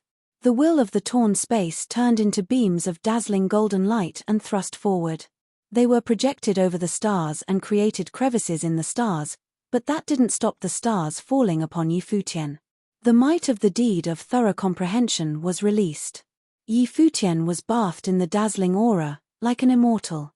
When the stars arrived, they didn't fall on his body but rather were crushed by themselves. Yi Futian didn't even frown. He had experienced many similar scenes before this step. After each step, a new space appeared. Each time, the number of stars increased, and the will became stronger.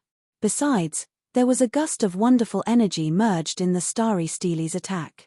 Stars started attacking. Yi Futian's body was shaken, but he didn't step back. He realized that the strikes of the stars were getting stronger and stronger, faster and faster, as if the dazzling falling stars streaked across the sky dome to strike his body and will, trying to wipe out his existence. Boom! Boom! Boom! Yi Futian's clothes were flying in the wind. He felt his will would collapse any time. If there was no end, tens of thousands of stars would shake him away.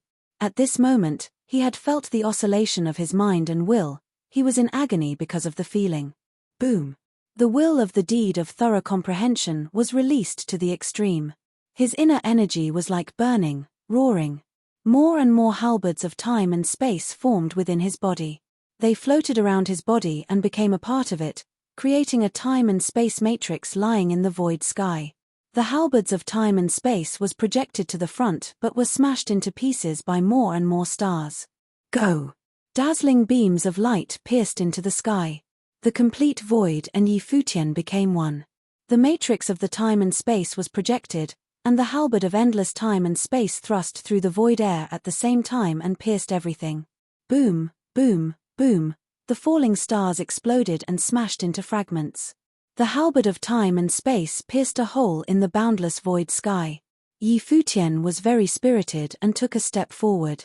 Suddenly, the great law hummed between the sky and earth.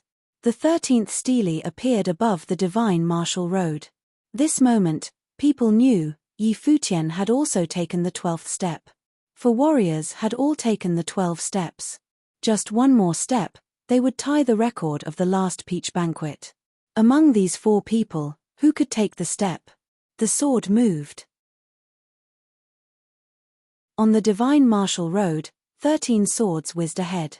The flows of sword will surged above the sky dome as if one sword pushed another sword forward, each one stronger than the last. Was it the power used by Pay Minute on the divine martial road? Nobody knew what happened on the divine martial road, all they could see was the change in the sky. The 13 swords were inclined to merge as one and kept going. They kept making metallic clangs and whooshing sounds. Even though no one could see the scene in the divine martial road, they could still imagine how strong-willed Pay Minute was when he fought with his swordsmanship. The sword intended to rise in the sky. It was swallowing and spitting very horrifying sword will. The 14th sword loomed as if it was about to be formed. But right this moment, a destructive beam of sword light flashed by and annihilated everything. All of a sudden, the sword in formation directly disappeared, and the 13 swords which had been formed turned into ashes in a second. The swords were all gone. A figure soon showed up at the gate of the divine martial road. He was shaken out from the road, he let out a low moan, and a bit of blood oozed out of his mouth. Pay Minute came out of the divine martial road. He finally didn't succeed in taking the 13th step. Would the other 3 warriors make it? Over the 3 ancient roads on the divine martial road, violence broke out at the same time, thunder continually booming in the sky. On the ancient road where Shinkai belonged to, 13 ancient bells hummed at the same time. Very horrifying strong light emitted from the ancient bells. Above the ancient bells, a gust of stuffy might enveloped the sky. The ancient bells became one and resonated in some way, trembling. On the other side, the aura of the polaxes was also scorching and became brighter and brighter. On the 3rd ancient road, dazzling light of stars erupted from the starry stele. The 3 warriors must be undergoing huge pressure. It was just that they couldn't see. The sky and earth were roaring, rumbling. The 13 ancient bells trembled even harder. Finally, bong! A loud sound came, trembling the sky, resonating on the divine mountains.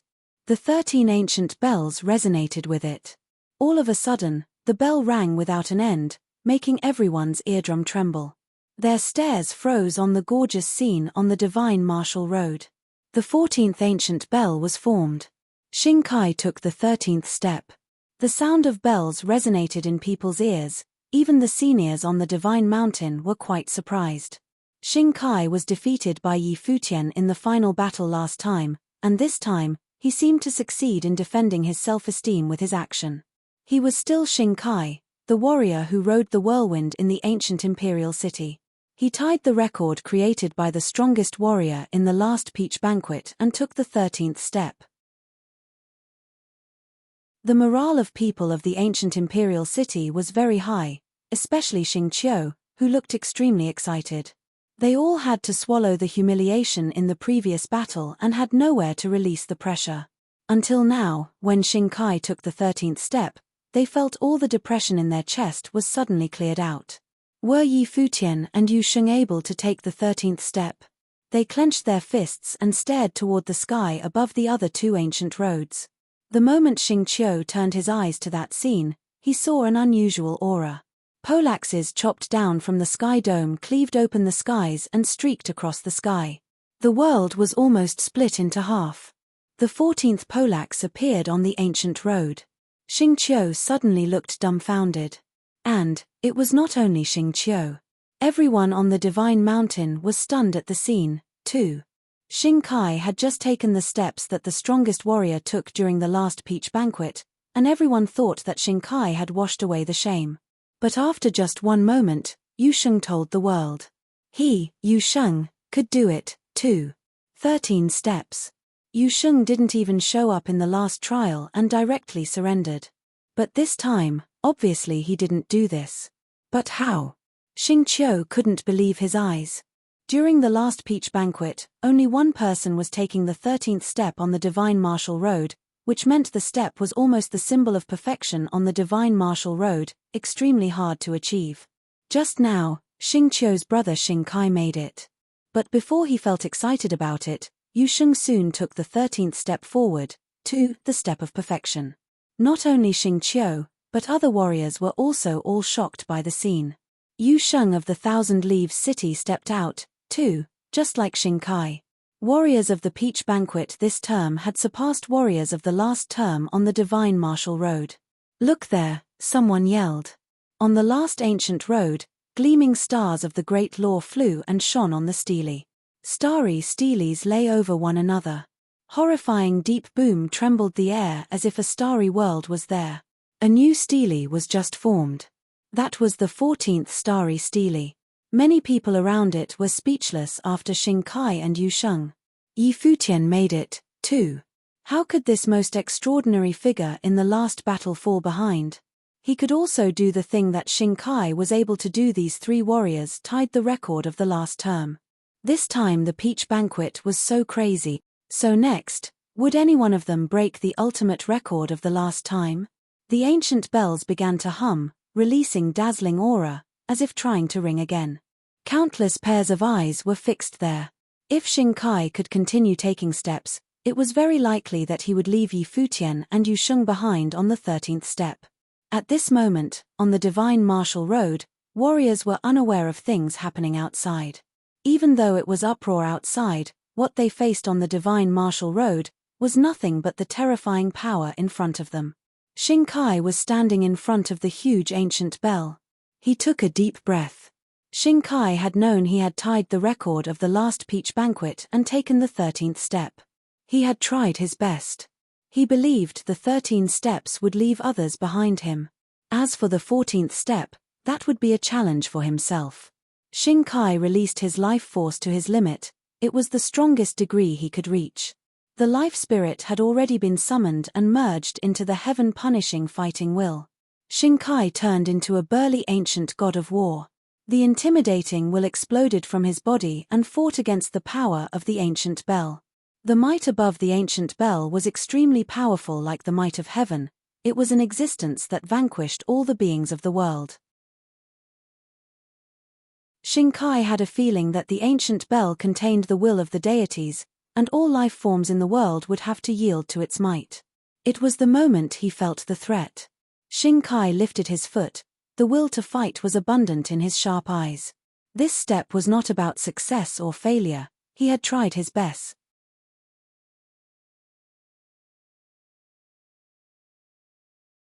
Ancient bells were shaking above the divine martial road. Numerous people stared hard there. Would the 15th ancient bell appear? Would Xing Kai break the highest record of the last Peach Banquet and take out the 14th step? The whirring sound echoed between the sky and earth as if the bell would start to ring with just one more step. Boom! After a loud sound, all turned into ashes.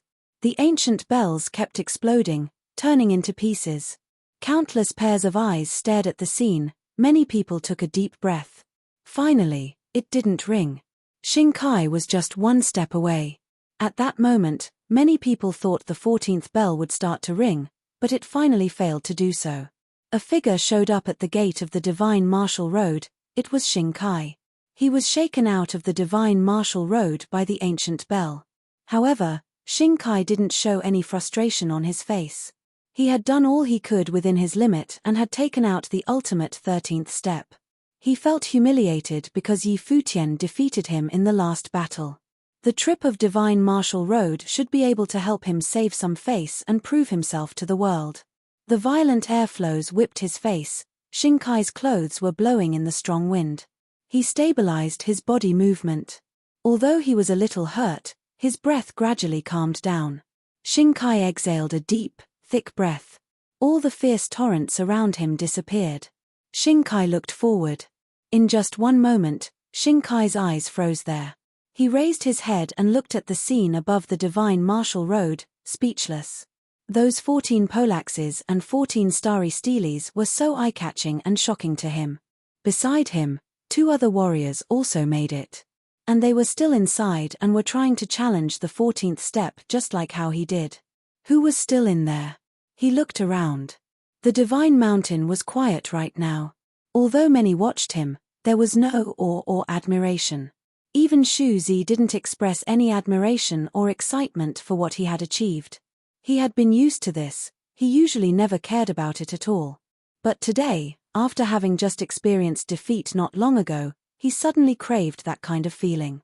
However, there was none. Who were the people who took the 13th step just like him? He had a rough guess, and his face turned grey. He asked the people who had come out, "Who is still there?" Shuzi looked toward him with a pair of gorgeous eyes. She said softly, "Yi Futian and Yu Sheng." She knew these 2 names were what Xingkai least wanted to hear.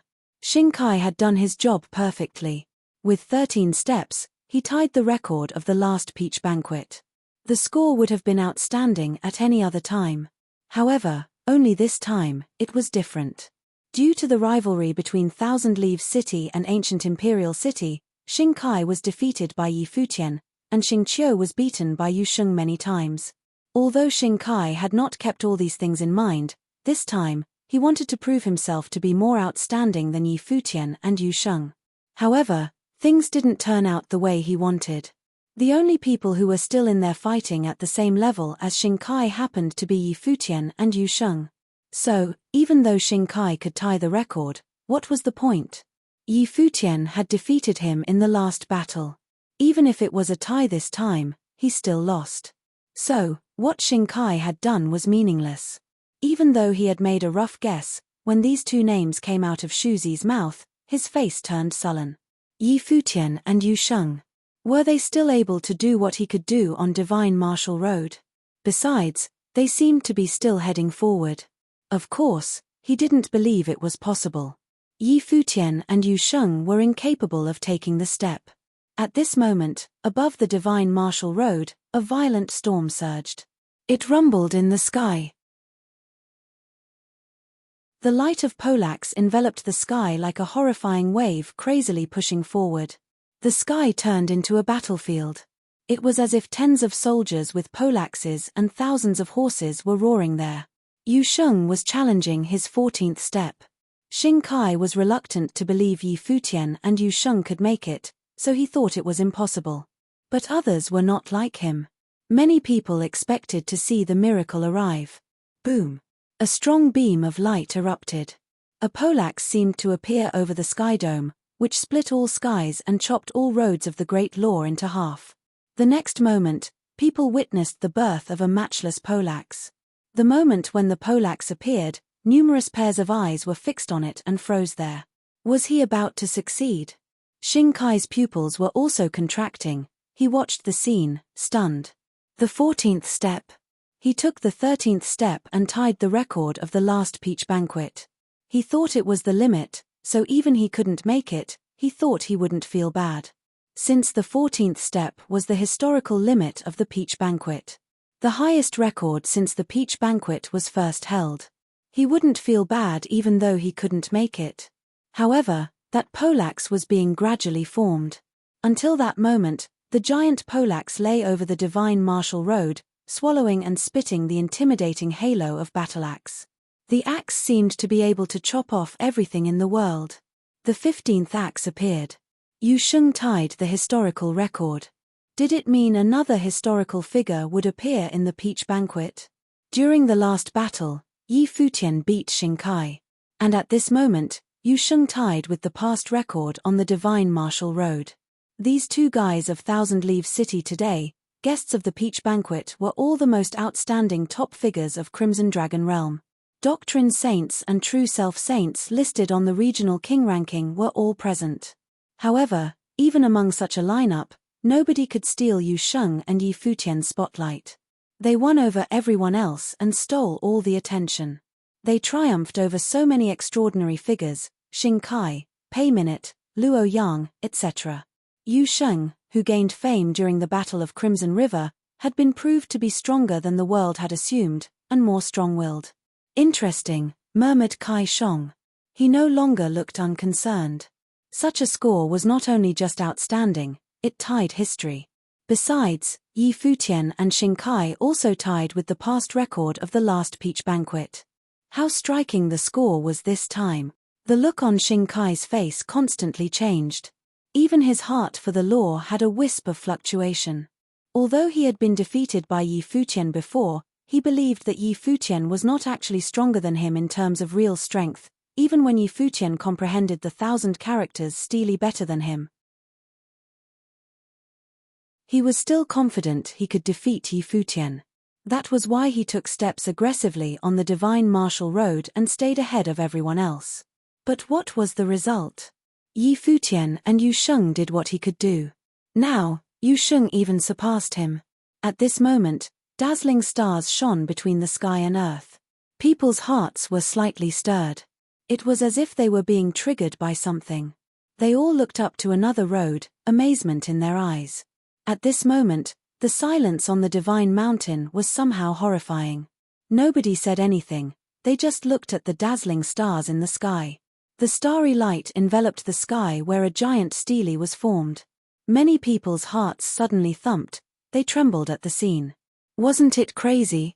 This peach banquet was going wild. 14 steps, another 14 steps. He tied.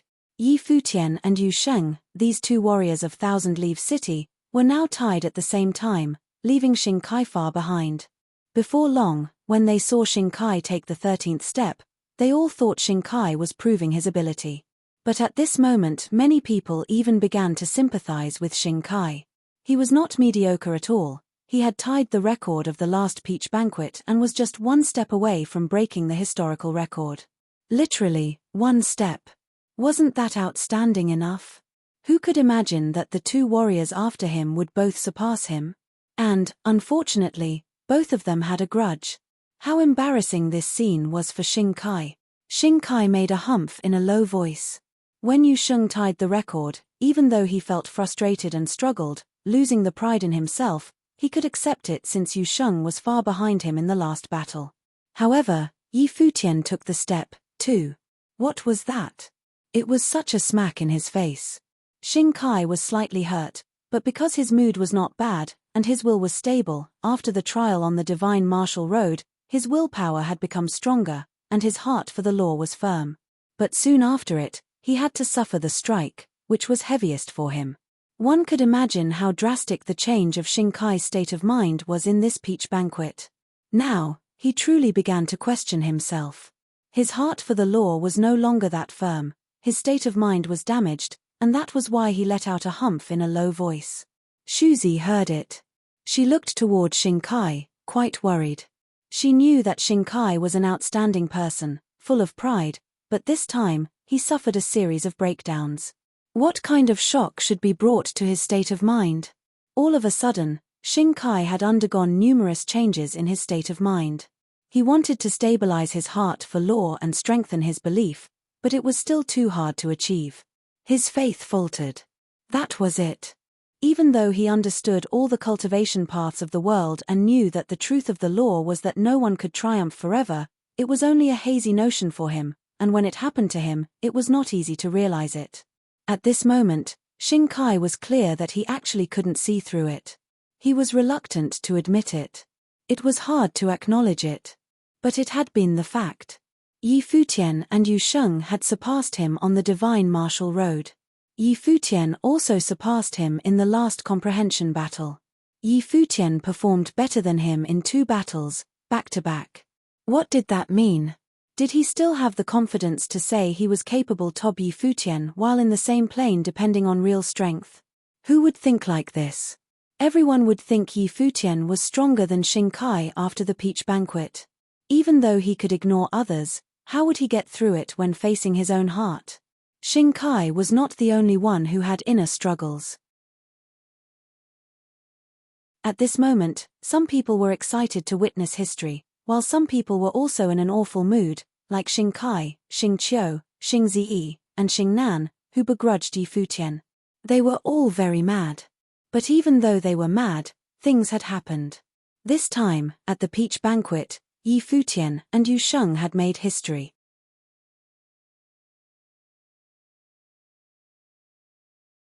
In the divine martial road, Yi Futian stood there. All the stars in the sky turned into a gorgeous Milky Way. It seemed like the starry sky was hidden inside the stele, a divine stele. One starry stele was one sky, one starry stele was one world.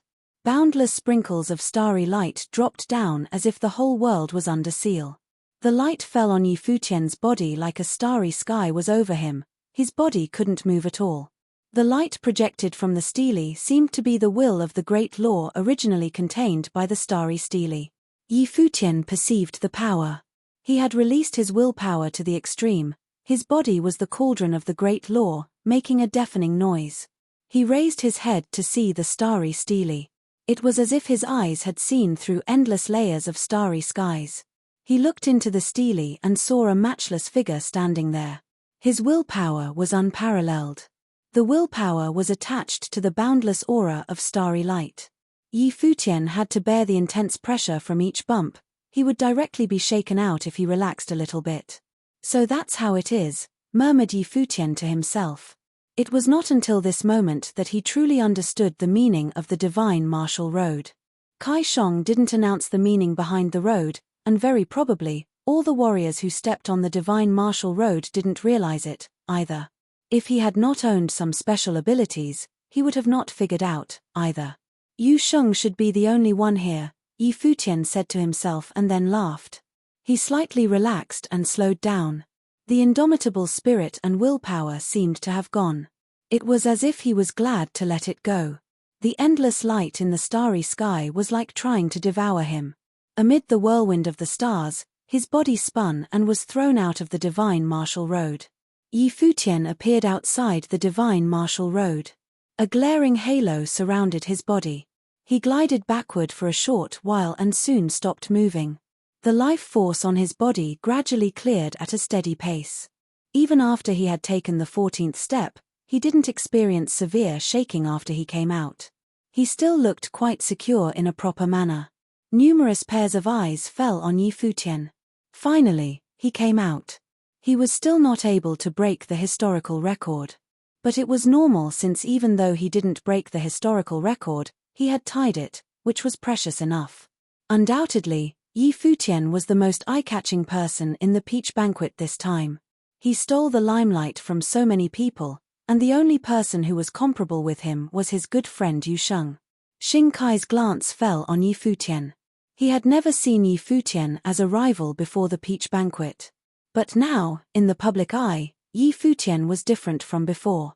This lord of Thousand Leaves City was very likely to become the most outstanding person in this generation that few people could match.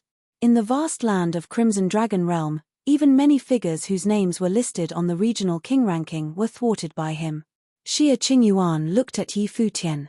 She walked to him and said in a low voice, "Why did you just come out?" Other people were stirred by Xia Qingyuan's words. He just came out. He took 14 steps and tied the record, and she said that he just came out. It was as if, in her eyes, the step was not difficult at all for Yi Futian, and he could easily make it. Were 14 steps not enough? Xing Kai felt it irritating. Did she say it with irony? Yi Futian looked quite calm after he came out and just watched the divine martial road quietly. "I tried my best to finish the step, so I came out," Yi Futian said to Xia Qingyuan, smiling. Xia Qingyuan looked at him and slightly lifted one eyebrow. Her intuition told her that Yi Futian didn't say the truth. This guy was definitely able to keep going and challenge the record. Probably, he himself chose to give up. Was it because he knew he and Yu Sheng were the only ones there, and he didn't want to compete with Yu Sheng? The aura of the Polax shone upon the divine martial road. A gigantic divine axe appeared above the sky dome. The whole divine martial road became almost transparent, and a figure loomed in the illusion. That person was Yu Sheng. At this moment, he was the incarnation of a demonic deity. Immense demonic will was released from his body. A polax also appeared in his hand. He used the polax to chop ahead, and with one strike, the sky was split into half. It was the absolute power, extremely intimidating. It was as if nothing could stop him. The light of the poleaxe flashed across the sky dome as if it would chop off the divine mountain. A new record on the divine martial road was set. Yu Sheng from Thousand Leaf City broke the historical record and took out the 15th step. The howling wind surged in the upper sky. On the quiet divine mountain, countless pairs of eyes looked at Yu Sheng.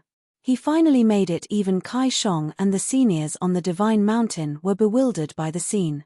Who could expect that someone would break the record of divine martial road during the peach banquet this time? He will be another legendary figure, an old man on the divine mountain remarked. True. It will take many years for later generations to break this record, another man said.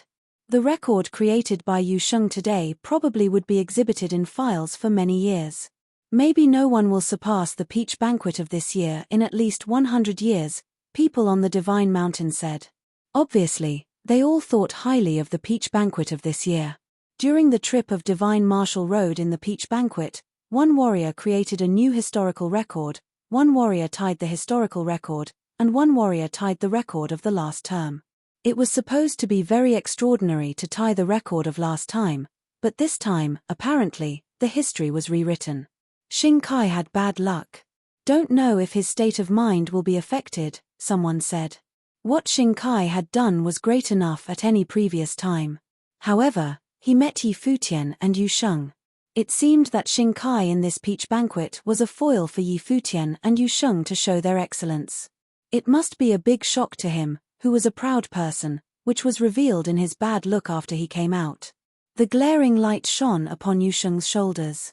After a while, people saw him turn around and step out of the divine martial road.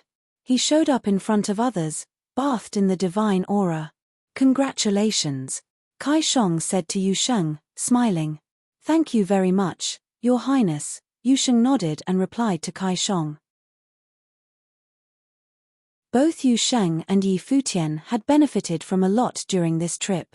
This prince of Crimson Dragon Realm was indeed very generous. You earn it with your own effort. No need to thank me, Kai Shong said with a laugh. He soon turned to the crowd, saying, I assume all of you have obtained gains on the divine martial road. People all nodded. Every time they took a step, they could see more clearly the technique being used to attack them and have a better understanding of it. It should be the original cultivation method of the divine martial road. Since Yu Sheng broke the record, he might have obtained the complete version of it. But Yi Futian and Xing Kai should have also benefited a lot. It is an honor to witness the creation of a record during the peach banquet this time. I believe people of this generation will definitely create a new history. From now on, the future of the Crimson Dragon Realm will depend on you, said Kai Shong, smiling. People had mixed feelings after hearing the words. If one could say people of this generation in Crimson Dragon Realm were able to create a new history, it was all because of the Thousand Leaf City. If Yu Sheng and Yi Futian were removed, the general ability of the Crimson Dragon Realm would be almost the same as before. Were these few people from the Emperor Xia's realm raising a storm in the Crimson Dragon Realm? So, let's wrap up this peach banquet, continued Kai Shong. People's faces looked different. Some looked calm, but some were not willing to accept the result. Thank you, Your Highness. People showed respect and courtesy and requested to leave. Soon they all turned around and left there. Let's go, Yi Futian said to Yu Sheng and Xia Qingyuan. They left the place and met with Yi Wuchen and others. Soon, their bodies flashed, and they left the divine mountain. People all walked down and left the mountain. At the foot of the mountain, many people made way for them. The way they looked at Yi Futian was different. The top of the divine mountain was covered with fallen peach flowers. The only person who hadn't leave was Yu Shifei. She was standing next to Kai Shong. Seeing people leaving, Yu Shifei turned to look at Kai Shong's face. What are you looking at? Said Kai Shong with a gentle smile. What is the secret hidden inside the divine martial road? Asked Yu Shifei bluntly, without caring about her own identity. You want to know? Asked Kai Shong. Yes, said Yu Shifei, nodding, but it's okay if you can't tell. There is nothing I can't tell, said Kai Shong with a laugh. Actually, The Divine Martial Road contains a matrix. When you step into the Divine Martial Road, you have to face not only the attack of the matrix's wills inside but also clashes with other warriors. Your willpower will be merged in the will attack of other Divine Martial Roads.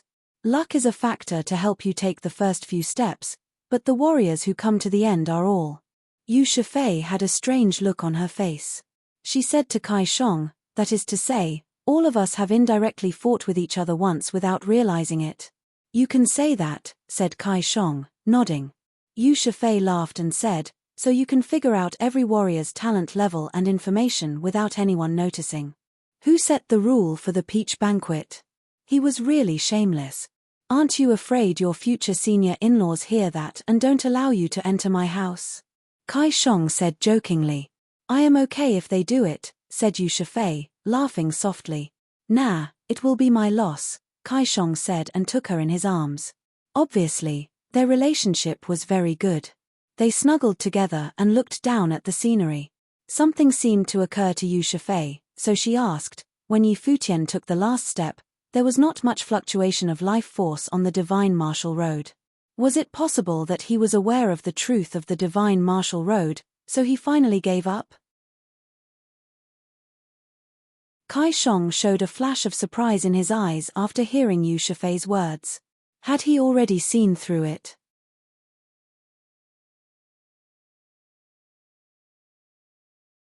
After warriors left the Divine Mountain, they respectively began their journey home, including Yi Futian and his companions. Wherever they arrived, they always received a lot of attention. Yi Futian and Yu Sheng were both from the Thousand Leaves City, one could weigh their influence. And now, since they traveled together, they were always in the limelight of the Crimson Dragon Realm wherever they went. "Brother Yi." They heard someone calling when they were walking. Yi Futian followed the voice and found it was Duan Wuji, so he nodded to him, smiling. "Come visit me in Eastern Imperial Palace if you have time," said Duan Wuji, laughing. "To practice combat skills?" asked Yi Futian. "Nah," Duan Wuji waved his hand. There was no way to practice combat with him. Duan Wuji used to have the thought, but after Duan Wuji experienced the peach banquet, he would just give up the idea. Yi Futian was too dangerous, he didn't want to bring trouble. Besides, Yu Sheng, the badass, was standing next to Yi Futian, he didn't want to mess with him, either. If Yu Sheng fought him, he was afraid he would be killed. To have a drink. Yes, have a drink, Duan Wuji thought a while and said. Yi Futian heard his words and laughed and said, "That's great. If one day I come, please don't forget my name, Your Highness. After today's peach banquet, there will not be many people in the land of the Crimson Dragon Realm who don't know your name. I am afraid that later, I will need to wait in line to give you a treat," said Duan Wuji with a hearty laugh. He was speaking the truth. The peach banquet was called the #1 banquet of the realm, and soon all that had happened in the peach banquet would be known to the whole Crimson Dragon Realm. The Lord of Thousand Leaves City Yi Futian and Yu Sheng would be hard to avoid being famous. Yi Futian laughed. Duan Wuji waved his hand and said, "See you." And then he turned around and left. He was about to depart to return to the Eastern Imperial Palace. People were all on their way back. So many warriors were flying in the sky. Duan Wuji looks like a good guy. Last time, he helped you in Emperor Kwa's relics and was not jealous of the relics you got, said Xia Qingyuan in a low voice. Yi Futian nodded. Duan Wuji was a trustful person who was very different from Xing Kai. Perhaps it was because of the way they were raised. Duan Wuji was a prince, so he didn't need to compete with anyone else. What he owned was always the best. Xing Kai always had to take responsibility. Maybe he had always tried to be perfect and become the most brilliant person. He was proud and arrogant. Even though he said everyone had their time of failure, when he was defeated, he didn't show the detachment he claimed to have. "Chem, he is worth befriending," said Yi Futian, nodding. "And Yin Tianjiao, she is good, too," said Xia Qingyuan softly, looking ahead. Yi Futian got a strange look on his face. What was she talking about? Why did she mention Yin Tianjiao? At this moment, a strong gust of life force surged behind them. They had left the Imperial Palace a while ago, but the life force had just reached them. Having perceived the life force, Yi Futian and others turned their heads and took a look. 2 warriors of Nirvana Plain, the ex-lord of Thousand Leaves City Shintianzhan, and Wu Yong were also with Yi Futian. Emperor Kua's heritage caused the Battle of Thousand Leaves City. Although they successfully repelled the opponents, they still didn't dare to relax their vigilance. So this time when Yi Futian attended the Peach Banquet, 2 Nirvana Plain warriors of the Thousand Leaves City accompanied him. But at this time, 2 Nirvana warriors frowned. They turned their heads and looked into the distance and said in a low voice, "They are from the ancient imperial city." In the distance, amid the howling winds and clouds, warriors were coming near, not taking cover. The person who led the group was Xingkai. This group of people swiftly caught up with Yi Futian and others and walking with them shoulder to shoulder. Yi Futian resumed his steps and ignored them. But at this time, Xingkai started talking. "Your performance in the Peach Banquet was quite impressive. I am curious about your real strength." His eyes slowly turned to where Yi Futian was. Yi Futian also looked toward him and said, laughing, "It should be good, too." "I can't know if I don't try it," said Xingkai. He directly rushed toward Yi Futian and released a gust of intimidating life force. People around Yi Futian frowned. Someone tried to block him. A chill flashed across Yi Futian's eyes. What did Xingkai mean? He took a step and darted toward the direction where Xingkai was. The deed of thorough comprehension suddenly erupted, and the horrifying life force enveloped his body. Although Yi Futian's performance in the Peach Banquet was eye-catching, he was not so conceited to think that he would easily beat Xingkai. Xingkai was the one who tied the record of last time, and his real plane was true self plane, 1 level higher than Yi Futian's. There were huge gaps between different levels in the Saint Plane, not to mention that Xingkai had already become a figure who rode the whirlwind in Crimson Dragon Realm. A giant palm print came in the howling sound of the wind. The palm print swallowed and spat glaring aura, which contained terrifying fighting will. In just one moment, the palm prints fell at an extremely fast speed. Yi Futian raised his arm and stepped into the void sky.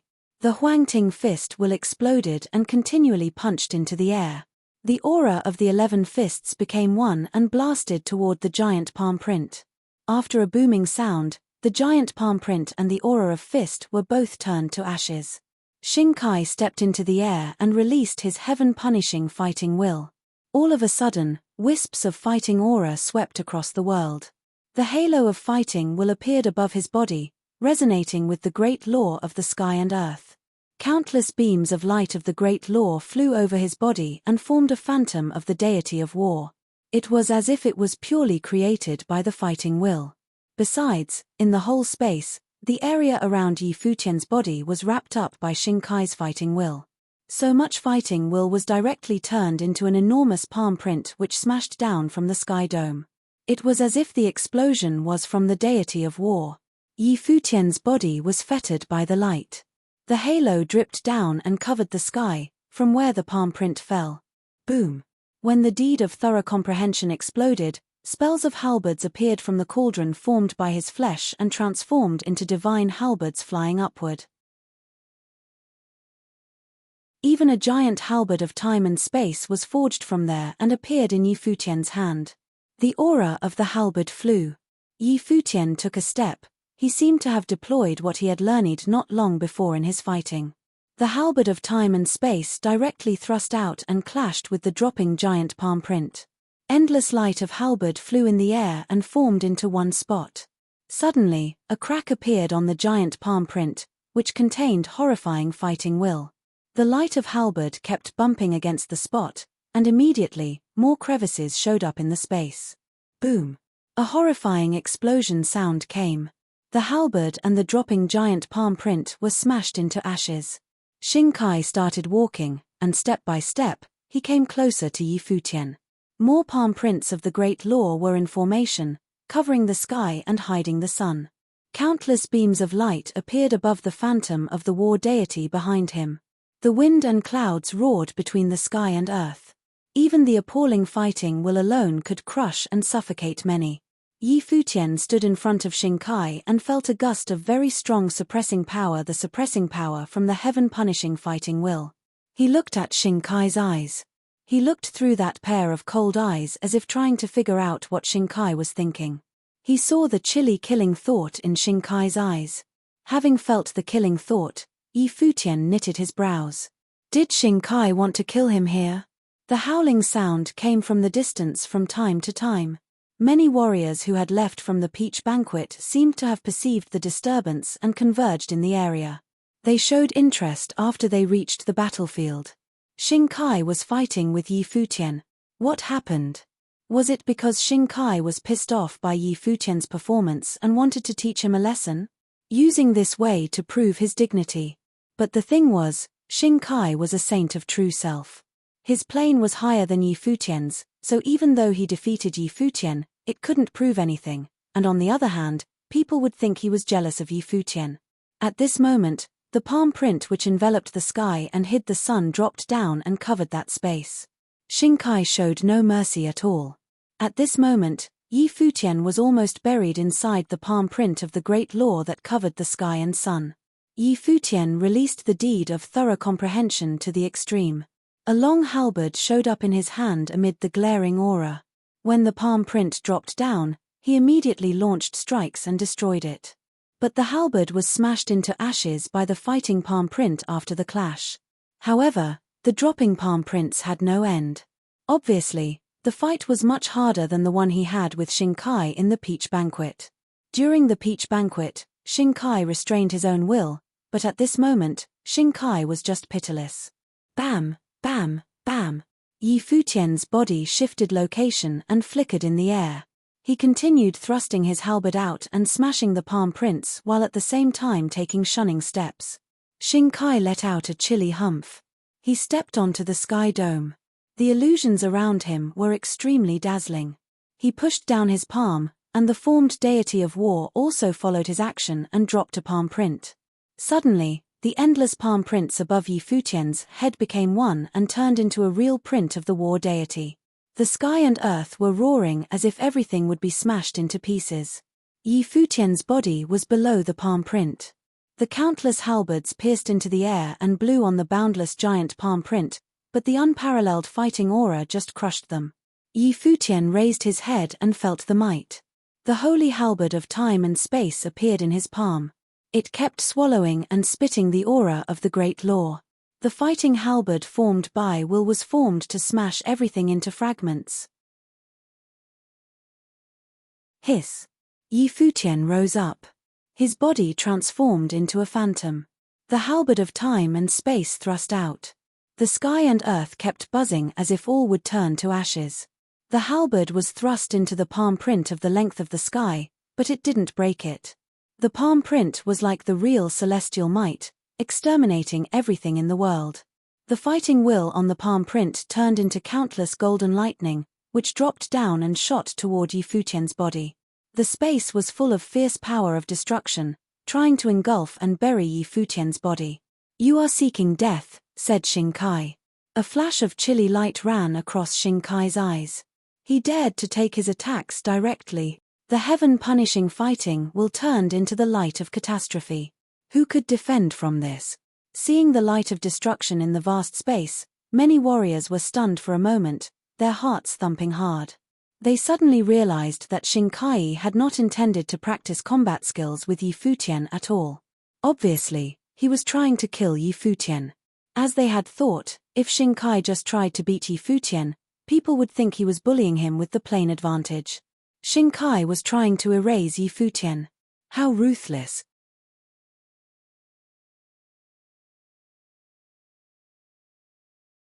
At this moment, Shinkai was indeed thinking of killing him. After a series of defeat, he asked himself whether or not he could just let it go. During the peach banquet, he was overshadowed by Futian twice, which had affected his heart for law. He felt Futian had become the barrier on the way of his cultivation.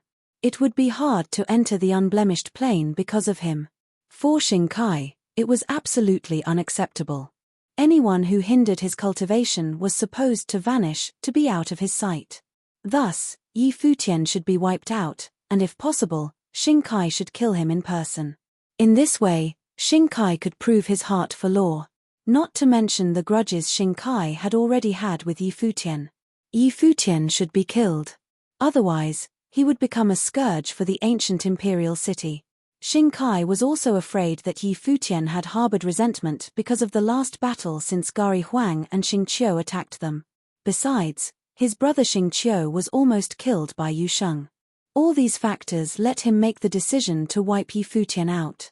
The print of war deity contained unparalleled great law of oppression, and with the aid of heaven-punishing fighting will, it could seal all beings under one sky.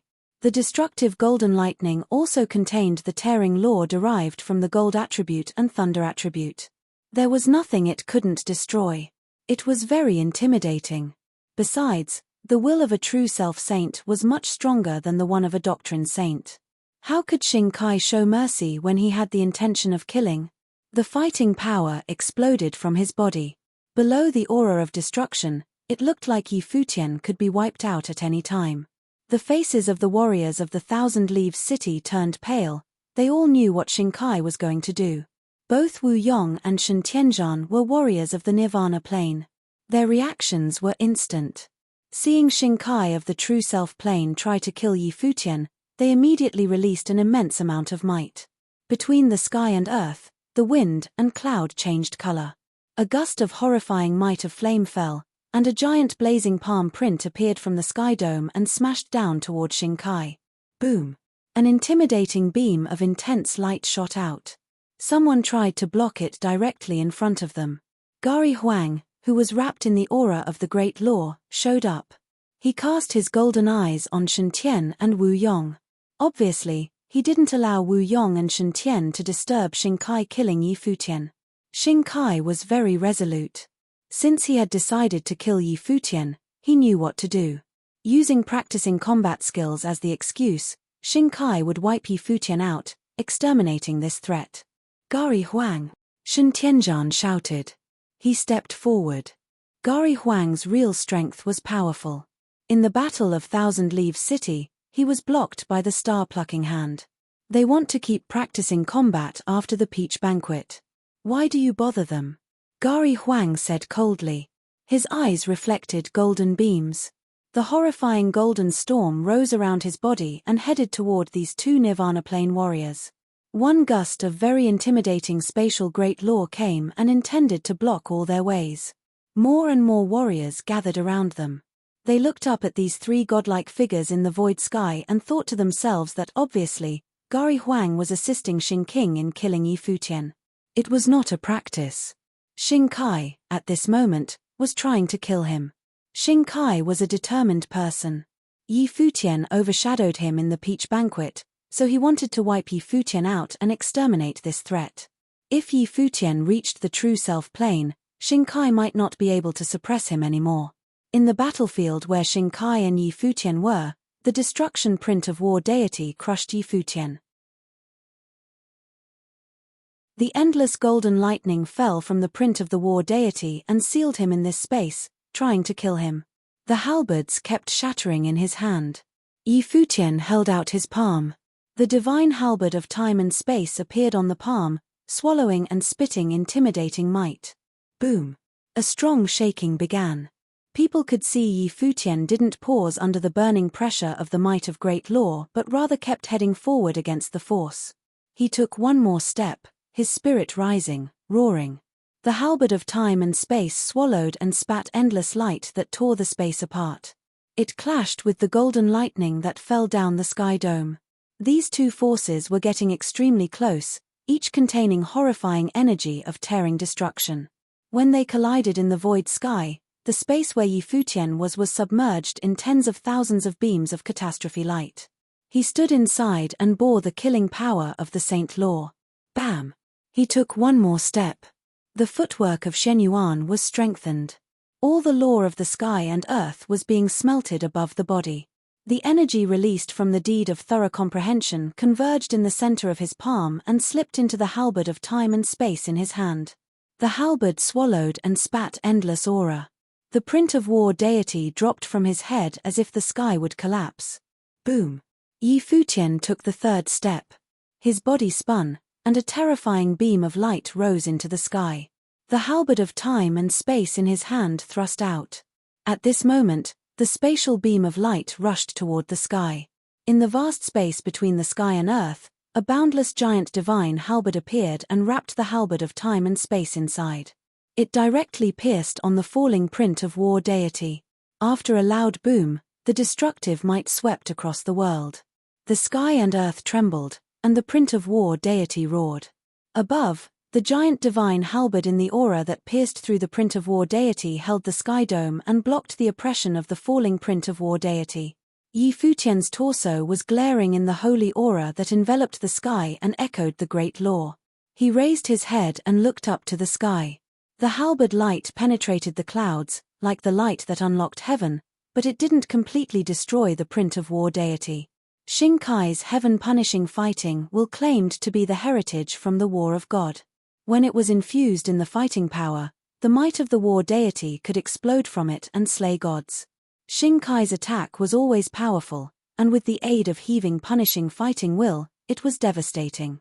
The roaring sound between the sky and earth continued. The boundless giant phantom of the war deity stood above the sky dome. Shinkai stepped into the void sky, extreme coldness in his eyes. His palm pushed down toward the ground. Immediately, the phantom of the war deity followed his action and used his palm to push down. The print of war deity kept falling, trying to crush Yi Futian. He wouldn't give up until Yi Futian died. The giant light of halberd was being devoured. What was above Yi Futian's sky was no longer just one divine seal. It was more like a sky that kept crushing down on him. He was not able to move, he was on the edge of being crushed to death. Even the halberd of time and space was unable to defend from the print of war deity. Other warriors saw the scene and were stirred. How intimidating Shinkai's real fighting strength was. He was always the peerless top figure in the Crimson Dragon realm. He had never been defeated and was always listed on the regional king ranking. He was of the true self plane, but even other outstanding figures of the plane had difficulty defending him. He was supposed to wipe out any doctrine saint quickly. However, Yi Futian could fight with him. One could tell this Lord of Thousand Leaves City, who left great impressions during the Peach Banquet, indeed had very horrifying fighting power. If it had been another person fighting with Shinkai, they would have been killed after the print of war deity showed up. At the same time, from another direction, warriors of the Thousand Leaves City were quickly heading toward this battlefield. Obviously, it was not a fair duel, and Shinkai's goal was not to practice with Yi Futian, he was trying to kill him. He wanted to exterminate him as a threat. Warriors from the ancient imperial city started to take action, too. They all began to move and blocked the way of warriors of the Thousand Leaves City. Seeing the scene, Shinkai again drew one hand and created one more print. Two prints overlapped and oppressed all the skies. The loud booming sound came, and Yi Futian's body was about to be crushed down by the great might of the great law. The giant light of the divine halberd was still collapsing. Yi Futian perceived the pressure, and suddenly, an aura of stars appeared around his body. Endless starry light erupted, the vast space between the sky and earth turned into a starry world. Stars were formed in the new world, the stars of the great law rotated and rose to the upper sky. Boom, boom, boom. People saw the stars clash on the print of the war deity. The void sky trembled for it, but the moment when the stars touched the print of the war deity, they were just ground into ashes. All they did was slightly slow down the fall of the print of war deity. However, the light of the stars grew brighter. Yi Futian was amid the world of stars. Endless stars spun and rotated around him. Under the deed of thorough comprehension, a holy halo appeared and formed a plane of stars. At this moment, stars all over the sky became one and formed an intact starry stele where stars of all skies were included. This is. People who watched the scene from a distance contracted their pupils, stunned. Wasn't it the starry stele of the divine martial road in the Peach Banquet? It was the road that Yi Futian was on at that time. Did it mean Yi Futian had absorbed it and used it in the fight after he stepped out of the divine martial road? Stars were moving. The boundless starry stele rose with the stars of all skies and smashed on the print of the war deity. The sky dome shivered violently as if it was about to collapse. Holding the halberd of time and space, Futian shifted away and rushed out of the restraint power of the great law. He strode over the space and headed toward Xingkai. Xingkai took a glance at Futian with disdain. The gap between their planes was too large. If he had been a common person, Futian might be able to win over him. But he was Xingkai, who had never been defeated. If Futian could ignore the plane difference and defeat him, he would give up cultivation from now on. A beam of horrifying halberd light thrust out. Futian threw out the halberd of time and space, which pierced through the great law and thrust toward Xingkai. The halo of the great law flew above Xingkai's two arms and linked between the sky and earth. Gorgeous golden halos darted out and blocked the attacks of the halberd of time and space. At the same time, he stretched out both arms, which penetrated the void sky and broke into the great law. Two forces clashed with each other. Futian's advancing force was pushed back, but his spirit was not weakened at all. At the same time, a gust of forceful demonic might came in. Xingkai raised his head and saw another person arrive from the sky. Yu Sheng held a dazzling poleaxe in his hand and chopped down from the sky dome. The demonic light illuminated the sky.